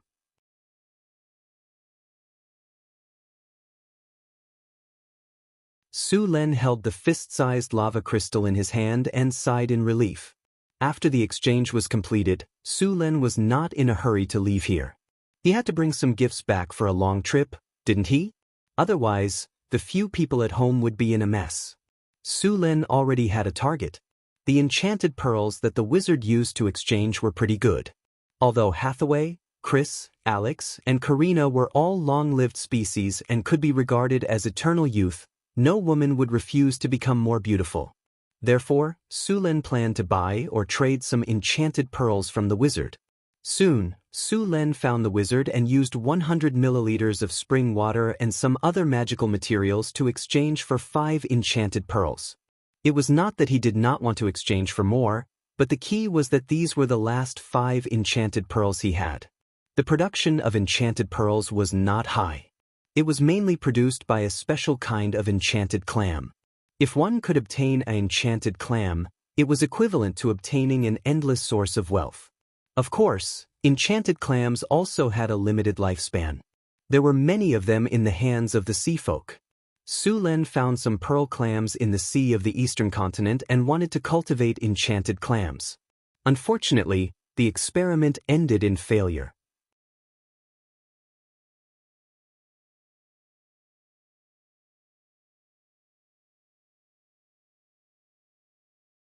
Chapter 660. After the trade, Su Len left the venue. Many wizards who were returning from a rewarding journey were in a hurry. Many of them did not stop and left the wizard town directly. After all, there were always people in this world who wanted to do business without any cost. Just a moment ago, he noticed that a few wizards had left with the other wizards. Obviously, these people were going to leave this place and make a move. When Su Len returned to the courtyard, the little girl was still studying in the study room. When she saw Su Len coming back, the little girl immediately came up to him. "Uncle, you're back." "Yes, pack your things. We're going home tomorrow," Su Len said as he reached out and carried the little girl up. Su Len pinched the little girl's nose and said with a smile, "You've been studying hard. Before we go home, I'll take you out to play." The little girl was only 8 years old this year. She was at the age where she liked to play. During this period of time, she had been suppressing her studies. When she heard that Su Len wanted to take her out to play, she immediately cheered. Su Len brought the little girl out of the courtyard. This guy had been in the courtyard for almost a month, and it was getting impatient. When it saw Su Len was about to go out, it immediately bit Sullen's sleeve and refused to let go. Seeing that the Pegasus was acting like a rascal, Su Len had no choice but to let it go. The two of them strolled around the market together. The wizard market was very busy. Other than the things that wizards used, there were also many things that ordinary people needed. After all, wizards also needed to eat. The little girl had been bored for a long time. When she came out, she was very active. She was holding snacks in one hand and Sullen's big hand in the other. Her eyes were squinting like crescent moons. What is that? At this moment, a man not far away suddenly had a flash of inspiration in his eyes. He looked at the horse beside Sulen and a trace of surprise flashed across his face. He quickly ran up and stopped Sulen. "Sir, please wait a moment." Suddenly, a shadow appeared in front of Sulen and blocked his way. After seeing who it was, Sullen's eyebrows furrowed. He had seen this wizard before. It was the very high-profile Wizard Meister at the trade fair not long ago. Wizard Meister glanced at Sulen and turned his gaze towards the Pegasus behind Sulen. A flash of greed flashed in his eyes as he spoke to Sulen in an arrogant tone. "Is that your horse? It looks pretty good. I just happen to be lacking a fine horse. If you sell this horse to me, I can give you 10,000 kinnar, or an equivalent magic item." Pooh. When the Pegasus behind him heard his words, it snorted in dissatisfaction and even made a move to kick him. Sulen stroked the Pegasus' head to comfort it before turning to Meister with a calm expression. "This horse is my mount. I will not sell it." Not sell? After hearing Sullen's words, a cold light flashed in Meister's eyes. He then snorted coldly, "Do you know who I am? In the Doomsday Mountain Range, the Brandon family is the ruler. You only have two choices. Either you accept the friendship of the Brandon family, or you become the enemy of the Brandon family." A flash of murderous intent flashed in Sullen's eyes. Ever since he became a legendary, no one had dared to talk to him like this. Even the chief wizard of the Stellar Spire spoke to him as an equal. This was the first time he had been verbally threatened since he became a legend, and it was from a wizard who had yet to reach the legendary level. Although Meister had the backing of the Brandon family, and his father was the Sage of Fire, a legendary wizard, Meister was still not a legendary. It was a miracle that someone as arrogant as him could survive until now. Most legendary wizards liked to stay at home. If Meister had offended a legendary wizard, he would have been killed on the spot. Even if his father, the Sage of Fire, came to find him, it would still be difficult. With the strength of a legendary wizard, it was hard to say who would win. After all, as a legendary wizard, who didn't have a few trump cards in their hands? Sulen was very clear about how powerful a legendary wizard could be when he was prepared. Even if he didn't offend a legendary wizard, if he offended a rank 4 great wizard, he would be killed without hesitation. This was especially true for wizards who came from other regions. They could just run away as soon as they were done. The Sage of Fire wouldn't even be able to catch up with them. Meister's arrogance was completely the style of a spoiled brat. He had grown up in a greenhouse, and the Brandon family had protected him too well. He had never tasted the cruelty of society. Since everyone wanted to teach him a lesson, Sulen would take it upon himself to teach him a lesson about the evils of society. After glancing at Meister, Sulen didn't make a move. After all, this was the wizard market, and there was a wizard organization behind it. It wouldn't be good to smash the shop after buying something here. I said, "I'm not selling." As for the friendship of the Brandon family, how much is it for 500 grams? After saying that, Sulen didn't want to talk to a dead man. He turned around and left with the little girl and the Pegasus. Seeing that Sulen had ignored him, Meister's face turned green. His eyes were burning with anger. He raised his hand and was about to make a move, but he was stopped by a wizard beside him. "Meister, this is the wizard market. Behind this wizard market is the lava valley. If we make a move here, we won't be able to get away with it. When the time comes, we'll have to ask the family leader to come out." Meister's face turned even uglier. Although the Brandon family was powerful, the wizard organizations around them were not to be trifled with. Although the other wizard organizations didn't have legendary wizards, the Lava Valley did. If they made a move, they would definitely be at a disadvantage. The Lava Valley wouldn't give face to the Brandon family. After all, this would be destroying the reputation of the lava valley. The wizard beside him saw that Meister had calmed down and secretly let out a sigh of relief. Although Meister was arrogant, he wouldn't attack someone for no reason. What was going on today? What happened to you just now?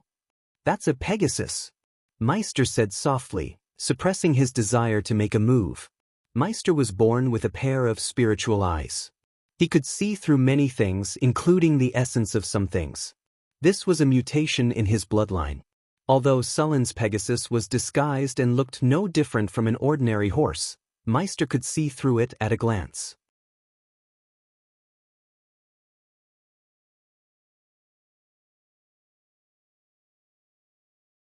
Chapter 661. Pegasi and unicorns were heavenly creatures, and they were very similar. Pegasi had an extra pair of wings, while unicorns had an extra horn. The unicorn's horn and the blood of the Pegasus had a lot of divine effects. Although their strength was good, they were still hunted in large numbers. In fact, by the time of the Arcane Empire, these two creatures had rarely appeared in the material plane. In ancient times, because these two creatures had divinity, they were captured in large numbers. Later, these creatures left the material plane and followed the Master God of Order to Mountain Paradise, where they lived since then. Only a few lived in the Elven Forest. Of course, there was a very small chance of encountering them in other places. Yes, they were also the mounts of paladins. The female paladins' mounts were unicorns, while the male paladins' mounts were Pegasi. Of course, only a few paladins could gain their favor. Before the Arcane Empire, wizards generally extracted divinity from unicorns, divine spirits, indigenous demigods, and so on. The divinity carried by these divine creatures did not have so much negative consciousness. It was easy to absorb and not easy to be corrupted. But the problem was that divine creatures could not reproduce in large numbers like other creatures. Their numbers were limited. Later on, the number of divine creatures became fewer and fewer. Wizards then turned their attention to abominations, ancient evils, and demigod liches. The divinity in these monsters could be said to be a big problem. Although there were a lot of them, if they were not careful, they would be affected by the remnant will, and then be corrupted. Eventually, they would even become something similar to ancient evils. The moment Meister saw the Pegasi, he had made up his mind to take the Pegasi. Father is already a legendary wizard. It will be more difficult for him to continue to become stronger. If I can send the Pegasi this time, Father will be more powerful after extracting the divinity from it. The remaining materials of the Pegasi can be exchanged for some resources. Maybe it won't be long before I set foot in the realm of legends. Even if there is no chance for the time being with Father, I will definitely advance into the realm of legends. By then, we will have 2 legends in our family. The entire Doomsday Mountains will be under our control. At the thought of this, Meister's heart was burning. He looked in the direction where Su Lin left, and his eyes were even crazier. Meister was born with a pair of spiritual eyes. In addition to seeing through all kinds of illusions, he could see the origin of matter. This was not only useful in battle, but also in all kinds of magic experiments, especially in refining potions. With this pair of spiritual eyes, he could understand the essence of potions more accurately, so he could grasp the best time to perform the operation and greatly increase the success rate when refining potions. Or, when making magic items, the runes on the items would be better planned, and the various materials would fuse more perfectly. It could be said that having a pair of spirit eyes was very beneficial to a magus. So far, none of the adepts and apprentice adepts in Northern Town City possessed such a spirit eye. The wizard next to Meister was also surprised. He also knew the value of a Pegasus. After learning that Su Luan's horse was a Pegasus, his heart also became restless. Still, he frowned and whispered, "Meister, I saw that wizard not long ago at the trade fair. He just got a top-grade lava crystal, and he even used the blood of an ancient dragon, white dragon, to exchange for it. I'm afraid he's not a pushover to be able to take out something so precious. Judging from that guy's aura and energy, he must be very powerful. We might not be able to defeat him. Should we go tell the family leader and let him deal with him personally? Father is in the middle of an important experiment, so he won't be able to come for a while. Also, this guy might leave soon. We need to do it as soon as possible. Don't worry about the two of us not being able to defeat him. I still have a few cards that father gave me. One of them should be enough to deal with him, Meister said with a cold face. He was an arrogant person, and he would not allow anyone to go against his words. Su Luan's energy fluctuations were very strong, and he looked very young. This kind of wizard was basically not weak, and it was very likely that he had a powerful force behind him. If it was any other time, he wouldn't provoke this kind of person, but this time, the thing that appeared was too important. It was about the future of the family, and it was about the prosperity of the family. It was impossible to expect someone else to give it away. You had to fight for it yourself. Although the continent was not small, resources were limited. If you wanted more, then I would take less. If you wanted to grow stronger, then you had to fight for more resources. Why did all the major adept organizations have enemies? Apart from the difference in factions and the concept of right and wrong, the biggest reason was because of the various resources and benefits. As a descendant of a legendary wizard, Meister was usually very arrogant and domineering. He would not hesitate to fight for large amounts of resources. He did whatever he wanted, and it was very easy for him to offend people. Now that he saw a Pegasus, how could he hold back? That was almost impossible. That heavenly horse is something I must get.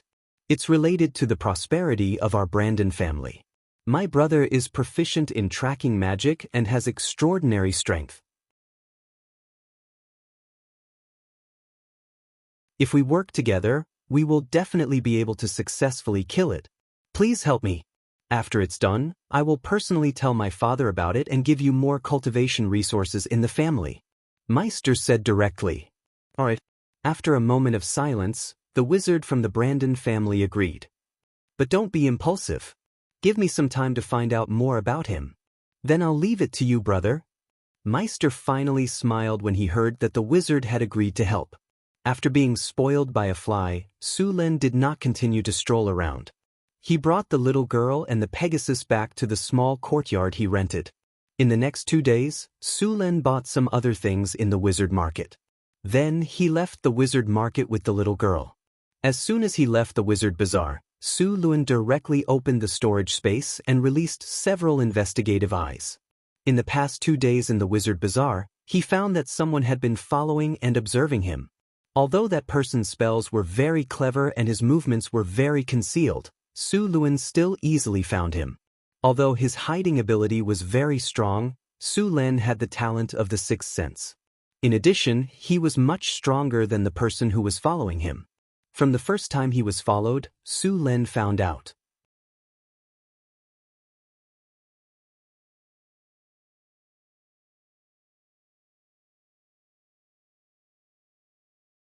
Chapter 662. As soon as Su Len left the wizard bazaar with the little girl, Meister was the first to receive the news. They're leaving so soon? How's the information gathering going? Meister asked with a frown. The wizard from the Brandon family said with a serious face, "It's a little tricky.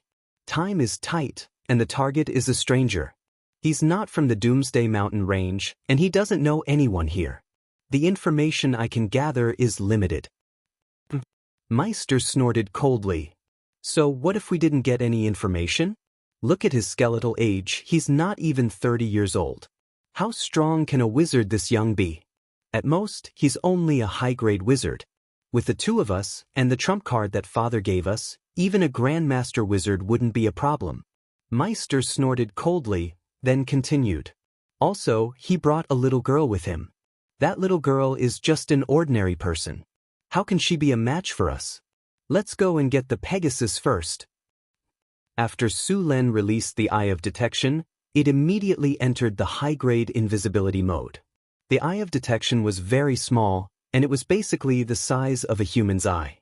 In this kind of mountain range environment, it was even harder to detect. After releasing the Eye of Detection, Su Len didn't stop. He reached out and picked up the little girl, jumped on the horse, and galloped away. Less than 2 minutes after he left, 2 familiar figures appeared. Through the eye of detection, Su Len could clearly see all the movements of the two people behind them.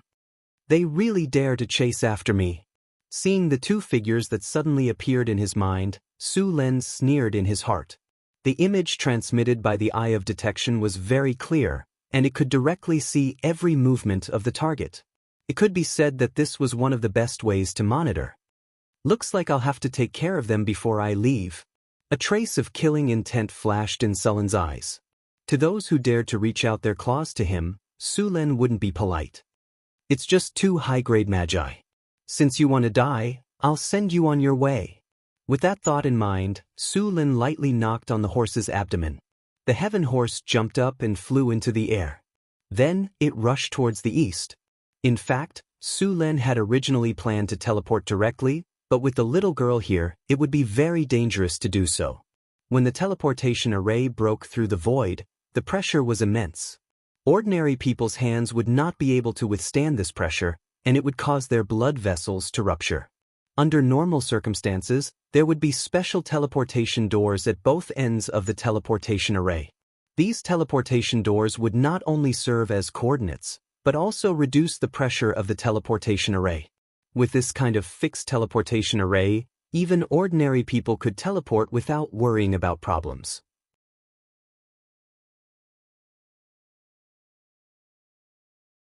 In the Doomsday Mountain Range, in the west of the continent, Su Len did not make a rune transmission array at all, let alone a transmission door. If he wanted to take the little girl away, he could only ride the Pegasus back. It really is a heavenly horse. A hint of greed flashed in Meister's eyes. Not good, the Pegasus is very fast, we can't delay. Meister suddenly said. Hurry up and take out the flying carpets. Let's catch up to them. Alright. The wizard from the Brandon family waved his hand and took out a carpet that was flashing with the light of magic. As soon as the carpet appeared, it opened up on its own and floated on the ground. The two of them sat on the magic carpet. The magic carpet flashed and immediately rose. After reaching a certain height, with a whoosh, it chased in the direction Su Len had just left. 4 crystals floated on the 4 corners of the magic carpet. With a flash of light, a protective shield rose from the crystals and blocked the cold wind outside. The flying magic carpet was very fast, much faster than the flying spells of high-grade wizards. This was not because of the flying carpet's speed. The flying carpet could change its speed according to the amount of energy that was injected. If more energy was injected, the speed of the flying carpet would increase.